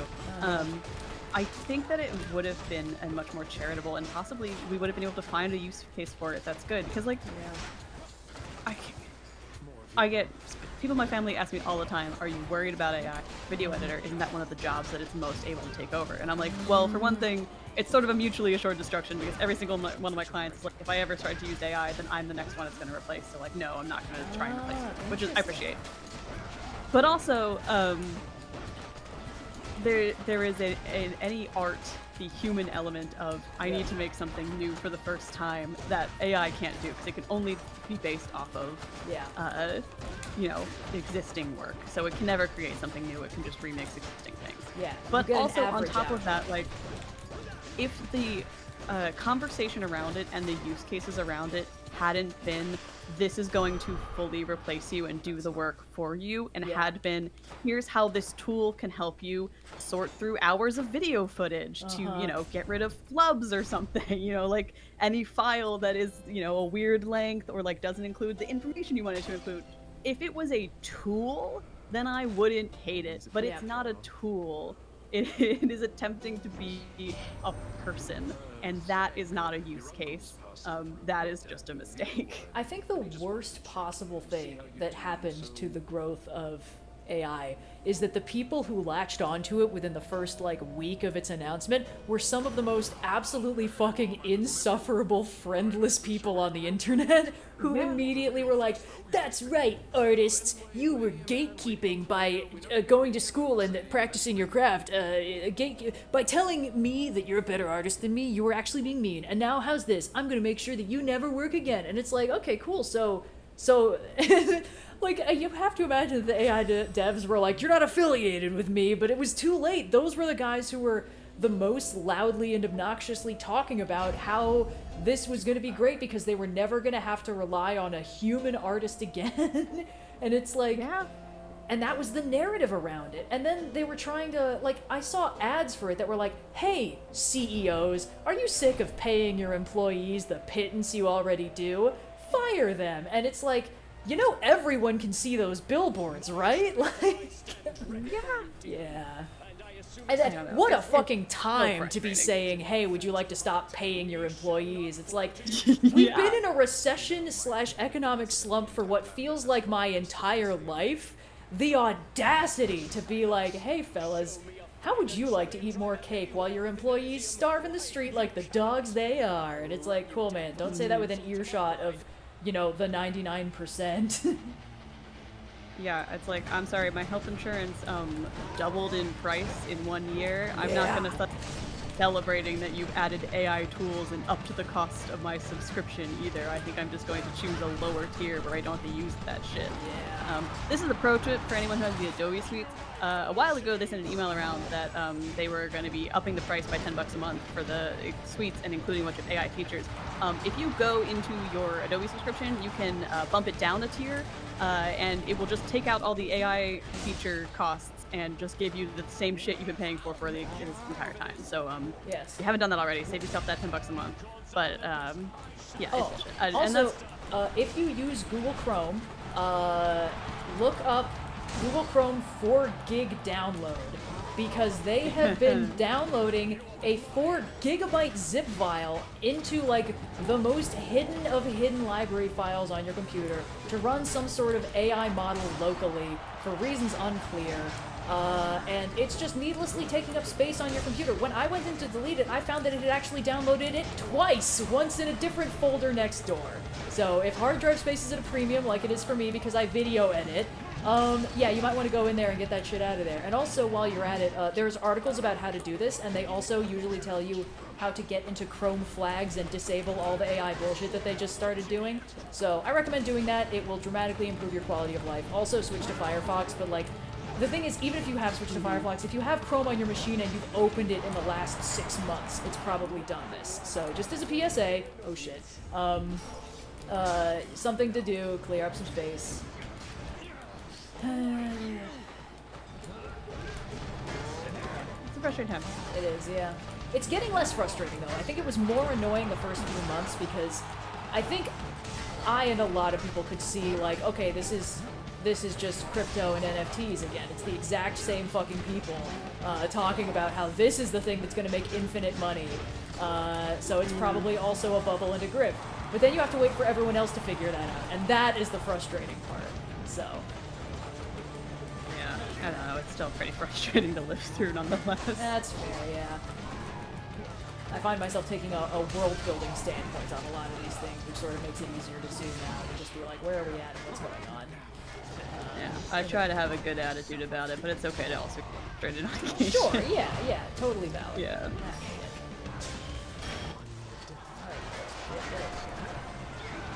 You guys are both so close to death. How are you still out? Oh god.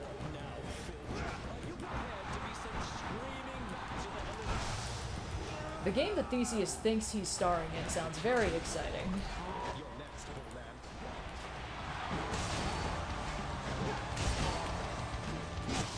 Whew.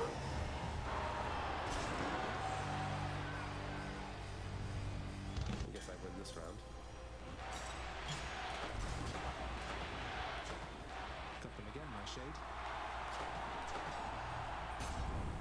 I'll take the service exit, thanks.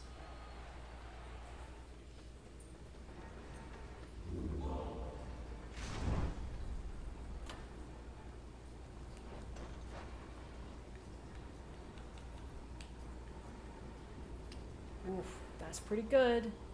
Well, let's see if we can get a Kiss of Sticks. Nope. Oh wait, we can reroll. Something else. Ooh. Awesome. That wasn't worth it at all. Okay, cool. Oh no. Okay. Like a 15% move speed upgrade is good, but with the punchy gloves, it's less important than it was with Excalibur. So I think we are going to switch to the Lucky Tooth just so we have a Death Defiance. And then we'll just see what we can do. Honestly, everything at the rest of this run is cake at this point. Like, we've delivered invitations to like 4 out of the main 7 Olympians, so we're already doing great. Yeah. I think we'll almost certainly get the ending at the end of the stream. I think we'll be at the point where we can trigger the ending at any time, and then at that point it's just clean up and like getting everyone else where we want to go, you know? Reuniting Achilles and Patroclus, which, boy, they're not making fucking easy, but... That's quite a stash. God forbid they make things easy for us. Heaven forfend, you know? Use this. You're well familiar with my professional associate there with the boat. Source of the recently departed gotta make it over to the underworld somehow. Part of my job. I bring them in. Perhaps as a bit of encouragement for anyone who might be like, oh, my drawings aren't very good, but they're always better than AI. That's the thing. They're always better than AI. They're always better than anything AI. You as a person put effort into and create going to look better than anything AI could create because it has your human touch on it. Yeah. I think that's the thing that I've noticed because, again, I've been getting all these fucking ads with, like, AI-generated visuals about somebody's, like, cranked out romantic werewolf smut fanfiction, novel. yeah. Werewolf fanfiction or whatever. And every single one of them, like, they can look pretty, and then I'm like, ooh, what an interesting poster on the back wall. And then, oh, right, there's no detail when I zoom up close because there was no intent in it. Like, there is no benefit to looking at it longer because you won't spot more interesting details, you'll just spot more fuck-ups and flaws. Like, and I think that's, obviously, I think that any argument about, like, oh, you know, it's made without a soul, I think that after a certain point that argument is harder to hold up. Because, like, it's true, but also, like, are we presuming the existence of souls? Are we trying to talk about, like, oh, human exceptionalism or whatever? It's just a less strong argument than some. But I think the specific argument of, like, this work of art will never be as good because it will have no depth. It's surface. Like, if you zoom in to look at the cool bits, there won't be any. You'll just see it fall apart. Whereas, like, if somebody had drawn that, it's like, oh, that poster could be a reference. It could be like a funny call out to, like, a fictional band from a show they like or something like that. Or, like, it could just be a reference, you know. There's thought that went into it. Half the fun of art is figuring out the thought that went into it. So if you create art, quote unquote, without that, there's no benefit. You know, anything that cranked out is going to be sort of disappointing for the same reasons. So, like, even if you think that your skill is not particularly good, and even if you think your work is kind of bad looking or whatever, it's like, you still were doing something with it. You were still trying things with it. And, like, that shines through. That's what people get from it. And that is truly the thing that you cannot get from something that just, you know, prints out the statistical average of, like, what does a hot guy next to a wolf look like? It's this. Anyway. Yeah, the craft is not something that can just be replicated. Yep. There's a reason that in every Star Trek show, everyone's got a weird hobby, you know? Everyone's got some very, like, old-timey hobby. Everyone plays the fucking clarinet, or performs opera, or, like, gets into watercolors or gardens, because there's no substitute for doing that yourself, no matter what quality you're doing it at. Yeah. It's the experience of doing, not the end product. Yeah. Dude, being bad at something is so fun. So fun. My pottery's awful, guys. I love it so much. It's so freeing to, like, not have to care about it being good, you know? Absolutely, yeah. Also, I think, and just kind of going back to, like, there's no detail in it because it can't be detailed. It's an average output. Is like, do you know how many, like, buff dudes with sleeve tattoos I've seen AI art generated of in the last few days of playing this fucking Solitaire Connections game? It's up the wall. But, like, every time it's like, game, dude. I know. Honestly, it's rapidly losing its luster, and I think it's entirely because it's relentlessly showing me this fucking weird knockoff Omegaverse bullshit. But I think the thing is, like, you look at that and it's like, okay, you could describe a character as, like, buff guy with sleeve tattoos. If you were drawing that guy, you would have to make decisions about what those sleeve tattoos look like, what they represent, and thus in the process of building it out, you decide what they mean. You learn more about the character in the process, because you're like, what would this guy tattoo on himself? What is he remembering? You know, like, what was important enough to put on his body? If you AI generate buff guy sleeve tattoo, those sleeve tattoos are just going to be the general approximation of what a sleeve tattoo on average looks like. The implication of flowers, perhaps a bosomed woman in there somewhere. But you learn nothing about the guy, and also nobody made any decisions about that, and if you zoom in, it'll look like shit. So, like, it's all these wasted opportunities for depth, you know? That's what gets to me. Yeah. It could be something, but it never will be. Yeah. Yeah, in its current form, this technology is an absolute dead end. They can make it better and better, but, like, I think, didn't they recently release a study where it's like, AI models are actually hallucinating more than when they started? Like, the tech has only gotten better and it doesn't fucking matter. The tech's only gotten better, but also it's only feeding off of itself. Like, it eventually is just going to become this, like, pointless void, you know? Like, there is a point where it's not even replicating humanity yet. It's replicating itself, and that's even more nothing, you know? That's even more thoughtless and soulless. Yeah. And it's so... I mean, like I said, I've been on the train of this is stupid and annoying since month 1, so I've been feeling exclusively vindicated from all the shit that's been... Oh my god, sorry. Holy shit. That was the worst poisoning I've experienced. Oh my god, where's the juice? Okay, we're good. This sucks, man. This fucking poison swamp ass. Ah! Leave me alone! Not a fan, huh? Okay, everyone come and fight me in the buzzsaw zone. I don't give a shit anymore. You guys are gonna have to deal with my fucking favorite terrain for a change.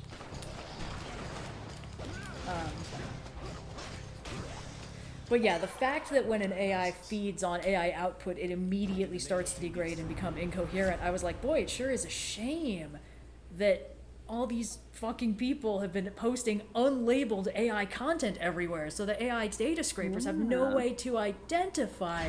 Anyway, truly, like, the most hoist by its own petard I've seen in a long time. So it's been very satisfying watching it slowly and painfully die. I just wish they would stop in their death throes fucking putting it in everything to make it worse first. I know. Yeah. Let's see what's in here.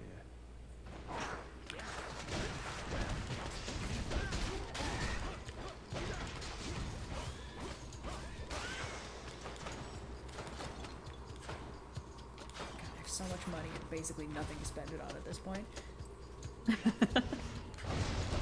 The dream, frankly. Yeah, straight up. Oh no, my lobster too buttery. That's my favorite thing. I don't know where it came from. I first heard it from Noir, but it's my favorite fucking thing. Oh no, my steak is too juicy and my lobster too buttery. Peak. Hilarious. Oh, finally. Oh, I might make it out of this alive briefly until the end credits kill me anyway. No satyrs here. Hey, we did it. Oh, good. It's still fresh. Much better.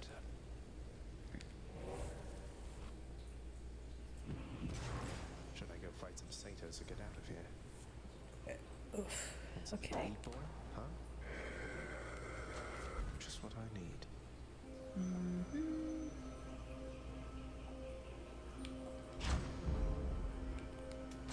Delicious. Great. The guardian of hell itself. Thank you, boy. I'm out of here. It's also unfortunate timing because I was thinking that I might get a new laptop at some point soon because my computer is holding on all right, but it is from 2019. I have been running it kind of hard with the video editing and such. But right now, all these fucking data centers, it's like we can't sell you hard drives until 2027 at least, and it's like, cool, man, great. Yeah.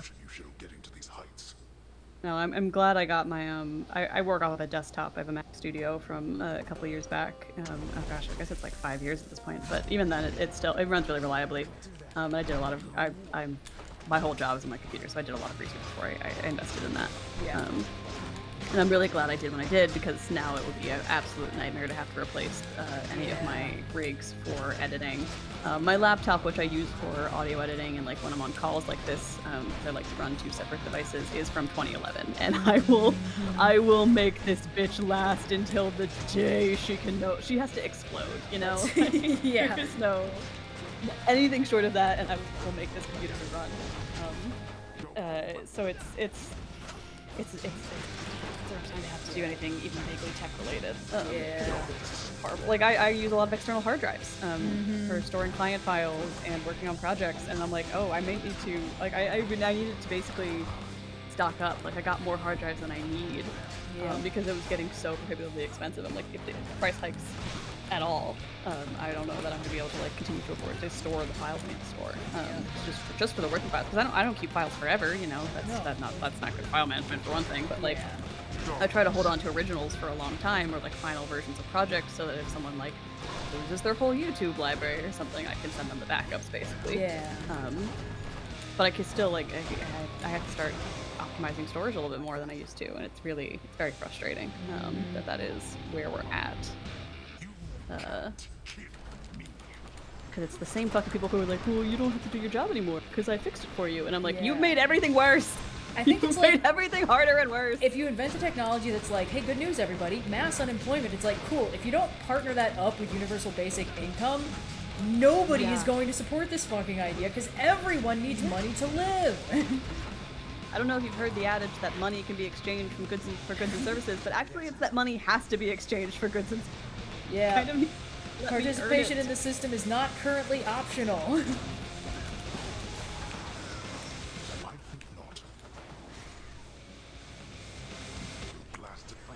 Woohoo!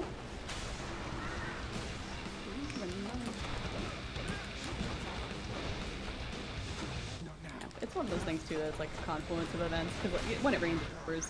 At least as a freelancer living and working in the United States, it's also been a pretty shitty place to live and work in any sort of like independent job. Yeah.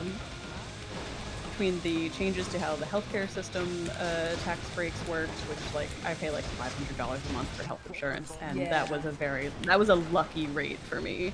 That is how that worked out. I was expecting it to go up way more. Changes to tax laws in general have not been in our favor. The cost of doing business is going up. It's really frustrating to then also have people be like, well, why did we let the robots do your job? And I'm like, fuck the robots. Yeah. It's annoying too, because like the sci-fi future that a lot of these things are like drawing on was this sort of idea that if everything can be automated, we will have more time for leisure. And it's like, sure, are you going to also let people have money without making them work for you first? Because our entire system of like economy is predicated on the idea that you have to earn the right to eat by working. And I don't think that, oh, there's no more work to be done is going to magically get rid of the fucking Protestant work ethic embedded in the substrate of, you know, the US. Yeah, Star Trek works post scarcity. People don't need to work to eat. They work because it's something that they want to do, you know? Yeah, we are right now in peak scarcity. It's like actively gotten worse in our lifetimes. And it's just like, theoretically, if you could create a world where there is no manual labor that needs to be done, great. You still need to uproot this deep-rooted concept that like fucking food is a privilege that you earn the right to by selling your labor and time. And it's just like, I don't know, man. It's because like I know we can do this, I know we can get there, but like people want to solve these problems in the wrong order, you know? Because like universal basic income is something we could do whether or not there are also robots taking care of all the hard stuff. We could just set that system up. There's plenty of countries that have figured it out. But we're not doing that for various reasons that are bad and stupid. Yeah, it's just kind of an endlessly frustrating cycle. A bit of collaboration seemed in the spirit of things. We're a great big family, Zagreus. Past time we started acting like one, no? Now keep it up. And thank you for your help. You got it, Mother. Who knew that the most prescient and important line of all of Star Trek would be Miles O'Brien saying that he's a Union man, you know? That's the real takeaway we should have all had from it. Hell yeah. Unions, so good. What happened when Mother first arrived, if I may ask? Some of your residents seem to remember the Queen from before, yet the Olympians just never found out. They had no jurisdiction here, no knowledge of our goings-on. Well, Hermes did perhaps, but in a very limited capacity. As far as anybody knew beyond this realm, our queen was Nyx. Ask nothing more of this. All right, all right. Have another bottle, why don't you, Father? Not like it's going to change anything between us, right? All the nectar in the underworld can't change what's already happened, or change yourself. You're probably correct. You must think it is my age that makes me obstinate, unable to change my nature. Star Trek was preceded by an apocalyptic war, but you know what else? We can learn from fiction, right? We can use the lessons taught to us by stories to avoid the things they warn us of. I believe very firmly that if we wanted to, we could reach a post-scarcity, you know, truly wonderful utopic future without having to go through the terrible war that all these utopic futures have warned us about. I feel like maybe the lessons are there for us to learn, and we ought to learn them. Yeah. Something Torment Nexus. Oh, the good old Torment Nexus. I also, for Movie Struck, watched Star Trek Generations somewhat recently, so Nexuses are on the brain. Ah, yes. Nexus. I don't wish to presume, lad. Oh, it's just... I've never seen I guess that one's not really a Torment Nexus in the sense that it's like a utopic, it makes you very comfortable, but in some ways, is perfection endlessly not also its own kind of torment? Who knows? Yes. These questions and more raised by the Torment Nexus. Sooner or later. Now that you mention it, I have to say I'm glad we can accommodate all former living things. and at least mortals get to Indeed, lad. Okay, we're maxed out with Fan. Hey, buddy. Fan, I had another question about death. Oh, cool. This isn't So, at all to do with that. Why is it mortals grieve so much about the thing? I mean, it definitely hurts there for a little while, but it's not that bad. They see it as their one and only chance. Imagine if after you perished, that was it. Back to the infinite chaos. Everything about you returned to how it was before you were even there. But that's absurd. One life. Though, yeah, that's horrible even to think about. Oh, you would say that roguelike protagonist. I know, right? That's Some what of you them know always that say. Yeah. And try to tell their kind about what it is we do here, but it's slow going getting the information out. Either way, I get to be the bearer of good news. Didn't know you saw it that way. Oh, that's cute.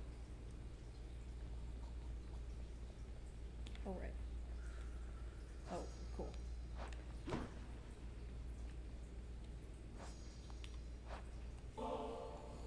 Hey, Orpheus, mate. I have something good for you right here. Ambrosia, all the way from the surface. I want you to have it. Ah, but this is splendid, Zagreus. And I must say, apart from my Eurydice, I've never felt as strong a bond of kinship as with you. You're too kind. He likes Hey, us. Orpheus, you're back. How was your trip? I hope it was all right. He likes It was more us. than all right, my friend. Why, Aww. it was positively inspirational. And But I've returned as promised to this house.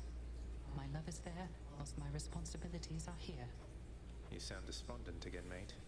You must wish you were there right now. I'm sorry you had to come all the way back. Oh, on the contrary, Zagreus. It dawned upon me that having some distance between my responsibilities and my domestic life, why, it is not so bad. Besides, Charon makes travel to and fro quite simple for me, really. Great to hear it. I can only You are back.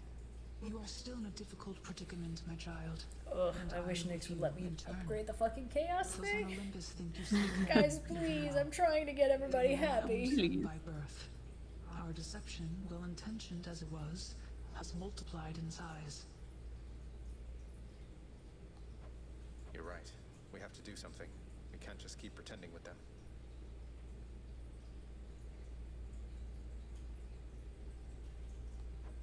But if you reveal to them the truth of everything, I fear the wrath they shall unleash. Perhaps is there any not all one of piece them, of like but some, at sci-fi least, shall ephemera, take not such like something deceptions big like Replicator that can like solve scarcity and all that, but like, is there any one weird sci-fi gadget or thing that you are sad we haven't figured out yet? You know, you know what I mean? Something almost like more aesthetic, not world changing, but just cool. Oh, that's a really good question. Would you believe it if I told you she wants to have Mine's a the look legs for in Ambrosia? Cyberpunk 2077 to let you double jump. Ooh. Just being able to double jump in real life would be so cool. That would be really funny. I don't think it would break the world. I think it'd just be cool if I could jump a little bit higher than I currently can. Think of how basketball would change, right? Oh, no, absolutely. Well, realistically, basketball would not allow you to use these. Or they would be cool for once and they'd be like, oh my god, we all get to double jump. Let's put the hoops twice as high. I think you might get like a spin-off of basketball that's like that. That's how we get Space Jam this year. Yes.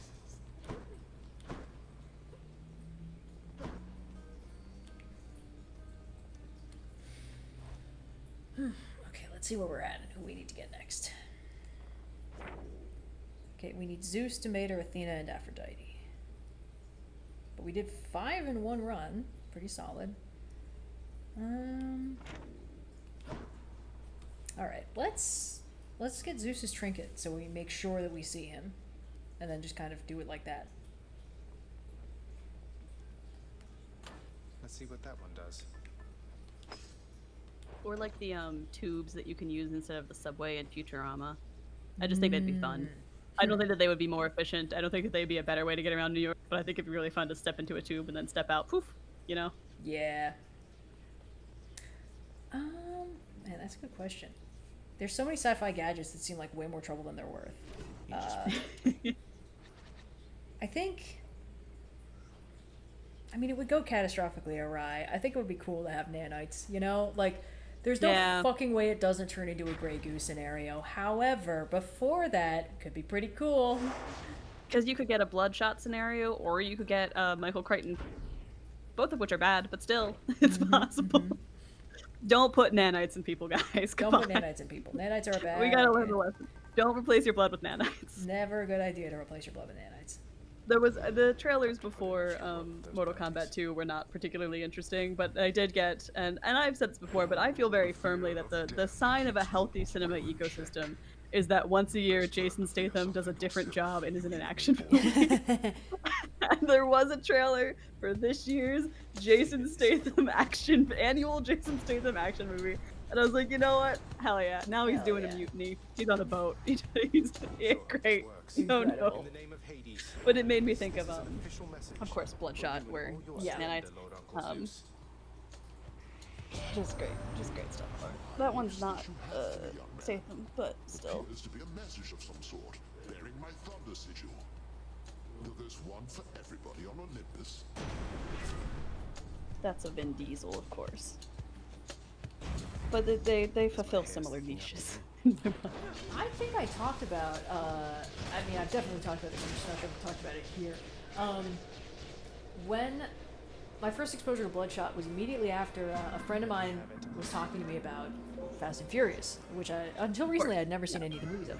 And he was like, yeah, I mean, I've seen the new one. It's so weird. And I was like, man, I wonder what that means. And then I was watching an unrelated movie, and I see this trailer for Vin Diesel getting brainwashed and having all of his blood replaced with nanites. And I was like, wow, yeah, he wasn't kidding. Fast 10 is crazy. I have a weird affection for Bloodshot. I don't think it's a very good movie, but I enjoyed watching it because there's something just very pure to me about like a weird sci-fi premise action movie that doesn't do very well. Sure. And like is just kind of what it is, you know? Yeah. Like I'm like, oh, I know exactly what I'm getting from this movie. And I think it has elements of silliness that do at times elevate it, but it is just kind of like, well, it's a kind of movie we don't really get anymore, and it's exciting to see. Even if it was supposed to jumpstart the Image Comics cinematic. Oh, really? That was the goal? Because Bloodshot is an existing comic. It's that, and I think like Harbinger, I want to say. I was never a big. A lot of the Image comics I read now are, I think they publish Speed Racer, for example, in the current run, which is fine. But like, I was never into their original universe so much. And what's it called? Yeah, Harbinger I think didn't happen. And then Bloodshot, by the time it came out, was like part of what is now already canceled universe. Oh, and so it is just sort of like, oh, what a weird vestige of what could have been.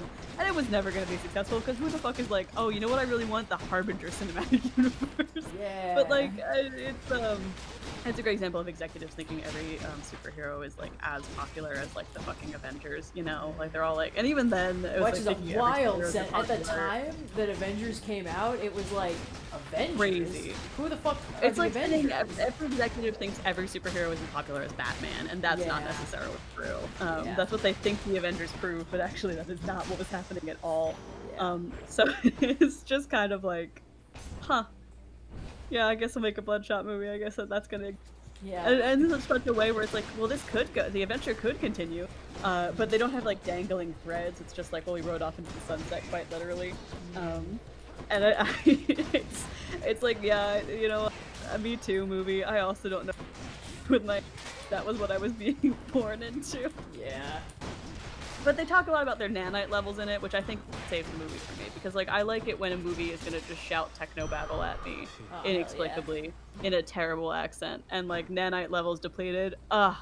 Beautiful. Dude, anytime anything starts talking about nanites, it's always peak. If you can get to the point where you talk about nanites in your movie, I'm on board. I'm sat, I'm watching, I'm listening. Say no more. Oh, god damn it. Not these fucking guys again. He keeps putting flame wheels in Erebus gates and then blaming me for getting exploded. Well, then maybe he ought not to explode you. Yeah, right? This onion better be fucking worth it. Thanks, man. Not my best. Ooh, Athena. We haven't told her yet.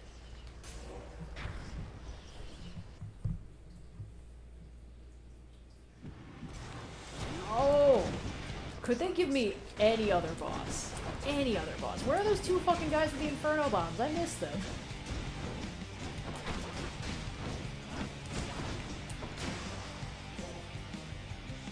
This is it then. In the name of Hades, Olympus, this is an official message. Lady Athena, I trust you'll quickly figure this one out. Is this some kind of offering for me? No, hold a moment. This appears to be a message. Part of one. Then, can this mean... I have to notify the others. I trust they also have received something from you, or shortly shall.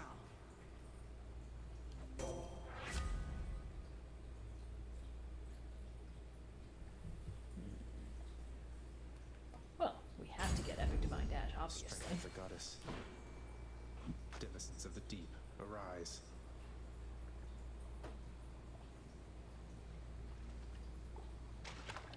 There. The knucklehead.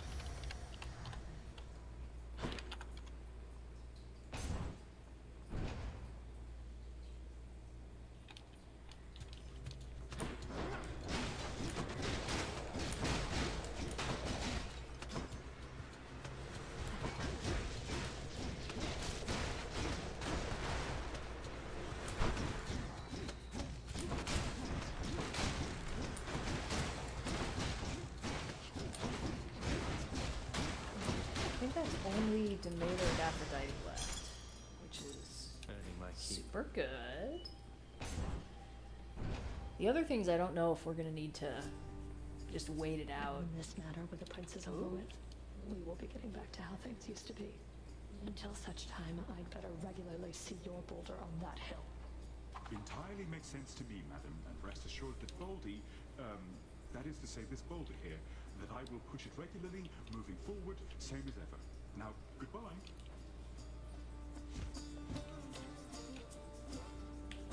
He's back again, Baldy. Sisyphus, did I just hear correctly that Megara has vowed to leave you be for now? Both you and Baldy there? Why, I believe you heard just that, Your Highness. Seems the fates are giving me a break. Although the Fury Sister did declare that she'll be back to haunting me after she's through with you. Well, I bet I can keep her busy for a while yet. I'll take it as a bit of good news, sir. Aww. If anyone has any suggestions on what I could cook this week, I am now taking suggestions in the chat for recipes, foods. Right now on the menu we've got some chicken lettuce wraps. I got like a ground chicken, I put some hoisin sauce on and Eden lettuce. It's very tasty.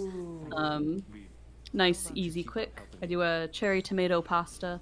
Basically just cut up a bunch of cherry tomatoes, throw them in some olive oil, and like reduce down to create the sauce.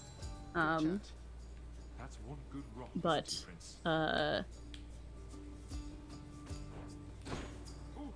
yeah, I could use a third thing. So if anyone's got any suggestions, recipes to cook. I'm a fiend for fettuccine alfredo, so it's always Ooh, do love.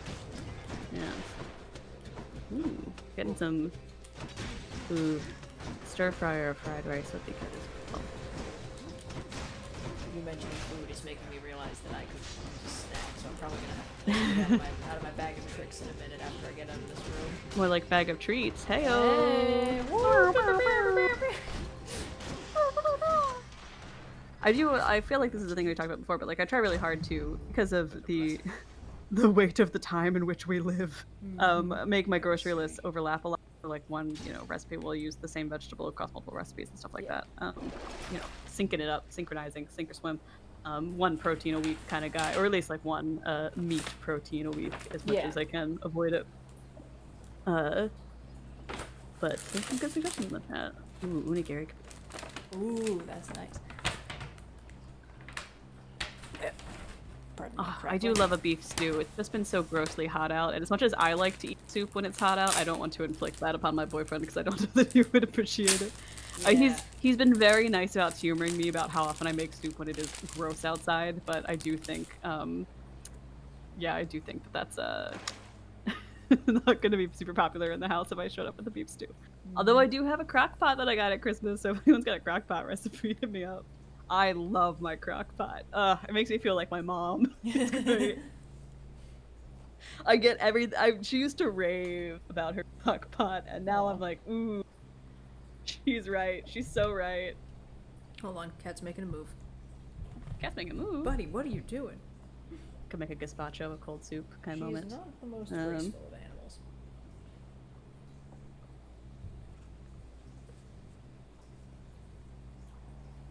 Okay.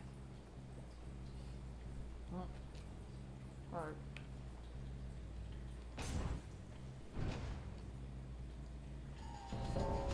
Yes. Oh wow.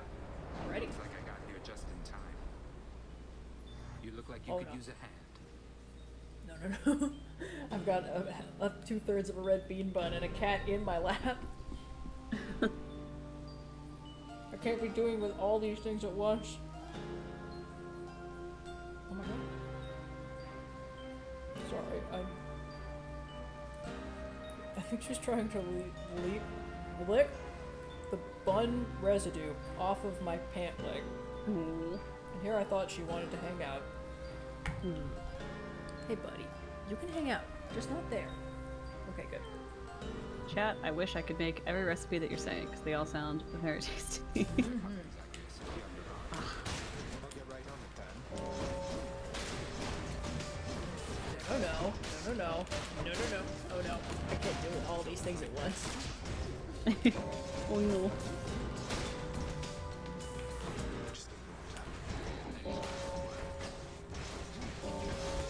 No, no, no, no, no. Okay, wait. She might just be getting comfortable. Oh wait, no, she's going after the bun. She's going after the bun. Oh, not the bun.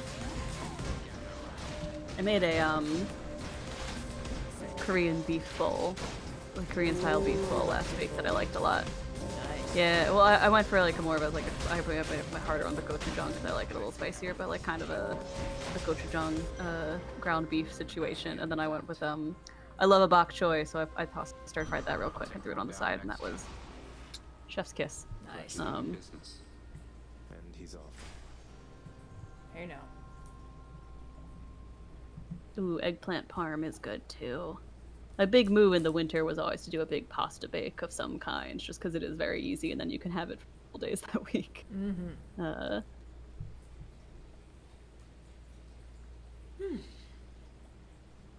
Oof.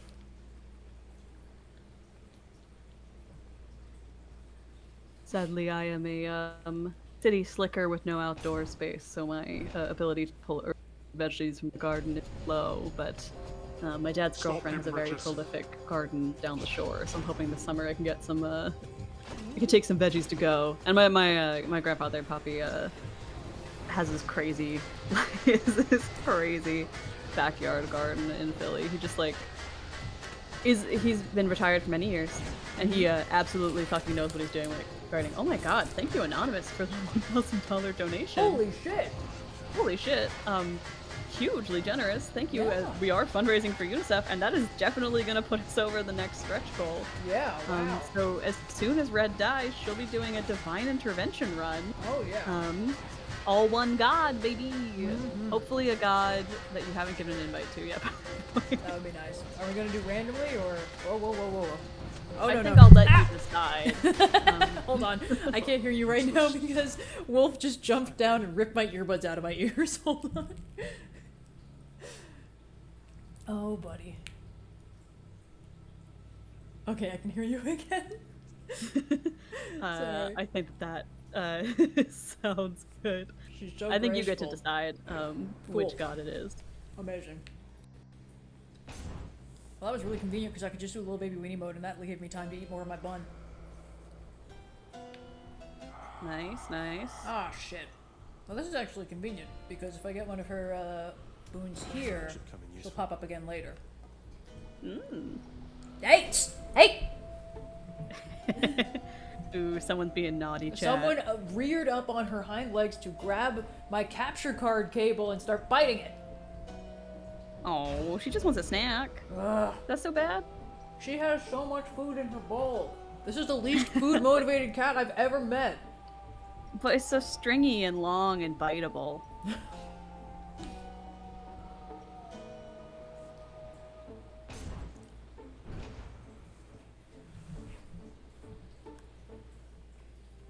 Hope I didn't keep you waiting, ladies. Yeah, I'll make my Dad's got a cauliflower soup recipe, and I don't know what it could possibly be called other than cauliflower soup, because that's just kind of what it is. But it's super fucking easy to make, and it's really cheap, and it's really good. And I could give it to you guys right now because it's like one fucking step. But you need a little bit of garlic and onion, olive oil, cauliflower, canned diced tomatoes, parsley, which I usually try to get fresh if I can, but like dried works as well. And then if you want a thicker soup, some breadcrumbs. And you basically just like, you saute a little garlic and onion at the bottom of the pan for a little bit and some olive oil to get some flavor going. And then you just layer cauliflower, tomato, parsley, cauliflower, tomato, parsley until your pot is full, and then you just fill it with water and you season, salt, pepper, and simmer for as long as you fucking want. And if you want breadcrumbs, add those into the layer. And it just makes a fuck ton of very tasty soup, and it's good, and oh, I love it. Something very refreshing about this movie.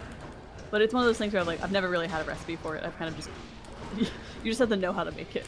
Yeah. There is no recipe. There are no measurements. It is just what size pot do you have? That's how much soup you're gonna have by the end of it.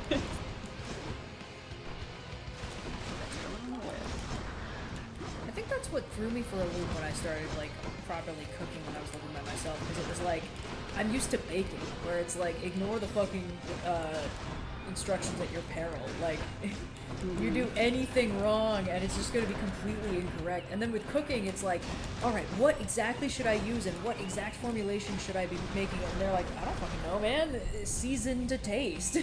Follow your heart. Yeah. Ooh, I do love a kimchi tofu stew. I don't really have the requisite. This is the thing with cooking though that I do run into.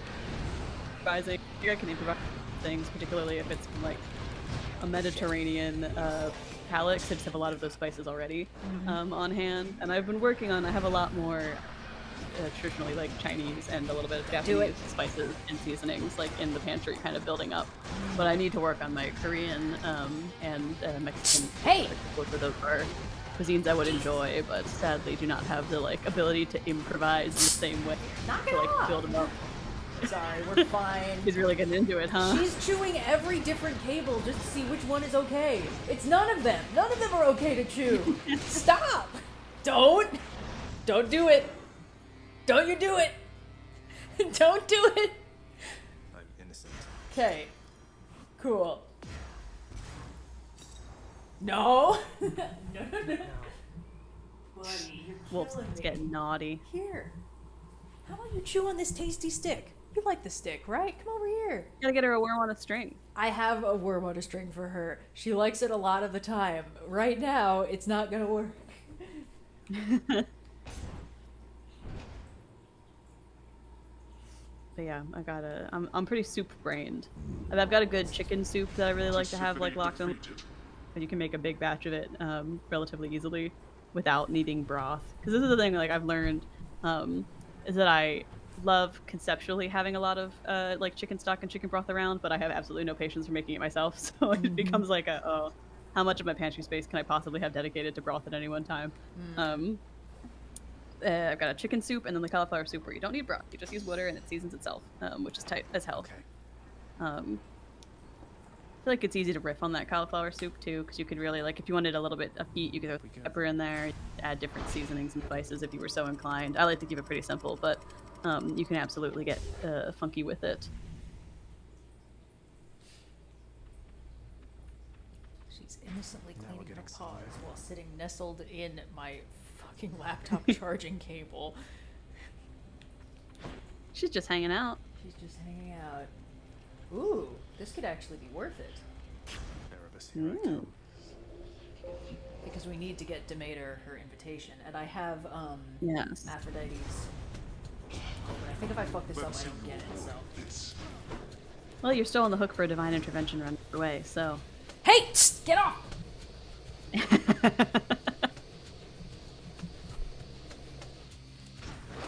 Oh, okay. Haha! I did like them apples, bitch.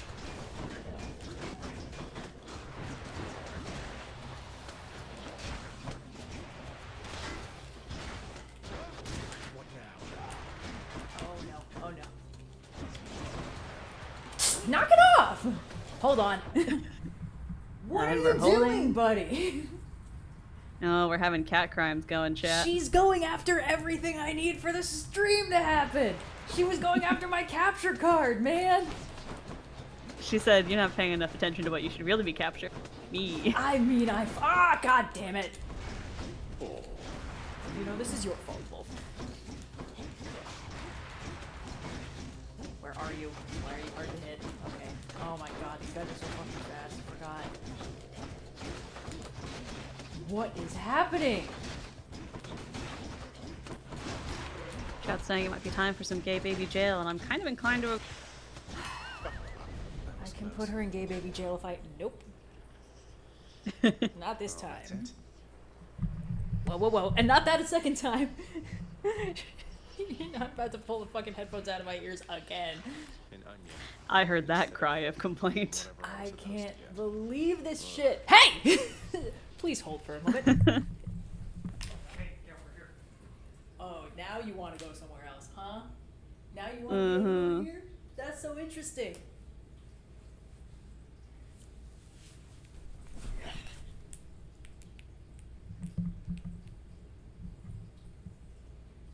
I'm back. How'd it go? It didn't. She wedged herself somewhere I couldn't readily get to her, and then didn't do crime. So, anyway, let's go say hi to Eurydice. Good to be back here. Hey, you. Oh, let's forge that bond already. I ever tell you you're a real sweetheart, hun? Because if not, I'm telling you right now. Everything's going our way. I think your culinary practice would be every bit as extraordinary, though I'm pleased to have done small service to you in this great pursuit. Well, we both know you've done a lot more for me than that. I wasn't expecting to make any new friends here anytime soon, so all the more reason it's been a real treat to get to know you. If I may say, you're a hell of a guy, Your Royal Majesty. Aww. We have her adorable little chibi. Gotta tell you, hun, Orpheus Aw. sure is different since last he and I met. You know, back when he was I still think living peak in character Virginia. design is constantly chewing on a little plant stem. You know? Yes, while also being made of plants. Oh yeah, yeah, that too. Musician refusing to sing after being locked in solitary confinement, then finding out about you. No, I like the design for a lot of the nymphs in these games, because I mean you get Echo in Hades I too, and love she also has a Echo. very cool look. The like stacked rock hairdo is so good. Yeah, she's incredible. I also, it's kind of subtle, but I love the music in that part of the game. It's just, it's so, Yeah. I don't know, so haunting. Exactly what's on his mind. It's appropriately spooky. Yes. Here you go. Cheers. Until next time. Okay, we have Aphrodite's trinket on. Oh, let me turn this here. Hey! Well, that wasn't a crime. She just started clawing at my hair, which I understand for cats is friendly. However, she knows that I'm not the hugest fan of this. Oh no, hold on. She's not committing a crime is what's happening. It's just that Nope, she, she's is walking being purposely towards the attacked. cables. Please hold. Okay, maybe she is committing a crime actually. Nice try, buddy. I know, it's so unfair. Unfortunately, you're very small and scoopable and adorable. And I have shit to do today. Here, why don't you go up here? And then maybe you go over there. Right? Yeah? That could be fun. Why don't you play with your little Shadow the Hedgehog plush, huh? And great news, Wolf is making Ziggy look great right now. Why don't you do anything but crime? She's so sad. I'm back. You won't let her eat all the wires. She's so sad about it. Of course she's crying. I'm doing my Very level fucking resigned best, sigh. man.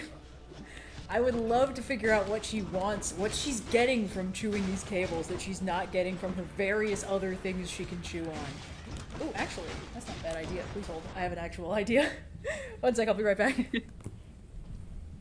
Oh, Red's gone again.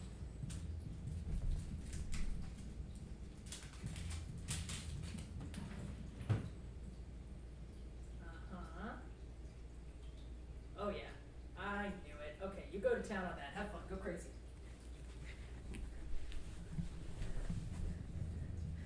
Okay, I'm back. So here's the thing. Wolf is not one of those... Wolf is one of those cats that is seemingly immune to catnip. She doesn't care about it. But Silvervine, she goes crazy for. And I have these little chew sticks that are just pure Silvervine. And she... Well, the reason why I have so few of them is because she keeps fucking annihilating them. Anyway. They are about the radius of a charging cable, and she will gleefully chew on them instead of anything else. And I had one left in the bag, so hopefully she likes it. Here's hoping. Aphrodite said she's running just a little late, cuz, though I'm sure you understand. Besides, I'm here, in spirit anyhow.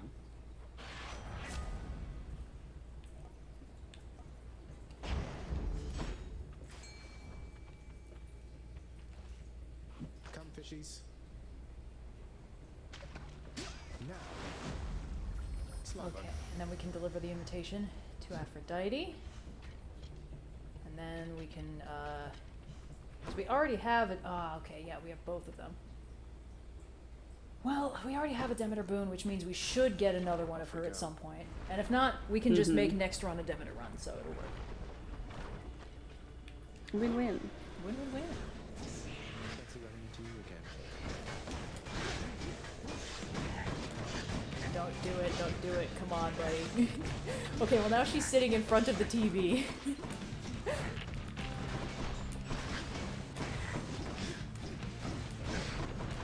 Don't do it. Hey! No! Come on, man. Please. Mercy. I am trying my fucking best.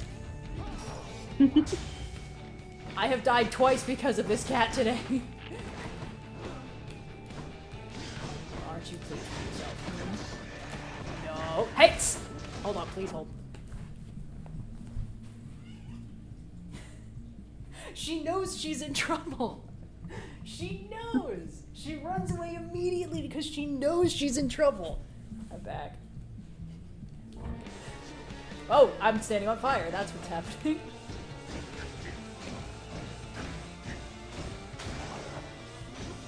Hi, Aphrodite. Okay, I think I'm ready. In the name of Hades, Olympus. She is unbelievable. And I hope it finds you well, Lady Aphrodite. Why, this is something, dearest. Such an enigmatic message you have sent. How positively captivating. I must know what it says. It bears the marks of others on Olympus, so perhaps we ought to share some common knowledge on the subject.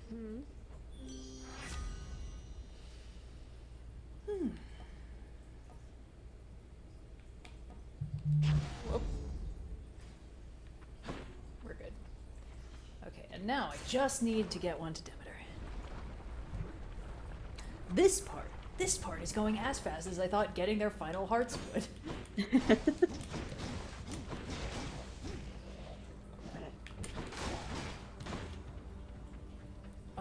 Okay. You're on thin fucking ice, my friend. Sorry, we're fine. There's a cat on my side table. I'm amazed that Ziggy has been as chill as she has, quite frankly. She's usually an absolute fucking nightmare. She's doing Wolf's cat making her trick look great by comparison. Maybe they teamed up. They're like, we're gonna lull them into a false sense of security. They'd be unstoppable together. We can never let these two meet. No. Hey, buddy, what you doing I back think there? it's not necessarily that Wolf is a bad cat. It's just that Ziggy would make her. Hate! Or maybe Wolf would make Ziggy worse. Please hold for gay baby jail. Holding for gay baby jail. I've also been playing a game called I've also been playing a game called Wax Heads Chat, which is where you run a little record store. You get to make recommendations for a bunch of records. What I think really cool about the game is that they have a bunch of made-up songs just for the game that all sound very cool. It's a very fun indie vibe. It's very relaxing, and it's a nice level of management game where you don't really need to do like inventory management or anything. You really do just kind of need to learn the records that are already there. So it's a nice balance. I'm back. Welcome back, Red.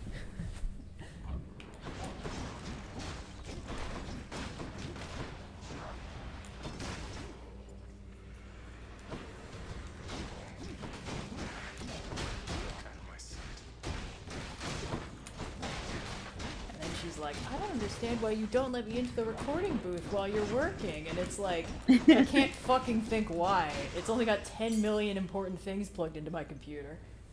Mm-hmm.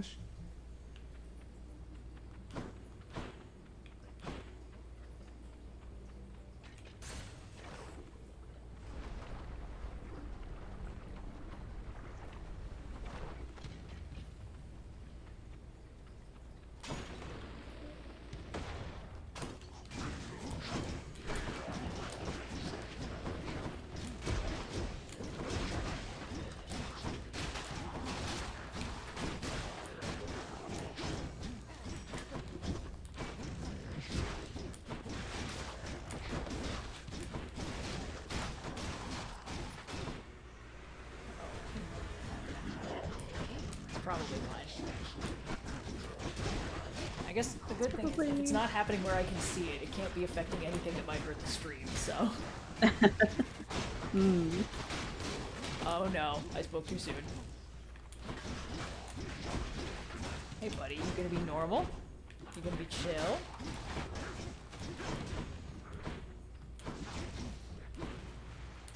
She's licking the carpet. I don't know what this means.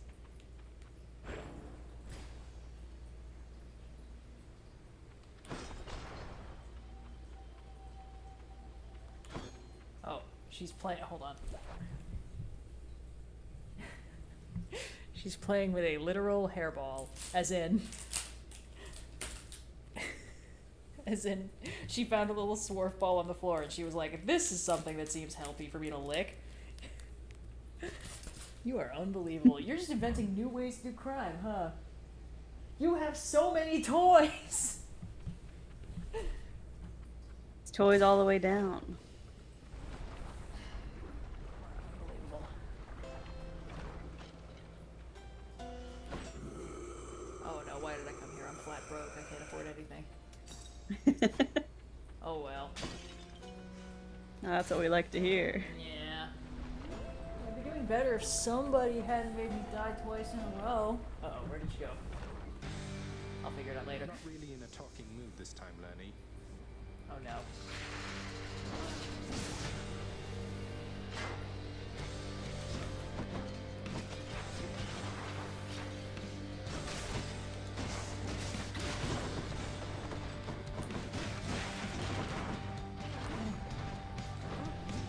Unfair that having my feet be made of fire doesn't make me maybe step in the lava, you know?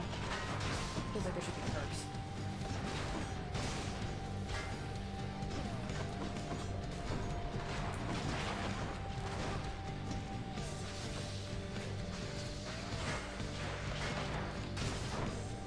Okay, by crime standards, that's borderline sickening. She's going to have to have bracelets.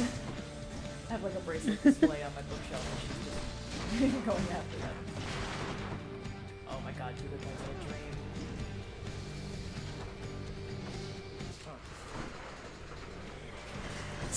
Knock it off! Okay, cool. Thanks, man. Oh no. If I died with a fucking Lernian Hydra because of cat crimes. She just wants you to get to a Divine Intervention run for the stream reward all so fast. That's very obliging of you, Wolf, and I'm sure the viewers really appreciate it. No, wait. Oh yeah? Oh, you were innocent? You weren't about to pawn my fucking cables? Hey. Ah!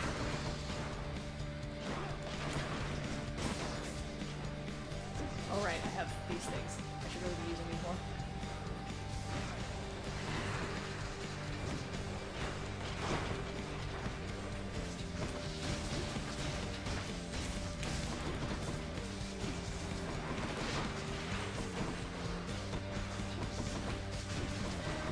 Which of the gods in Aurora would be most proud of Wolf's crime spree right now? Caliban and Compass. What are you doing? You know you'll get in trouble! Why don't you just play with your stick? Stick is good. We love stick. I think she's just bored. Which is unfortunate because video games are awesome. I'm gonna die of a fucking running Hydra, and it's not even gonna be my fault. This is brutal. Needs a neck anyway.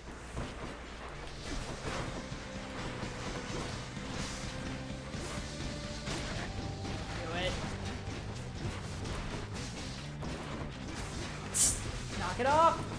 See, that's less important because it's not, like, foundational to the stream setup, but it is still plugged into a wall socket, so she shouldn't be fighting it!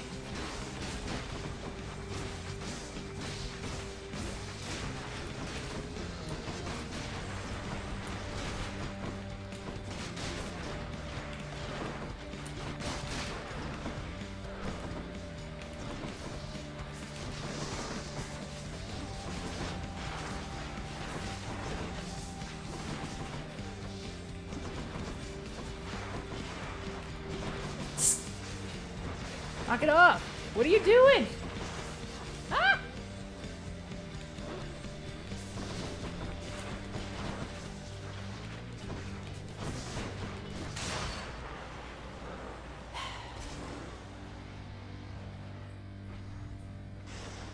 Enough.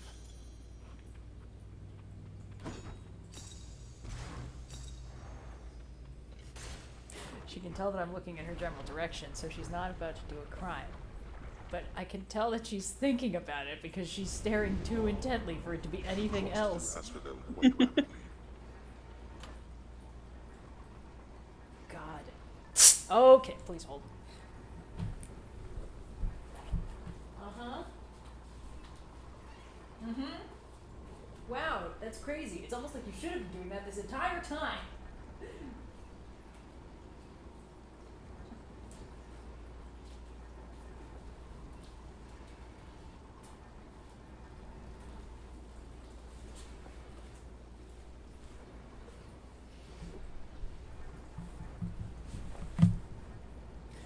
Back.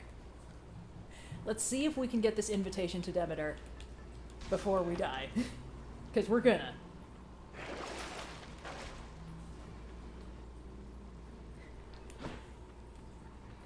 Onward then. And check.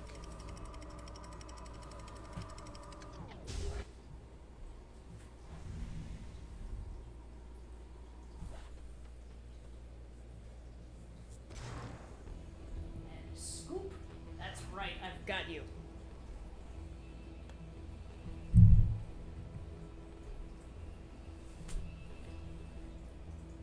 Now, I didn't send you to Yay Baby Jail as an act of mercy, but I'm starting to think this was a bad decision.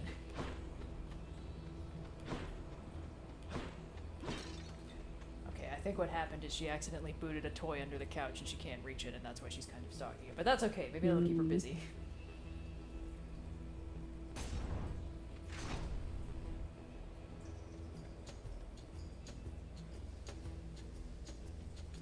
They'll split us. Oh, that's so funny. The Aphrodite boon on the special on the shield puts a little heart on top of it. That's actually really cute.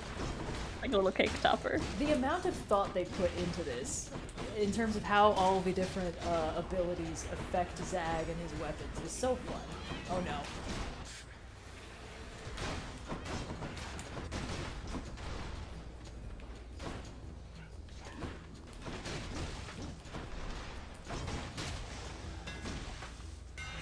Should put some extra punch into this shield. Oh yeah, okay. She's got a little, like, fabric ball with gold tassels on it or something, and she's knocking that sucker around, so theoretically no more crime will happen until and unless she gets it wedged somewhere and decides to make it my problem.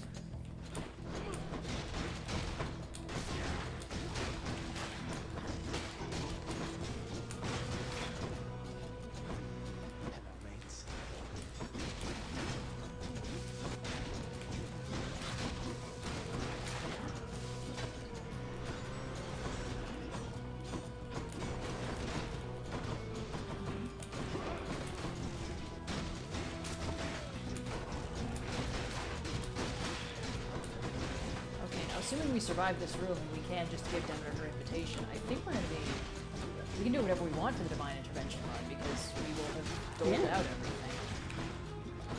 Means you get to decide.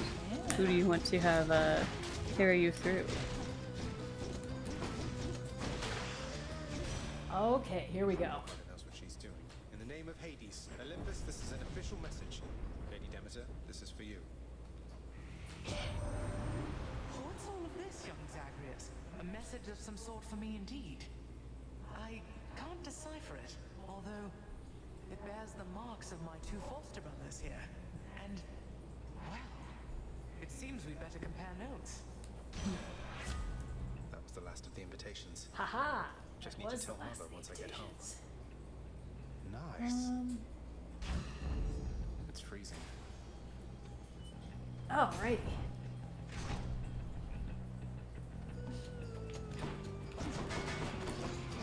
I don't know if you guys can hear the very soft sound of her cat paws kicking against a metal side table as she tries to unwedge her toy from under it.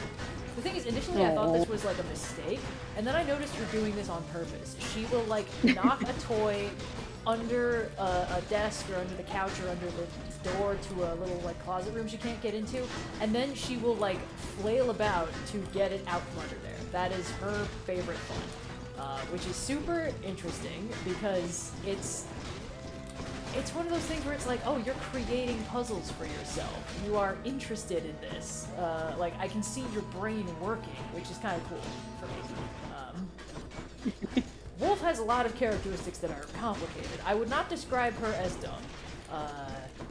She doesn't necessarily understand a lot of things, but I can see the gears turning, you know? Like, there's a logic to her actions, which makes the crime sprees extra annoying, because I know there's malice in there, you know? Yeah, there's intent. Yeah. It's worse than any other crime they may be committing. Yes.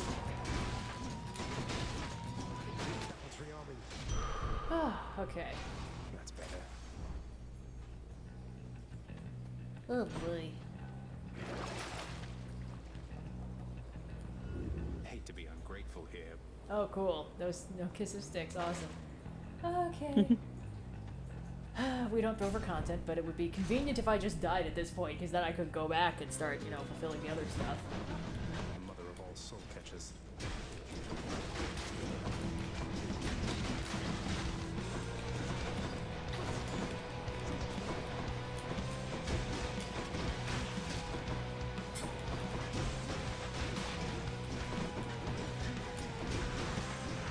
Let's try.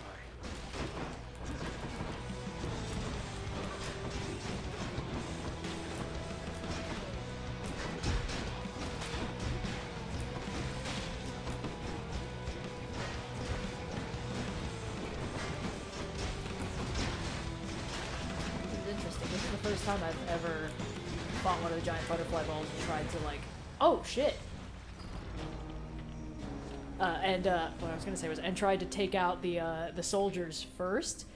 I think it accelerates the rate at which they spawn in if you do that, because there was a lot more of them by the end. Yeah, it's sort of a, you know, it's not bad to take out the eyeballs if they get close to you, but there's only so many weapons they can spawn into, so at a certain point you do just kind of need to take that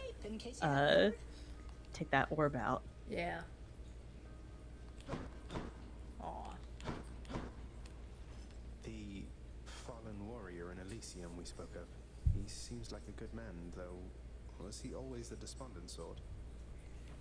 No, lad. I was that sort, I think, but he was not. He was one of the only Alright. men I knew who did not look You gotta do a upon me divine as intervention run. Hell yeah. He saw something in me I never knew was there. And in turn, with him, I felt... how to describe it? Calm. Whole. I'm restless all the time. I can only imagine. He had this wry humor about him, like he was wise beyond his years. A quality I trust shall see him through his struggles now. Although, I hoped residing in Elysium would mean he wouldn't have to struggle any longer. He shouldn't, sir. And neither should you. Miss Dusa, I, wanted to apologize for when I pried about your past. I just wanted to get to know you better, but I was insensitive and I'm sorry. Oh, Your Highness, Zagreus, come on. Don't even Don't worry about it. I'd already forgotten. Really, no big deal. It's just the past me. It's as though it wasn't even me. This is me now. I'm glad I'm here. And I'm glad too. Good old Adusa. I would love it if she could actually talk through, you know, the stuff I need her to talk through about our relationship, but... Zagreus. It's done, Mother. Father, the invitations. Personally sent to everyone with whom I've been in contact. So what do we do now? Excellent, Zagreus. Congratulations, Hades. On a job well done. Persephone, how can you be so certain your request was executed to your satisfaction? It's known as trust, Hades. Or faith. They're similar. Try one sometime. It'll be good for you. As for what we do next, why, we've a great big feast we must prepare. This house is not a suitable location for such guests. Dionysus alone shall bring ruin to this place. Or... the faith thing that you said. Yes, good. Now then, we have a lot of work to go around. So why don't we call everyone on staff and let them in on this, and dole out suitable responsibilities, all right? All right. All right.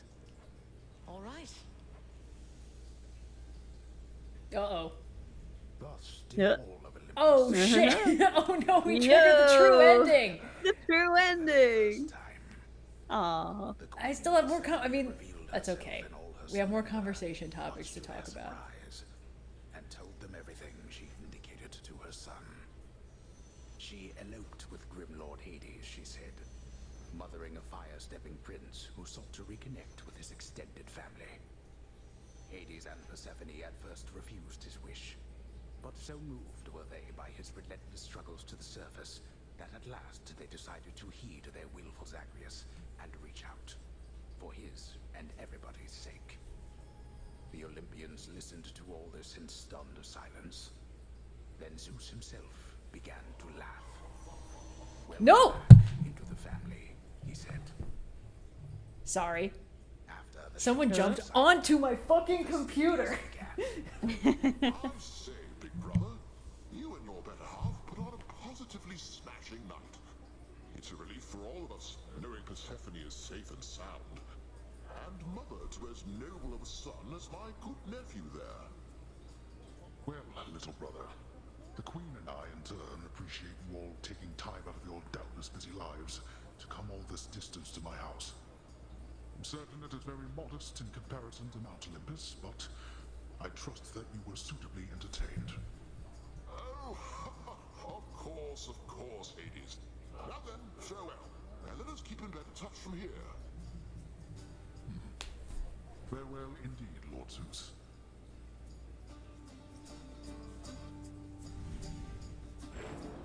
When finally the great feast ended, all the Olympians returned to their mountain abode, fully satisfied. As for the House of Hades, it required thorough cleansing, from the rafters to the floor. Such revelry, of course, is unbecoming of the name of Hades, and the fearsome reputation of the underworld. For if mortals were to have no fear of death, then they would have no fear of anything at all. A well-kept family secret, then, this would live on to be.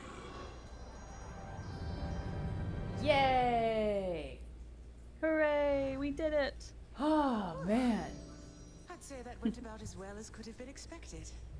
And the cleanup The wasn't true all ending that at bad, last. for the most part. Well, fortunate Uncle Zeus seemed to catch on right away and went along with it. But this whole elaborate tale you spun, I remember how hurt I felt when I found out Father lied to me about you. Now we're lying to Olympus. What if they find out? Even if they don't, I don't like it. Zagreus, I may not be an expert, but here's what I've come to understand about how families work. At least our own. The sound is still coming through correctly, right? Because as mentioned, a cat fully jumped on my computer in the middle of that, and I'm just hoping nothing got jostled. I think you're okay, at least on my end. It seems Okay. like Chad is mostly just excited about the true ending, so we'll Great. see. If Chat can hear me and you in the game, I think we're all right. You're saying they all knew you weren't being perfectly honest and went along with it anyway. I guess the pomegranate thing in particular was a bit of a stretch. Ha! That's what I've been saying, The Zagreus. common ground in our family is that we want peace. Besides Ares, though even he would rather the conflict occur elsewhere. That elaborate tale, it's less a deception and more a concession. Wolf has her A way paw of saying, on the "Let's move on television, from the past specifically and looking start at the anew." nectar. Hold on. No hard feelings. Please hold. You don't have hard feelings. What about father? What about Demeter? Okay. An uneasy peace has been reached between me and also the cat. Well, let's see. My hard feelings are nothing next to the joy of having my son in my life. Your father never imagined his relationship with me could be out in the open. And my mother, she's just glad I'm alive.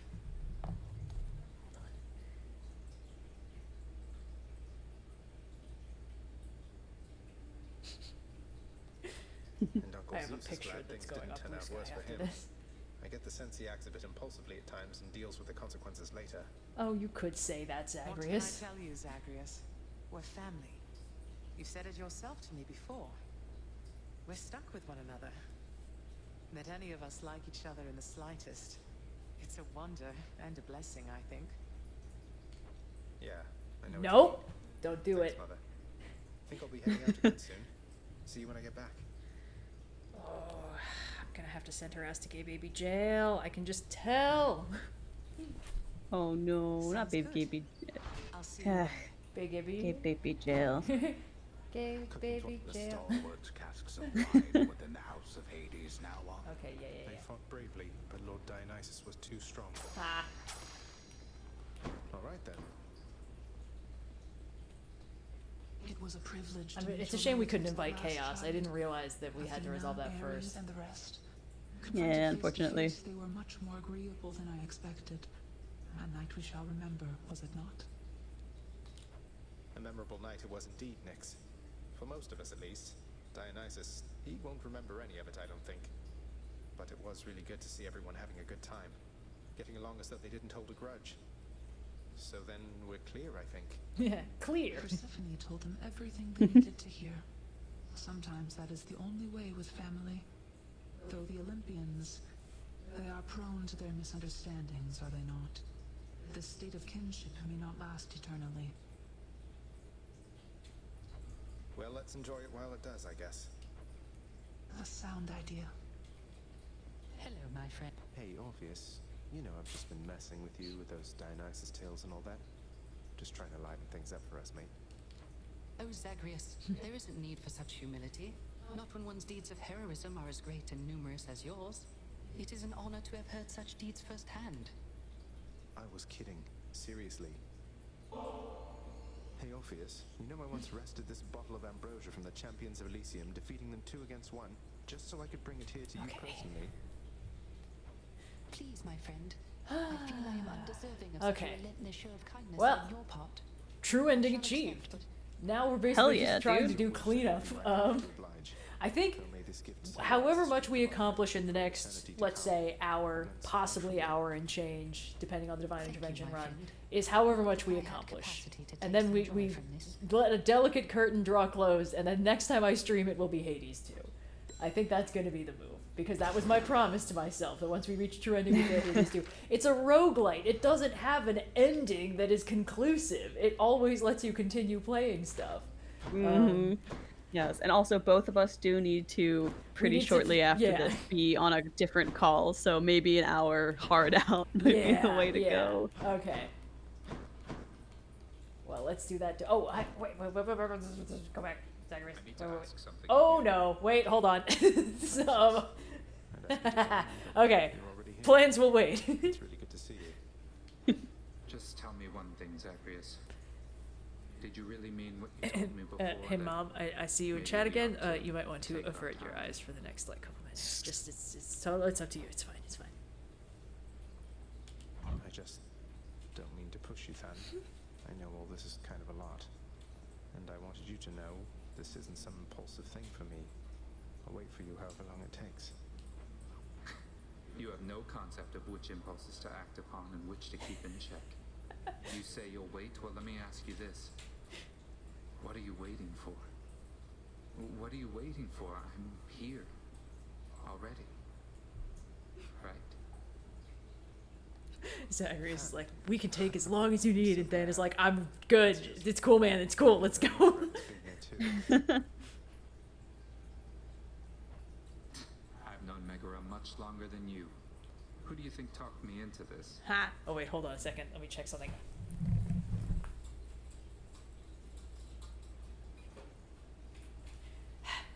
Sorry, didn't mean to destroy the mood. I couldn't tell if Wolf was playing around with my my curtain pole, and it turned out she was in fact stuck on the curtain pole, so we're fine. Let's bang our goth boyfriend. Huh, she did she? That's good. Let's do it. No whip cracks this time. Strictly vanilla.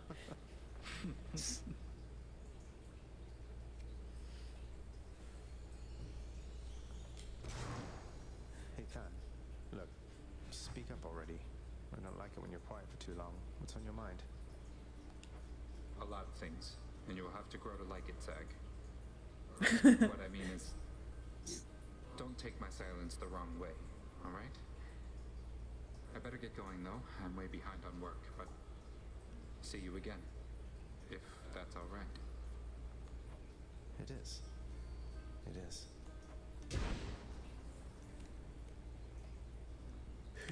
Hot dog. All right, now the divine intervention run.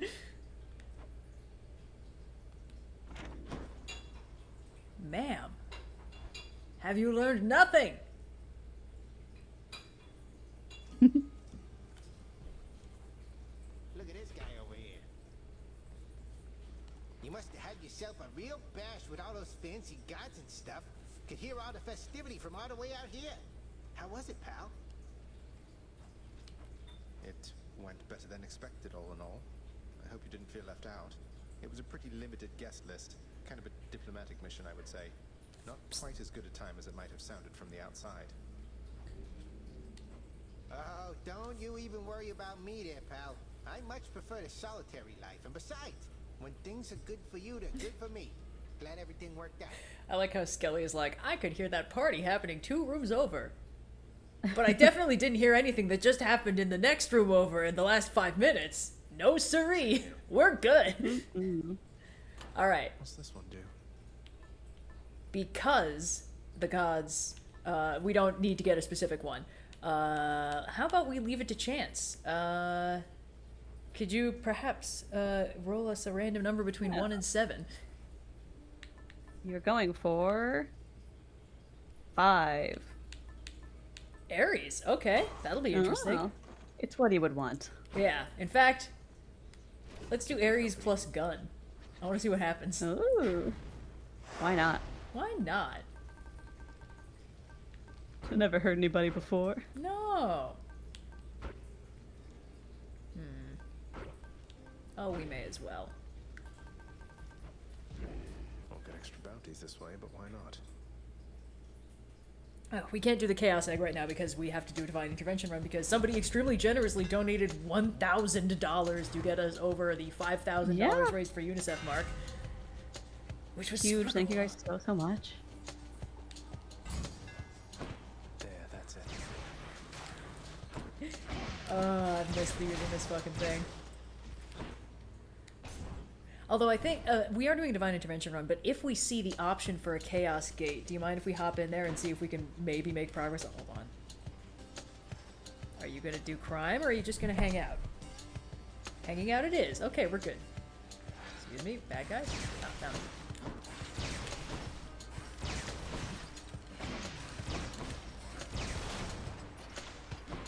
Who's next?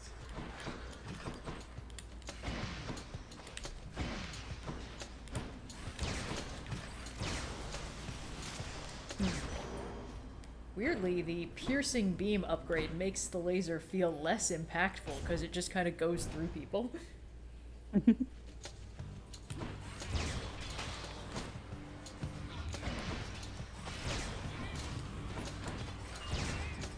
I think you are allowed Chaos Gate progress if it pops up, but I will caveat again, we have harder out than usual on this one. Yeah, absolutely. And if this is possible to continue forever.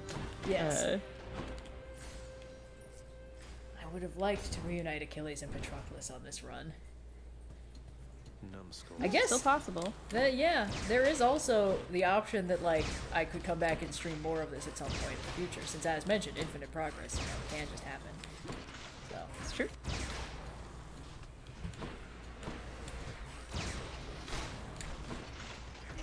Honestly, I'm just really relieved that we actually got the true ending. I was talking a lot of like 100% chance that we get there, and it's like, yeah, that was, I mean, it worked out that way, but boy howdy. The confidence I went into, like, stream number 6 with did not last. Let me see.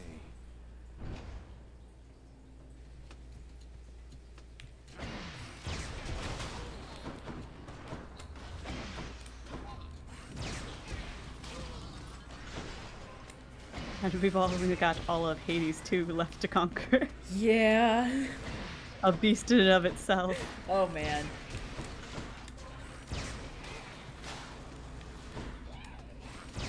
Yeah, Hades definitely has a less conclusive ending, I guess. Like, obviously it has this whole, oh, don't worry, we resolved the family drama. But it's also like, hey, how about you continue to just, like, do the same thing, you know, because reasons. And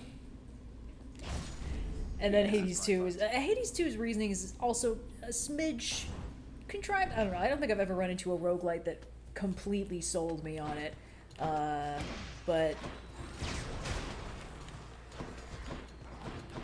no, Hades 2 is like twice as much game. I think the first week I had it, I played it for 85 hours.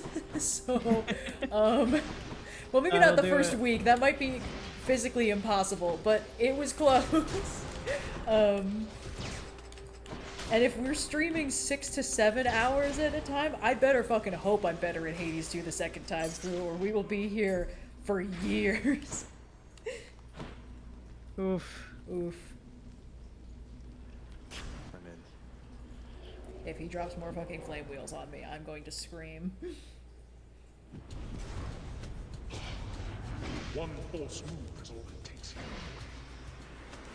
Think you can hit me?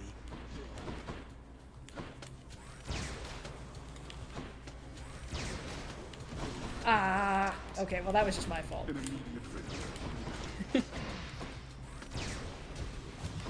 Oh. I forgot. Sorry about that. I'm subscribed to Whale Weekly, which is retelling Moby Dick one chapter at a time emailed to your inbox. I haven't been reading it consistently since like the first 3 weeks. Because, you know, Dracula Daily takes like a year basically, or like some number of months. Whale Weekly has been running for multiple years. So that's fun. Okay, let's see. I do feel like I don't know that I would have the same enjoyment of Moby Dick in serialized form in the way that I do a Dracula. Yeah, I think the Dracula's a little better for it, yeah. Allow me, boy, to But I'm glad to know that you've been enjoying your whales. Well, I mean, mostly it's an Whale email for me to singular, delete, really. but yeah.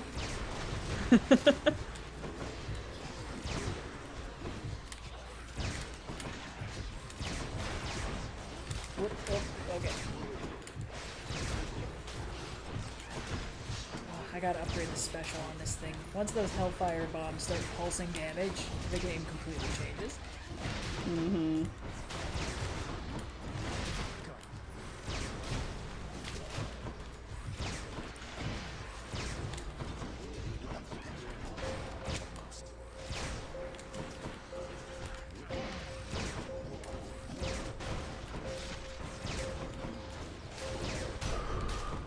Enough, I've better things to do.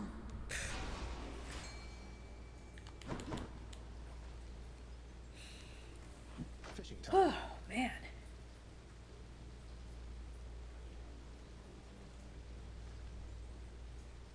Fish. Looks like a knucklehead.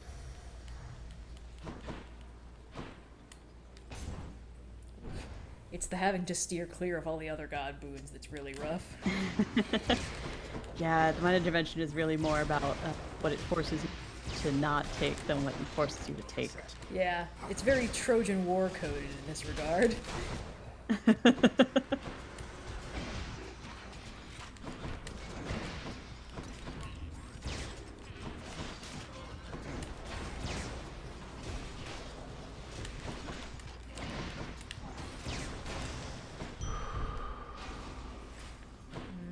Uh-oh. Oop. Okay. So here's my pitch. Ares and Aphrodite have their whole, like, thing going. Does she count as part of the divine intervention run? I think it makes sense to go to that room, but also if you come across a purging, I have to purge the option it. to Okay. purge it, you have to purge her boon. Yeah. Okay, can do.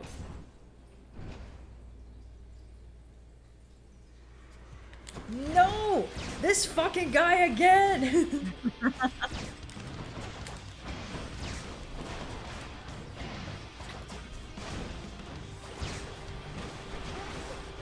I guess the good thing about the gun is that it auto-aims.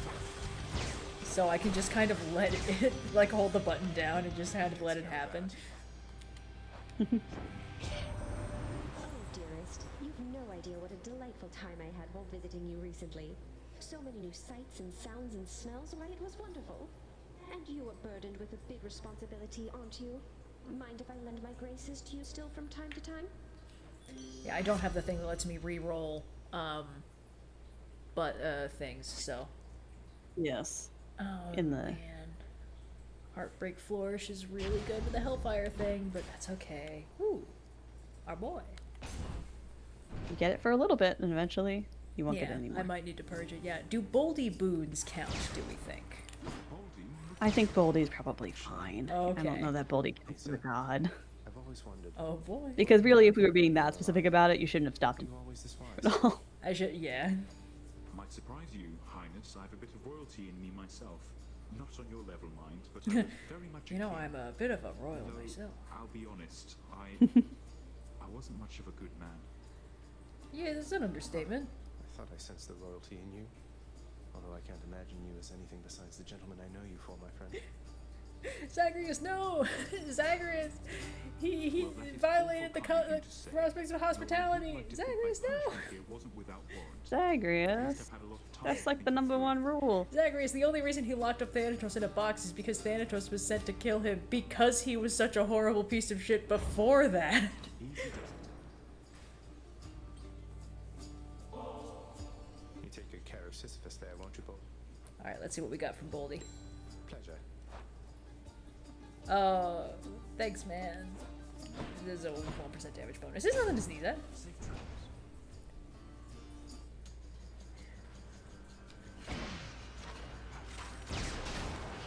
Ooh.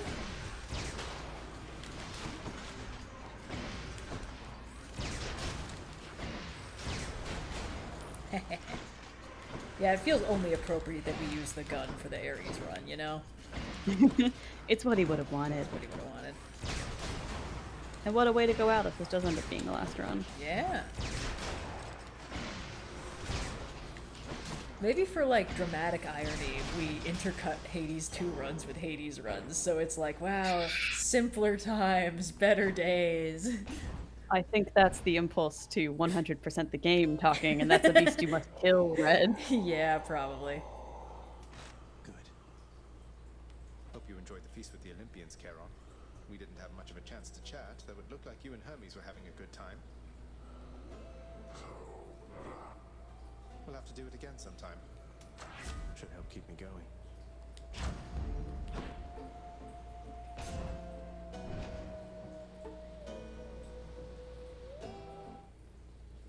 I think I should be able to do the intercutting Hades 1 and 2 runs, but only if I add a filter over the Hades runs that gives it, like, that sort of gauzy, like, dead wife filter from a movie thing.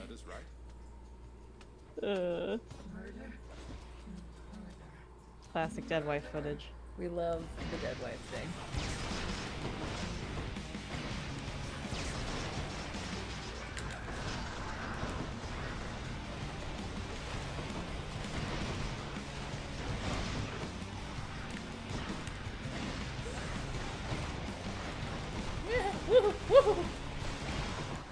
Tisiphone, that is entirely the wrong genre for this kind of game.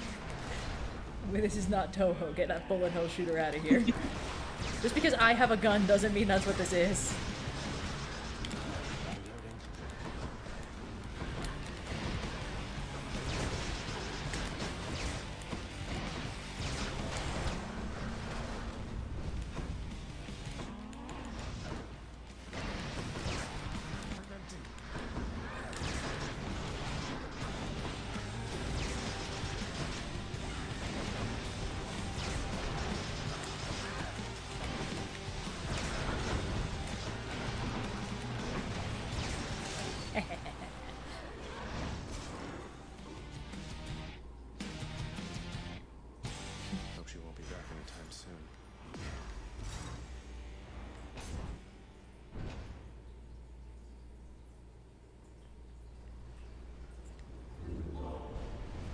suitably achieved this time around. Aw, thanks, Father.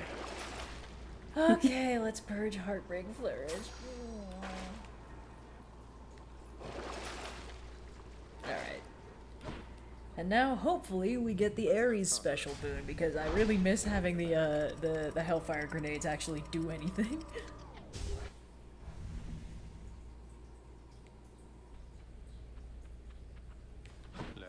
I guess bare minimum today we will do the last. This is obviously the last one. We have a heart out. I think I'll see where I'm at and how I'm feeling. It would be reasonable to stream until the Nyx and Chaos and the Achilles and Patroclus thing are sorted. However, that is also the devil talking, so you know I'm not sure how much I trust it. I would advise you to not make any declarations until you've started Hades 2. Yeah. Well, it's more like if I want to stream Hades until that point, then that would be the next time I stream is just cleaning up Hades. But also, I know how long and slow things get in the post-game, so maybe that's not a thing I should commit to, so... Hey man, I know the impulse well. You're I'm talking sure. to the queen of completionism. Yes, this is it's part a of beast why you must slay, or else you will play the same game over and over. Yeah. Yeah. Onward.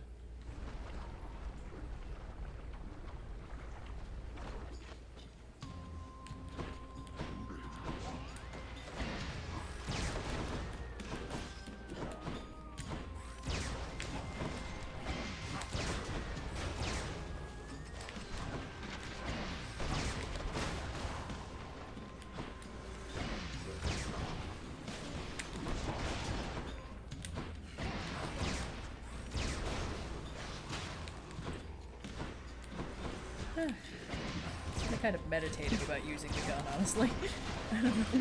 That's a little fucked, but I don't know how to describe it. It's just, it's point and shoot. Point and click. Especially when it's this laser. Yeah, I love a good laser.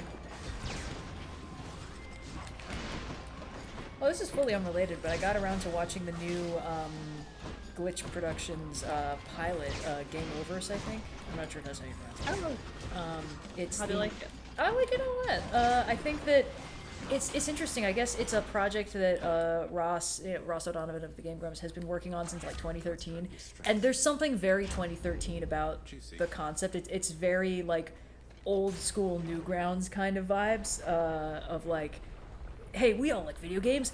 In this world, video games are real, but the rules of video games are also real, and that's kind of fucked. And like, it's classic meal, but very well made. I think covers a lot of interesting ground. The sort of core premise being like, well, once the hero wins the game is over, and probably the player doesn't play it again, unless they are you, for instance. So in this setting, once the hero wins on their planet, the planet is destroyed, basically. So it's this like, it's kind of, it's a sort of grimdark premise of like, wow, heroes can't win because if they win, they inadvertently are responsible for the destruction of their entire planet and everybody on it. But also the villains are bad, so like leaving them alone is not good either. But you know, it's a pilot. It's episode 1. It's just to get you invested in what's going on. Oh man, all these other gods trying to get in on the action. This is super annoying. Well, we can say hi to Dionysus, I guess. But anyway, I thought it was super interesting. It's very funny. 2 of the main guys are voiced by Aaron Hansen doing opposite ends of his range, and I thought that was pretty fun. One of them is just his Mickey Mouse impression, and the other one is his, I don't know how to describe it, but oh god, oh no. Once again, the bullet thing, not the best with the bullet hell shooter gameplay. Guys, please, guys, mercy!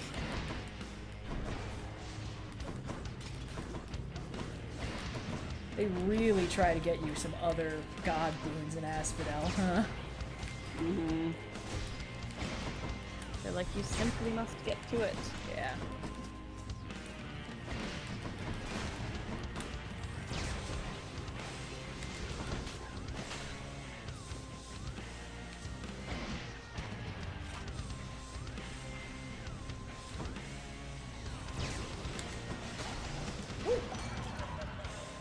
That takes care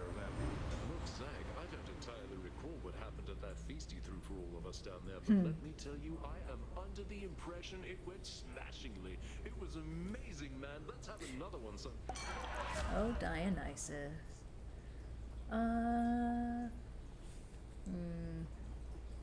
Okay. Why not? Let's liven things up. Okay, cool. Only one way out of the room. Great.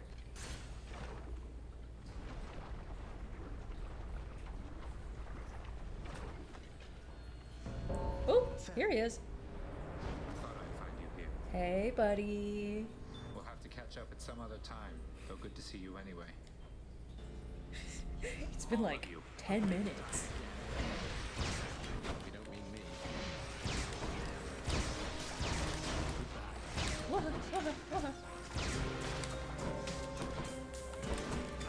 I should really be taking advantage of the way that the Doom effect actually works, because it does damage after after a few seconds, so I don't need to kill somebody. I can just kind of do the damage and then let the sword fall. This is what I mean when I say I'm not a gamer, you know? Like, I don't gamer for fun. I game for stream, which is fun, but it's a different animal. So the whole, like, optimization and, like, best build practice and stuff. Aw, see, Than says I'm not too bad at it. I feel like the best games for me, because I feel like this... I'm not really a power sense that I like getting into the nitty-gritty mechanics of, like, which number go bigger at which direction. Mhm. But there's certain builds that, like, just start to feel right. And I love a game that, like, is complicated enough that you can have different builds, but accessible enough that you don't necessarily need to understand the exact minutiae of that build to understand what's going to synchronize well. Yeah. And Hades and Hades 2 are both very good at that. Yeah. Yeah, I think it was last stream I ended up with a really subpar build on one run, and I was like, I can feel that this isn't working for some reason. Wow, Ares would do anything but send me a second boon today. Him and Athena both, Ares, man. come on, This is man. what I get for trying to devote myself to fucking war gods, am I right?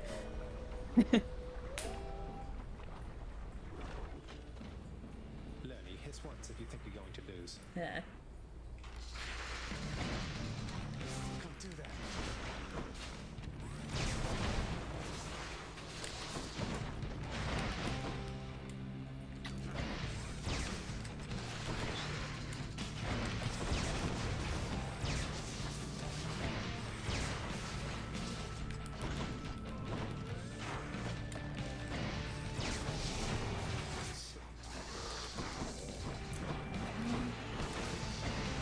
Oof, I am feeling that lack of other boons. Like, oh, I don't have a dash, I don't have a special, I'm just vibing.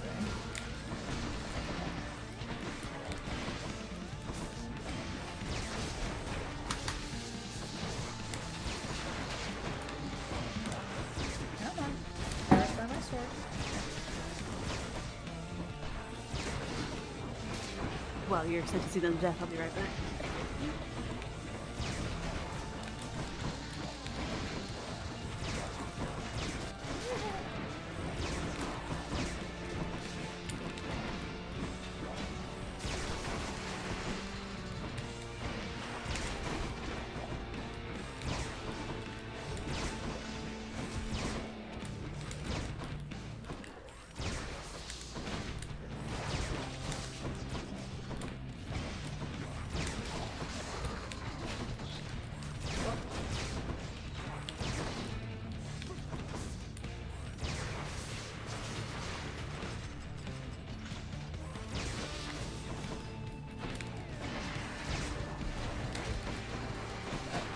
Oh boy.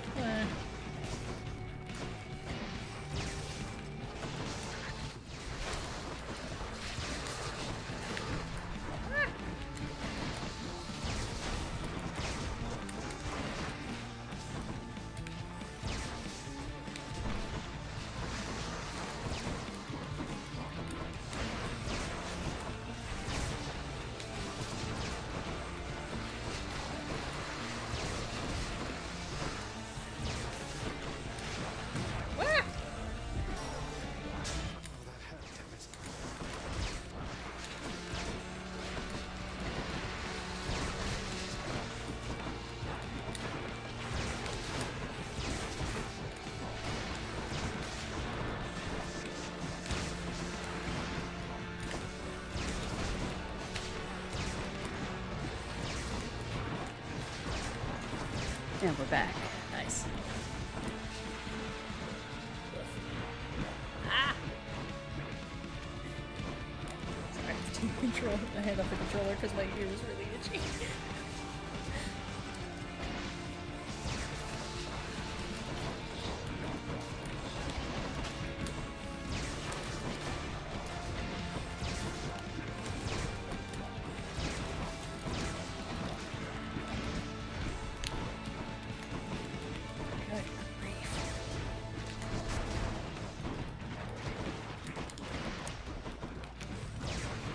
You guys talking about Franz Kafka at some point?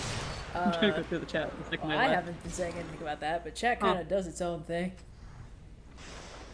Hop off chat. Yeah. Okay. Should fetch me something.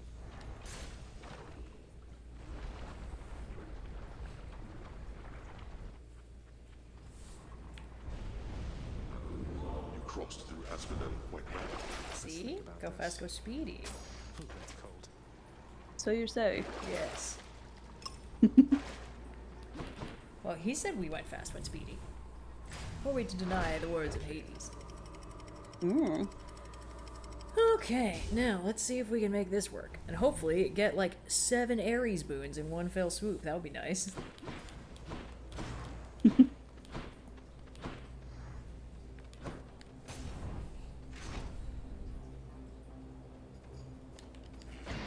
you do?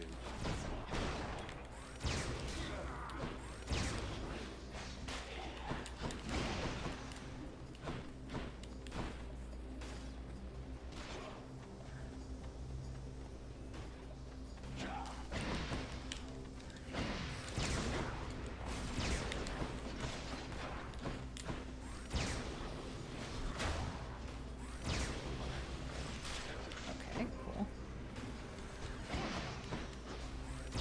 Yeah, I need to get a boon I can put on my special attack. These Hellfire Grenades are doing nothing.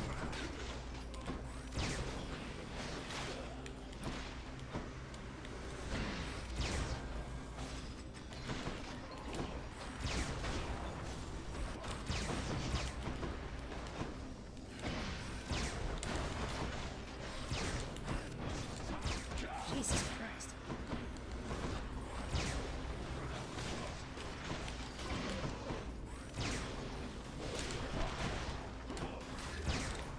I guess calling it a divine intervention run when the god chooses not to intervene has a certain delicious irony to it. That is sort of exactly the bullshit they'd pull, isn't it? Yeah. If Like, you want well- it too bad. Yeah, we don't Not like a being shit. over-relied on, you know? It's like how, like in some old fairy stories, it's like, if you acknowledge that the fairies are helping you and try to pay them back, they will be horrifically offended and, like, make you suffer terribly. It's like, thanks, man. So if Ares catches a whiff that you're relying on him, he's like, nuh-uh, get out of here.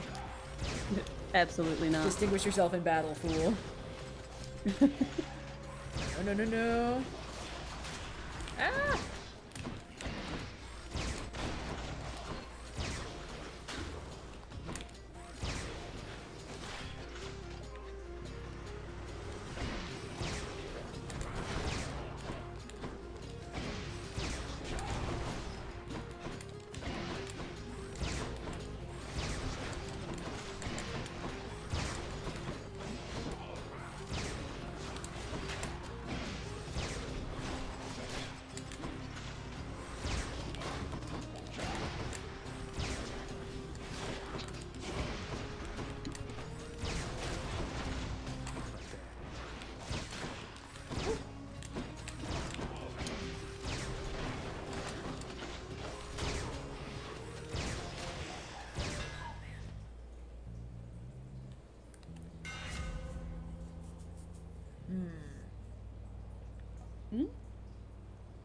Oh, I'm just looking at my options. Let's see.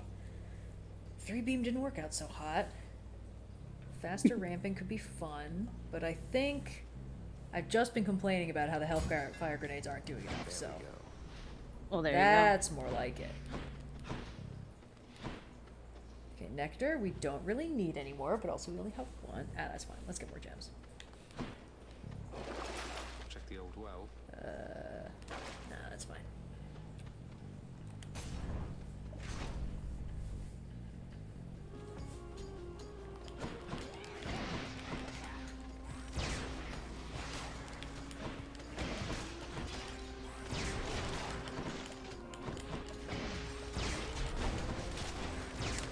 Oh yeah, this is already feeling a little better.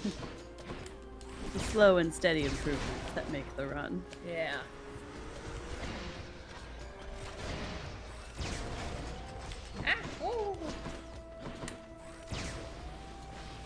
The attacks that just like hit you with a swarm of 10 million little tiny damage dealers, or like the poison where it's like you're taking 3 poison damage every quarter second or something like that, is like, just do it all at once. He's already dead. Yeah, stop, I'm already dead.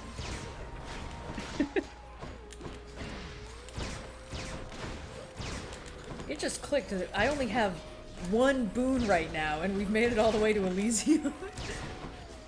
Thus is the magic of divine intervention. I mean, 'Cause yeah. normally you want to take as many boons as possible, but not today. I mean, I would love to be taking more boons. Don't get me wrong, I would love to be taking as many boons as possible. Okay, maybe we'll be able to buy an Ares boon. That would be nice. Please, sir. Shit. Pleasure doing business. Sounds like no. Smalls. Okay, well, we can talk to Patroclus. Maybe we will make some Okay. headway. I think we got to stop thinking about it as headway if we ever want to. Oh, come on. What is this? Some Zen shit? Just as obstinate as ever. It's just that the more times you call it headway, the more likely I feel it's gonna be like we're back here in the same fucking building again Back next in week. the building again. I should say. He could have ended it. Not that I don't enjoy our streams, but it does have an element of I'm back in the fucking building. I think, unless I'm really feeling going back to get these guys together, we're gonna do Hades 2 the next time I stream. There's nothing stopping me from coming back and playing more Hades later. You gotta stop adding words like I think before you say something that might not be true. It just doesn't inspire confidence, Red. Makes me think that you don't think that. Well, who knows how I'm gonna feel in a week? Blames himself for what happened to you, you know. Who knows how I'm gonna feel in, 20 minutes when this run is over. He didn't fight at all. Although Dude. he said something about how once you Dude, I want to sleep at some point. This You can sleep. we have to be on stream. We have to be able to play a game together. I know. We made plans. I worked so hard in the group chat to schedule Draw Steel. I know, dude. We are always fighting for our fucking lives, scheduling shit. It doesn't help that the Draw Steel group is like 7 what, people 7 or deep. 8. Yes. Yeah, it's hefty. There's a reason we split up into 2 groups to play that one. Because it's just statistically getting that many people's schedules to line up for multiple hours in one random evening is unlikely. Good. This is the Flame Wheels room, where it's oops all flame wheels all the time. Do you have not enough flame wheels in your life? Not to worry. Have we got the room for you? As soon as you think you're out of flame wheels, not to worry. More flame wheels are here to save the day. We can take the edge off of that pesky feeling of not enough flame wheels. And once the flame wheels are gone, not to worry. We have the other most annoying enemy in this part of the game, just for you. How would you like to be chased around by 10 million little exploding motherfuckers and a bunch of razor butterflies? Boy howdy. What are the odds? Doesn't that just sound like a dream come true? What are the odds we get an interview with the vampire episode of Movie Struck? The same as we get any other movie. It's not up to me. Ask all our satisfied customers how they feel about the oops all flame wheels room.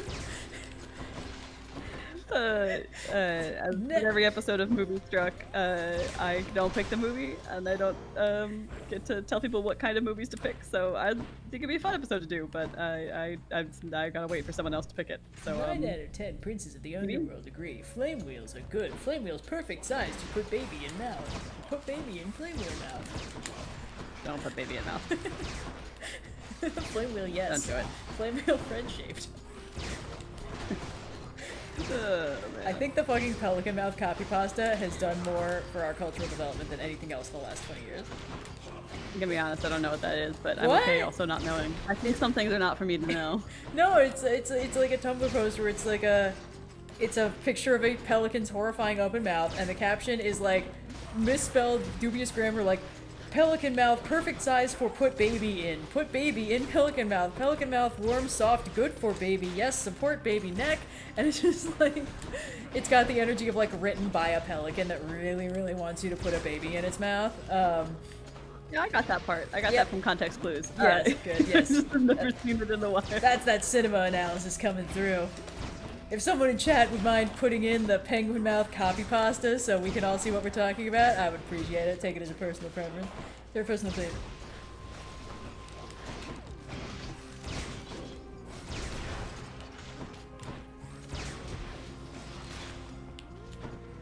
Must be the last of them.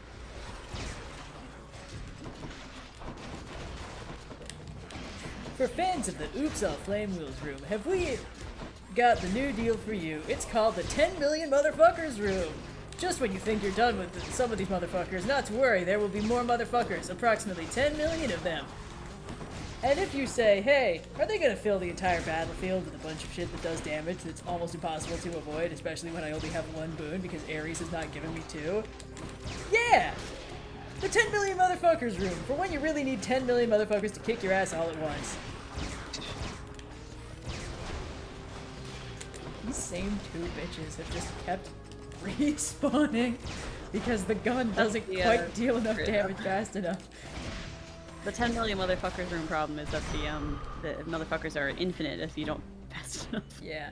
Who needs the 10 million motherfuckers room? And we could have the 2 motherfuckers room.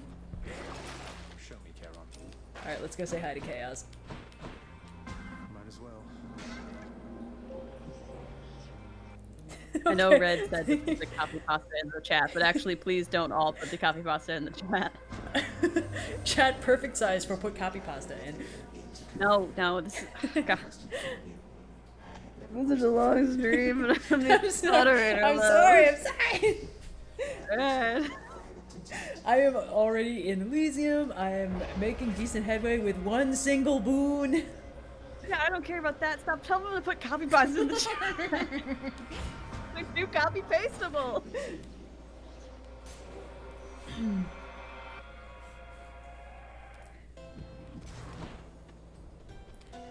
Oh my god, Ares has not given me a single additional boon. Ares said, fuck this guy in particular.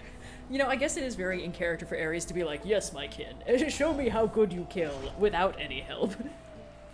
It's like, thanks, man. Cool, I'm glad you believe in me. Gentlemen. Mental jet. And your fine armor, friend Asterius. I shall drive circles around him whilst you dispatch him with your mighty axe.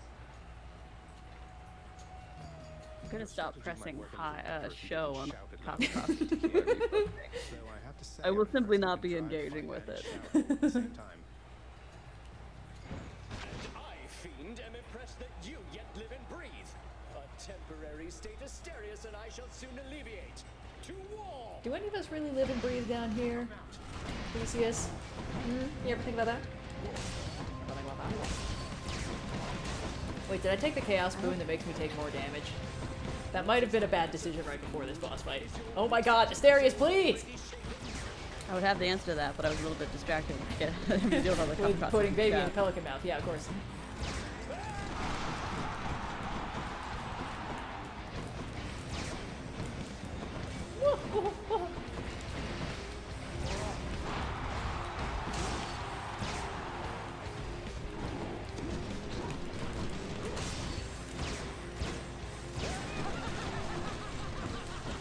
I love his crazed maniacal laughter when he tries to hit me with his car. That's always pretty funny.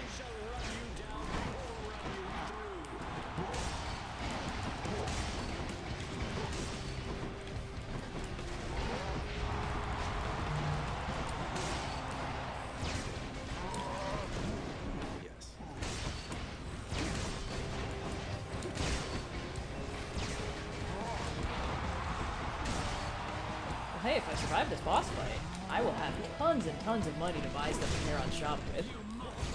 Maybe he'll have an Ares boon. Ooh, maybe. I could have 2 Ares boons.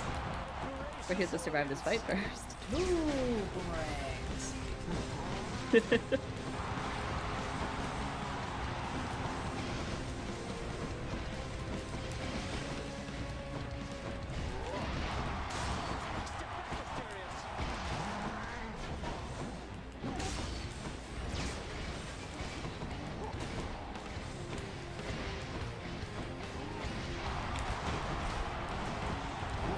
Okay.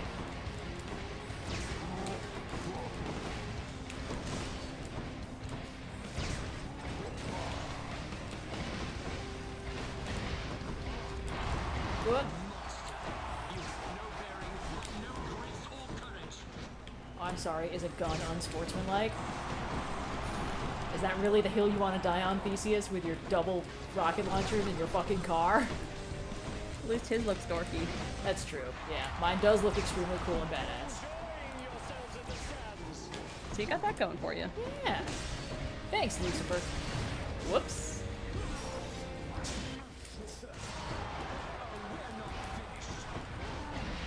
Blah, blah, blah.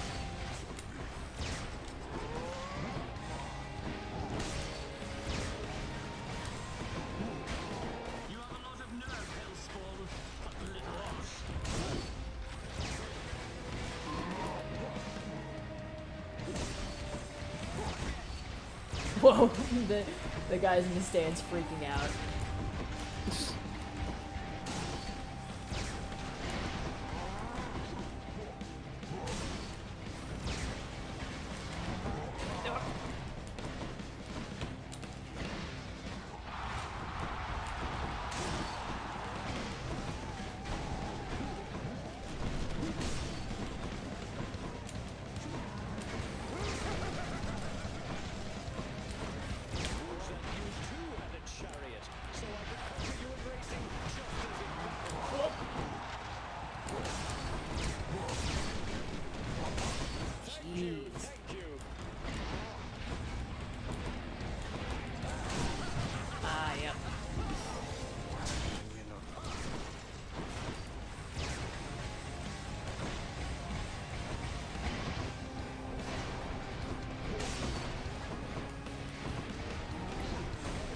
Explosive.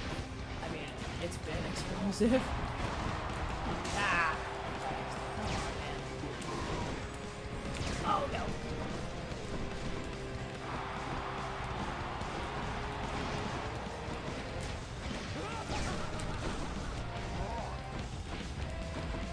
Oh good.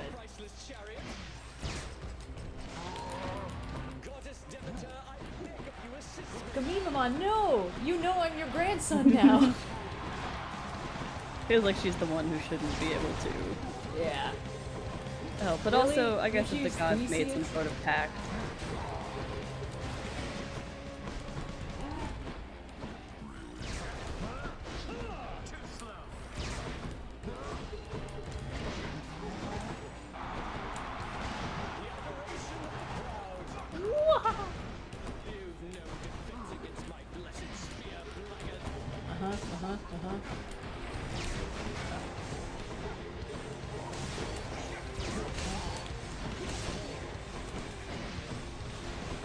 Oh no. Okay. Ah. Shoot. That's what you're supposed to do. I'm trying, man. As you may or may not have noticed, with only one boon, I am doing chip damage with this thing. The gods are fickle creatures, Red. Yeah. I mean, the bad news for you is that if I end this run getting killed by Theseus, there's no fucking way this is the last time I'm playing Hades on stream. Like, unfortunately, we have chosen the form of our destroyer, and that does mean that I cannot let Theseus be the last thing that happens to me in this game. But what if it's Asterius who kills you? That's more common. Ooh. Yeah, Spoke too soon. Spoke too soon. Spoke too soon. Okay. Alright. Theseus can't just run over me like that. Okay, if it helps, Theseus didn't run over us, because we exploded his chariot first. I've heard that your reports have been immaculate of late, Hypnos. I have to know, who's helping you with them? It can't be Zagreus. Oh, no, he doesn't help. It's just, I took to listing only the important stuff up top and spending just a bit more time on the priority reports, and guess it's working out. Yeah. Look, whatever the case, the work's improved. It's been observed. You ought to keep it up. Aw. Aw, thanks. Good work, Hypnos. Yay. Hooray! Very proud of you, boy. You were so well behaved at the feast. I was worried sick one uncle or the other was going to set you up at some point, but your patience and Having been killed by Theseus, I am in fact going to lock in that the next time we stream, and it will not be this time because we are going to wrap this up so we can go and like eat food and stuff before Draw Steel. The next time we stream, we'll be doing cleanup on Hades. We'll be getting through as much as we can. And then we are going to play Hades 2. We're gonna do our best, but if the game is not cooperating, that's on the game at this point. So be it. Yep. Any idea what happens when you announce the underworld as a queen? So join us one more time.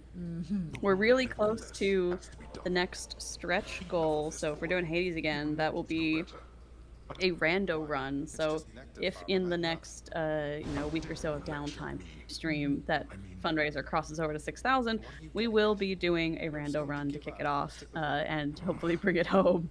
Because nothing like the element of randomness to really help you get through a to-do list. Yes. All right. Well, it's a start. Oh my god, that was our final heart with Hades? Okay, hell yeah.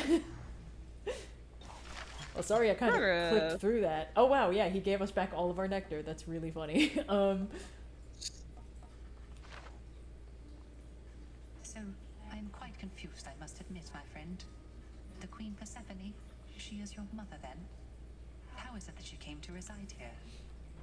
Well, it all started when my father saw her on Olympus, and they fell madly in love. He swept her off her feet and brought her here. The Olympians, they got pretty worried when they saw she was gone. But now it's okay. Everything's out in the open. But surely the Queen's mother on Olympus, the great goddess Demeter, surely she would quite like it if she saw her daughter still from time to time. Oh, that. Thing is, Mother ate some pomegranate seeds when she was here. And we have rules about that stuff, you know. It means she cannot leave this place for very long at all. I'm sure Demeter will understand. And unfreeze everything when her daughter's around. Ah, yes, pomegranate seeds, of course, of course. Though, there is one more subject I don't understand, which is how you fit into all of this. Were you not trying to escape from here? Forget about me, Orpheus. This isn't about me, it's about Mother. What's important is she's here where she belongs. I see. I understand. Well, thank you then for clearing all that up.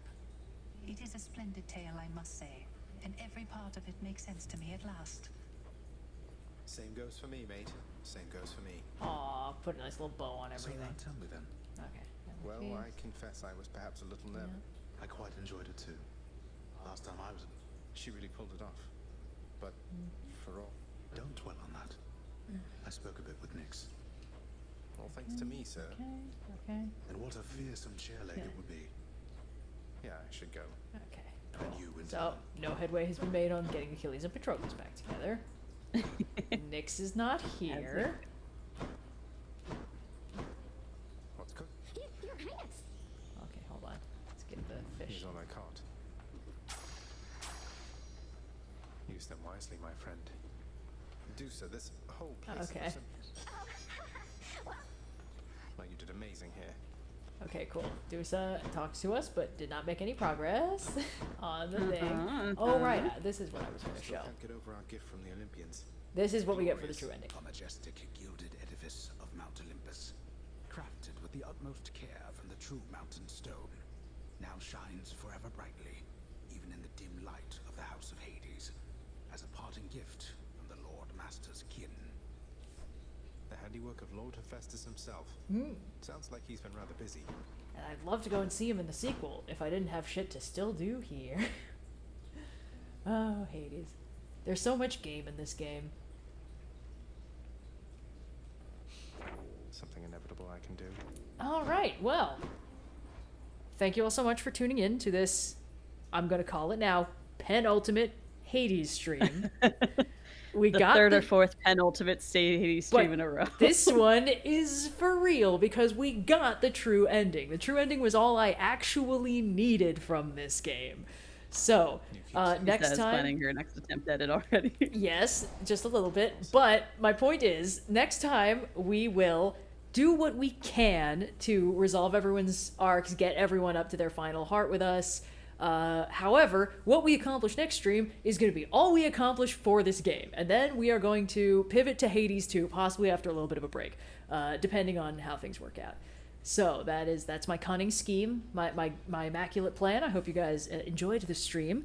I hope those of you for whom the true ending was new to you enjoyed it. I think that the way that this game wraps things up is really nice and fun. Admittedly, I think it's possible the emotional impact of it is a little bit different, because when I played it and I was super invested in it and also not very good at the game, it took me a lot longer to get to this point. Thanks everyone for watching, for donating to UNICEF. Once again, an extremely worthy cause. Thank you, Indigo, for tagging along. I know it's a difficult sacrifice to make, but I very much appreciate your presence on these streams. I'm excited to get to Hades 2, and I know you are too. And I just wanna clean up and give this game the best send off we can that we can't do today because we're busy. You can't, let yourself go out being beat by Theseus more than I anything certainly else. cannot, in fact. That is the one line I refuse to cross. I will not allow my last interaction with this game on stream to be Theseus kicking my ass. That's the one indignity I refuse to suffer. So that'll be fun. Hopefully tune in next week. I think there won't be anything stopping me from streaming next week, but stay tuned. I will announce the day that we stream. So yes, thank you all so much for tuning in, and I will see you next time. Goodbye.